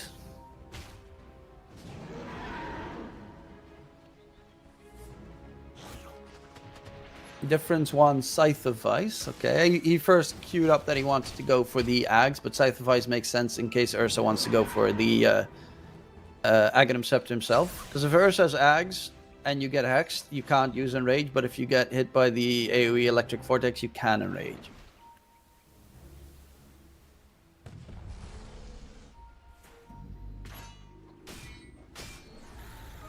Time to dish it out.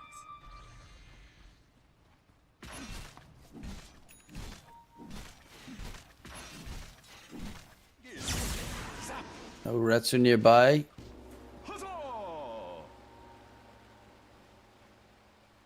They are constantly in the area. One thing that NP can, of course, also do is just TP bottom, summon a creep, and then push the range racks. Unhealable damage once creeps get close to the Radiant base. Backdoor shenanigans by NP is always very nasty. Got BKB now. It's not the most amazing item this game because you are up against a lot of physical damage. Ursa obviously with the Basher, Ice Blast. Difference? Radiant are scanning. Got to be careful. Grip is also trying to run away, make sure that he doesn't want to fight with Nefrit as they cannot really kill him. They don't have a Silver Edge to break him. Honestly, that probably should be the next item for NP, just so that they have a break against Bristle and kill him quickly. He's soaking up too much damage in these fights.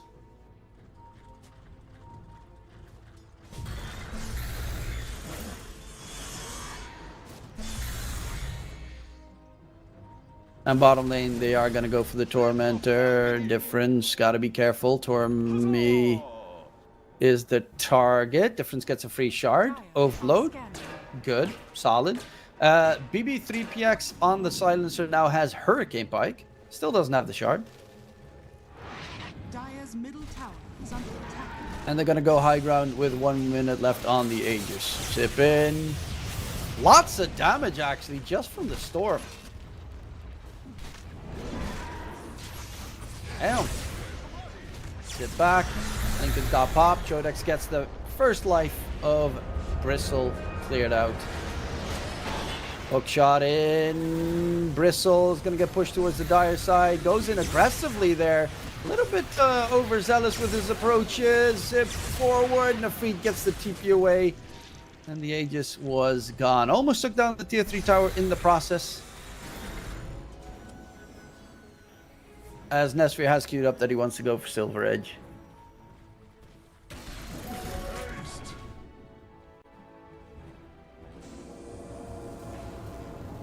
Yeah, pure damage from Whirling Death is always good against strength heroes. At any stage of the game, you get, how much is it? 15.5% stat loss, which if you're a strength hero, that means you lose 15% of your strength, aka a lot, 15% of your HP pool is just gone instantly. And that's without the damage being included. So you take that, plus then you take also pure damage, which is a minimal of 220. Add in a tree, per tree you get more.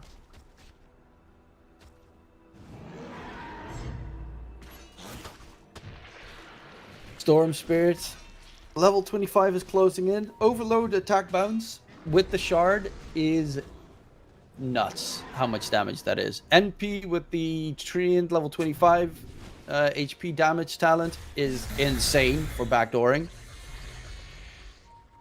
Like Ursa's level 25 talent of +3 overpower attacks is nice, but it's not as insanely broken. Okay, jump in, Ice Blast onto difference, Global Silence gets used as a counter. Can the Storm get himself out of there? He is gonna crack, and the Storm is dead. They're trying to go for the backline chase. Nesfir needs to be careful of Nafrit hunting him down. They lost 2 heroes on the set of 1 move, and they now need to get everyone out, but there's no TP on Nesfir. He's gonna get jumped surrounded. Chodek needs to try and block the damage to make sure that this NP can get anything going, but he's gonna lose Chodek. They're gonna lose Nesfir next. He's trying to manfight to get anything out of that engagement, but they lose 4. All the net worth advantage is now gone. And the Dire is in a lot of trouble. That Zip to get just instantly blown up on the Storm cost them too much. DK also with all the cleave damage. Like, the focus in this game is the Ursa the entire time, but the DK just has so much outgoing damage as well. Rip tries to drag the creep wave back to make sure that they can't push in towards the Dire base. Maybe make sure that they can't get buybacks going, but with the creep wave now up, it's going to be pretty rough to try and defend your base. There is only a mid set of racks that they can secure, though. That's the big plus. Bottom and top is pushed out. Oh, they want to go finish. Tier 4s are the targets. Storm is up in 15. And they have buybacks available on the other 2. No fortification. And that should mean the moment that they withdraw on Zero to Nasty. Ice Blast actually flying in. It's not going to get any connection. Zip in. Bit spooky there. Woodwink's got Ags. Oh, that summons the decoy thingy. Woodwink turns invisible, increasing her movement speed and creates a decoy. Illusion starts aiming a decreased damage sharpshooter at the nearest enemy hero. The illusion is attacked or hit by a targeted spell, it is destroyed, and it throws a lesser bushwhack towards the enemy. Yeah, that one's actually pretty filthy. Double damage.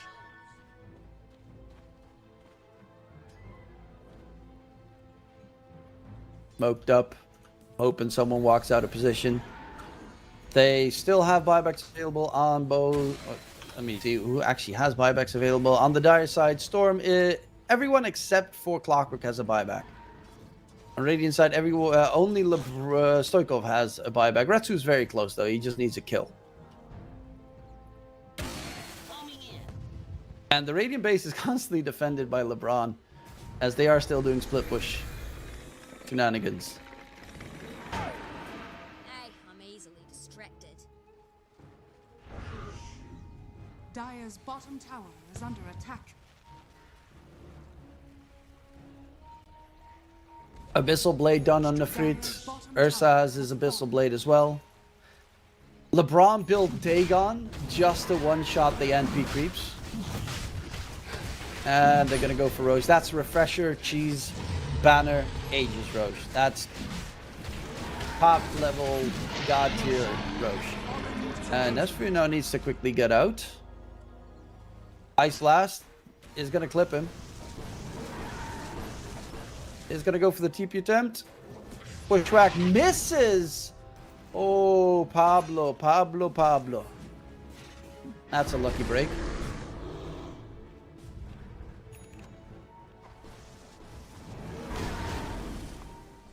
Difference just bought out. What did he buy out? Scythe of Ice, I think.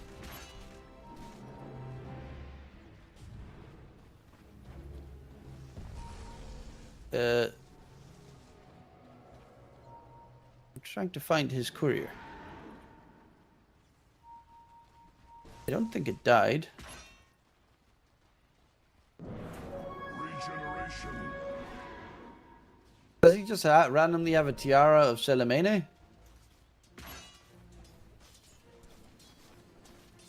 He bought out for a tiara. What? Oh, he does have level 25 now at least. But that's an interesting choice. Oh, I guess, no, he bought out for BKB, my bad.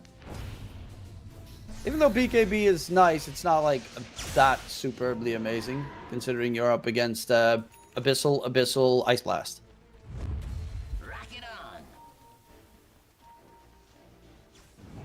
This looked weird having the... I mean, it's not the wildest thing, obviously, because you love mana regen on Storm, but...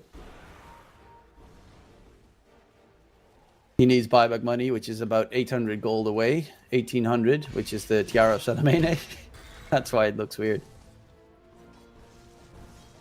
Codex went for the Whirling Death Tree bonus damage on Timbersaw instead of the extra Chakram Timber Chain range projectile speed. Jump around. AoE Last Word on Silencer. That one's pretty cool. That's his old Ags.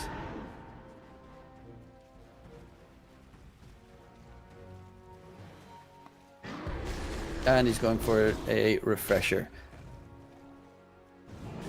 Whereas yeah, he went for 3 HP damage on NP. Though LeBron is just defending the Radiant base the entire time. Solo Dolo just needs to Ice Blast from base. Aegis is on Ursa. So Nefrit does have to be a little bit careful. They want to kill off LeBron. I mean, if they get a catch on LeBron... Oh, but they're sending in everyone to defend. Nesfir? He went the wrong direction with Yoga Seal Totem. Global Silence needs to be used. Nesfir, can he get himself out of there? Trying to get the TP going. He does get the TP to safety. My lord. The luckiest man in the West on that Nature's Prophet. He tries to run away, turns the wrong direction with Ogre Steel Totem, almost goes right back into the Ursa. And now Global Silence is used, BKB on Nesfir is used. And Radiant didn't lose anything for that.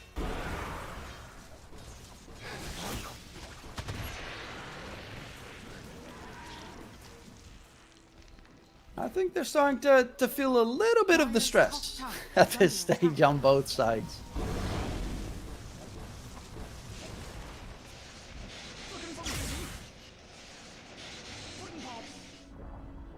Dire's top tower has fallen. Grip pulling the creep wave back, but there's a creep wave top side. Gotta be careful of the second catch. Retsu gets rid of the tier 3 tower. They have the Roshan's banner as well. Bushwhack in onto the Timbersaw. They want to go for him. He gets broken. He gets silenced. Retsu does get dragged back. The break onto the Storm is there. Zip back into the fountain. They're keeping Retsu occupied, trying to pop his first life. It is up for death in 30 seconds. Chodex is going to get jumped to here. Has the BKB. Does pop his Aghanim Scepter ability. Is it going to be enough to keep him alive? They lose Nefrit on the side. Retsu is chasing still for Chodex. First life is going to be gone. Chodex needs to heal up. Retsu pops the BKB. Is still silenced up from the second one. Retsu is going to go for the TP attempt. Does he get out? Oh, yes, he does. just barely zip him from difference, but Stoikov out of reach, doesn't get caught, and they stay alive. What a close affair there. Almost goes completely awry. Nesphere has 9k available.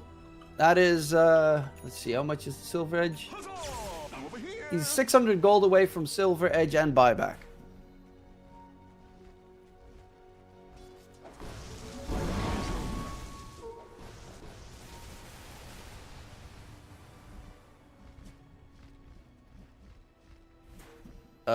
Chodex needs to be careful as Retsu is very close by.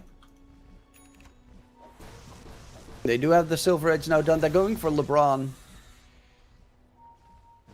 Zip in onto LeBron. He gets hexed up, and they will find the Ancient Apparition. Leaving so soon. And that actually gives a good chance for this Greater Treant to do a lot of damage to the range racks.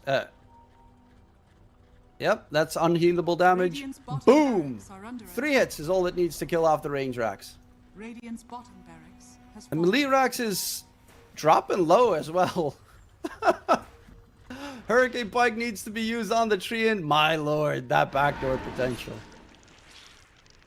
They really need to nerf the Treant.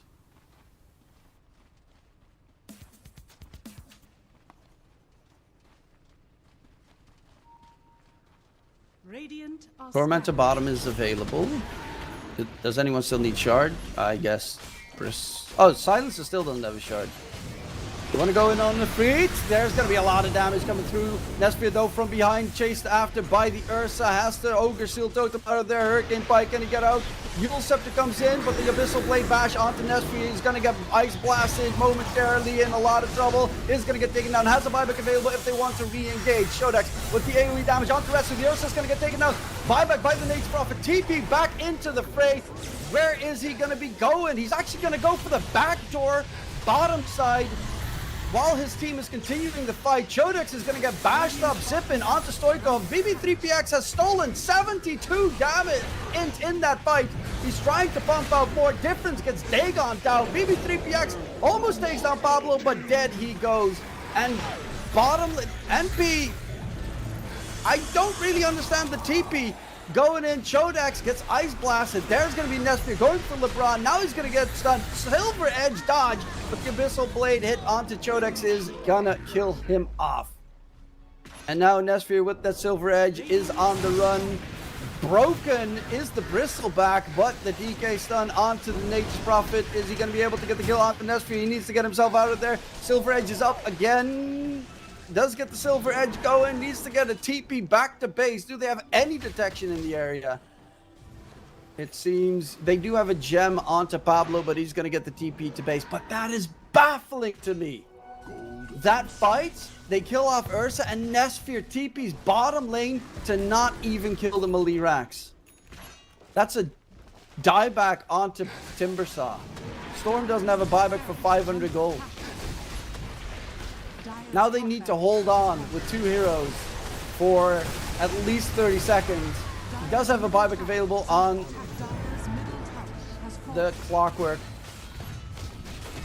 but they have no fortification on one move.